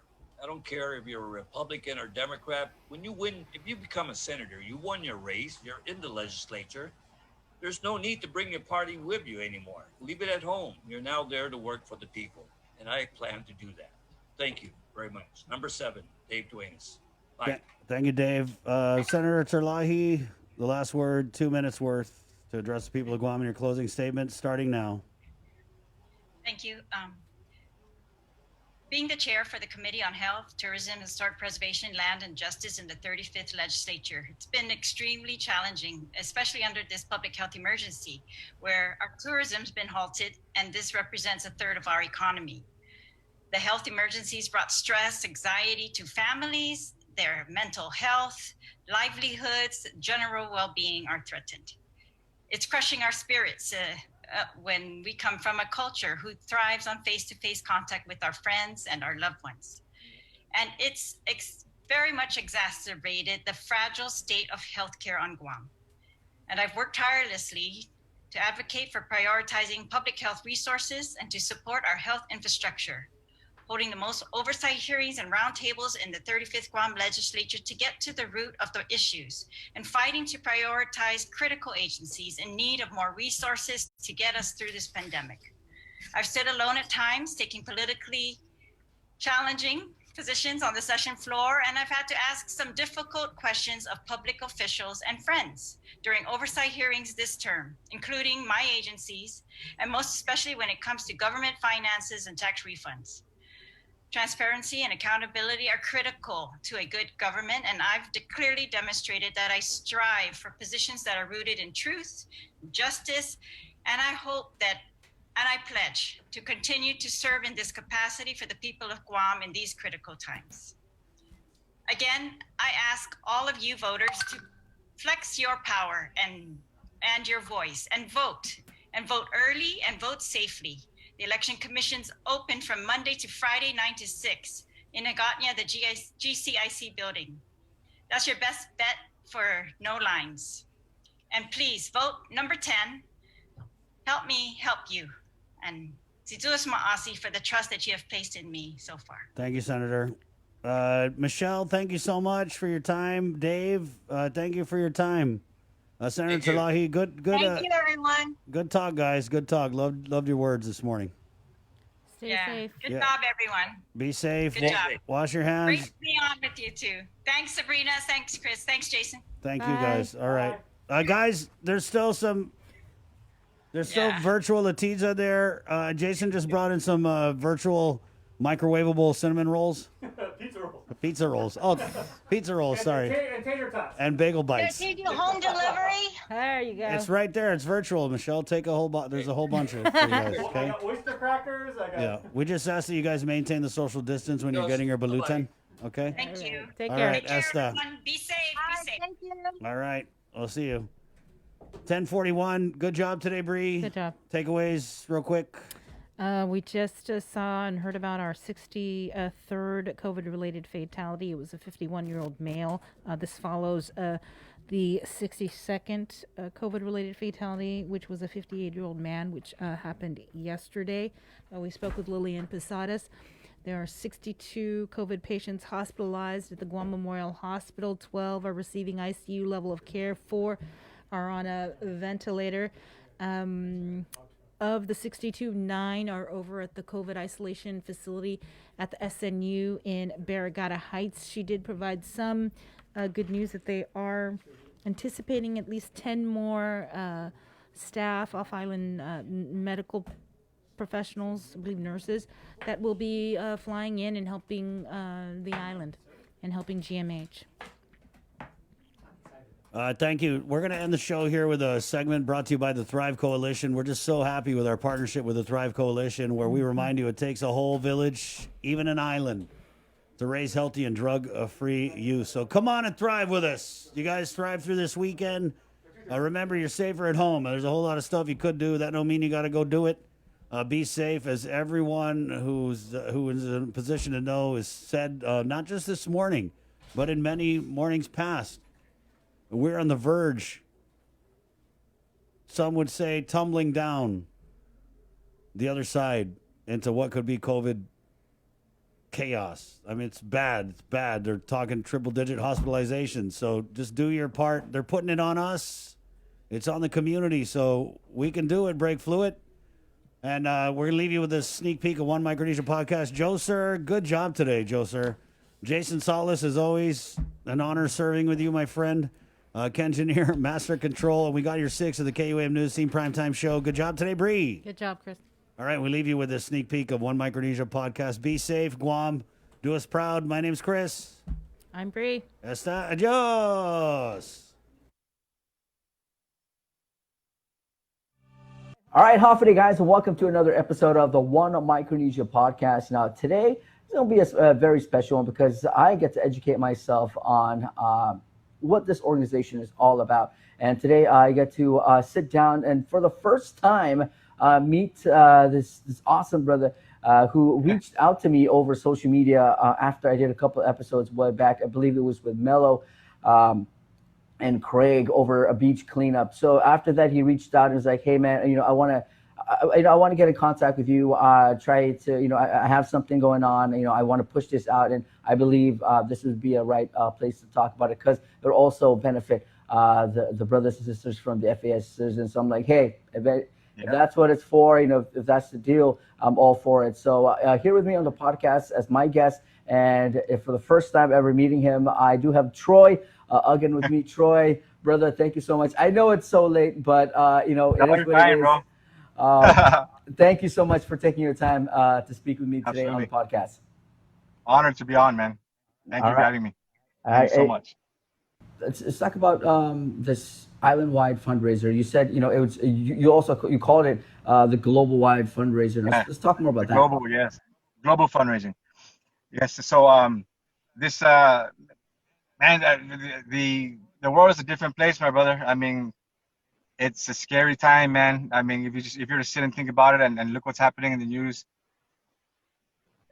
I mean, gosh, how can you plan for something like this? So for me, I've always been one to not wait around and to okay, could someone tell me what to do? So my mind's always thinking, and how do we fix this right away?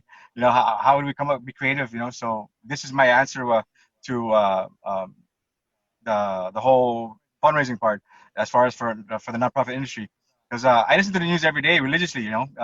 Rightfully so. If you're in business, right, you want to stay and keep up to date with what's going on in the business community. And I was disappointed because when the virus started, everyone's talking about business and tourism and all, but there was no mention whatsoever about the nonprofit sector, and I was like, wow, what's going on? I don't want to be the first one to call in and say, hey, what about us? So I mean, you have to understand. I mean, these charities and nonprofits, they rely on grants and also the corporate funding from the local businesses, through donations, gift certificates, in-kind donations for raffle tickets, prizes, to get to draw in the crowd for whatever event that's going on. And of course now, I mean, how can you ask these restaurants or these businesses that they don't have money, their business is like 80% gone? I mean, I'm not even gonna try, what I mean? So I reached out to some organizations that I have friends that are also leading on their organizations, doing culture, cancer, autism, or just different causes. And I want to make my rounds and get at least one, of all the causes, to support. But I'm opening it up to every and all nonprofit, organization, charity. If you need fundraising to support your cause or your mission, or whatever it is you need to do, even family medical fundraising, I'm even thinking about helping those guys too as well. The bottom line is, my brother, is that we have to work together, man. We have to work together. The benefactors that we have, if it's okay, the Micronesian Resource Center, Manialu. Let me see. Sagan Couture Chamorro, Micronesian Conservation Coalition, Island Girl Power. And the latest one is the Guam Chamber of Commerce, bro. And one of the things, so there are two challenges, actually three. One is a 5K, the regular 5K, 2K 5K. The other one is a virtual run for different distances. For example, one thing I'm really proud about with our FSM brothers and sisters is whatever miles is it from Guam to Chuuk, Guam to Palau, Guam to Yap, Guam to Pohnpei, all the different islands in Micronesia. Hawaii, California, Washington, all those places where a lot of Chamorros are at, right? Whatever the miles are between Guam and that location, that's the challenge for people to get behind and to reach collectively. So if it's 3,000 or 6,000 miles, the goal is to hit that number like within a month, or all the details will be up on the websites soon, by the end of the month. And what we're doing is for example, with the Micronesian Resource Center, they're benefactors of that race, that challenge too. Whatever, all the Micronesian islands, from Chuuk to Guam, Palau, all the islands, to have their challenge, get the community, the FSM brothers and sisters, out and come and support by running, walking, biking, hiking. They support the Mechanism Resource Center Manilo. So they call it a family fitness challenge, right? So it's a 2K, 5K, and family fitness challenge. So the gyms actually they're creating their own challenge for the community. So once a week they'll have a different challenge. It's huge. It's been a while since we've seen a fundraiser. When we went into P-Core 1, it was crazy. There was no fundraisers. You didn't see any, because, Guam was a big fundraiser island. We see fundraisers every single day, every single weekend. Yep. And then when COVID happened, all of that just went to a big stop. So what you're doing, and I think this is one of the many fundraisers that are kind of coming out of the woodworks to help our people and help our organizations, especially nonprofit organizations who've been doing so well throughout the years. So, man, thank you so much for the idea. And was it yours? Is this a collective thing? Is it you and other partners? No, actually, it was by the grace of God, brother. I mean, again, I'm just following my spirit, man. That inner voice, that it's the right thing to do, So again, so I saw the scale and the potential of it, and I just had to share it because, again, like I said, how could you not, especially in this time, man? You just can't. I don't think anyone could just keep going without thinking about others. You know what I'm saying? So, and then to reciprocate, it all comes back. And like I said, the world is a different place, man. We have to work together, man. We have to. So. You created this idea and shared it not only for the people here on Guam, but also for other islands who live here on Guam and call Guam their home. That you reached out to them because Manglona and the Micronesian Resource Center are one of the key organizations here on Guam right now to this day that really help out big time with our people. And I just did a podcast with the team at the Micronesian Resource Center where we kind of break down the different programs that they have. And seeing the different programs they have, I'm just blown away about how helpful these programs have got. You talk about the Welcome to Guam orientation. We go to the driver's license program. Talk about virtual. They do a virtual village program. They have so much programs that are out there that are helping our people. And especially when we went to COVID, when we went into lockdown, people were lost. People didn't know what to do. The government was like, "Hey, lockdown." And that's it. So people was like, whoa, what are we going to do? What are we going to do for food? What are we going to do for work? What are we going to do, for school? So the organizations like the Manglona and Micronesian Resource Center stepped up their game, and especially with our people with the language barrier, kind of, did their part in using social media as a medium to push the message out in different languages so people can know. So their program as well as yours is a nonprofit organization. So that means, they need funds. And when we went into lockdown, everything shut down. You're going to know they're going to run out of funds, at some point. So with an organization like yours and this big event that's coming up, it really will go to an awesome cause.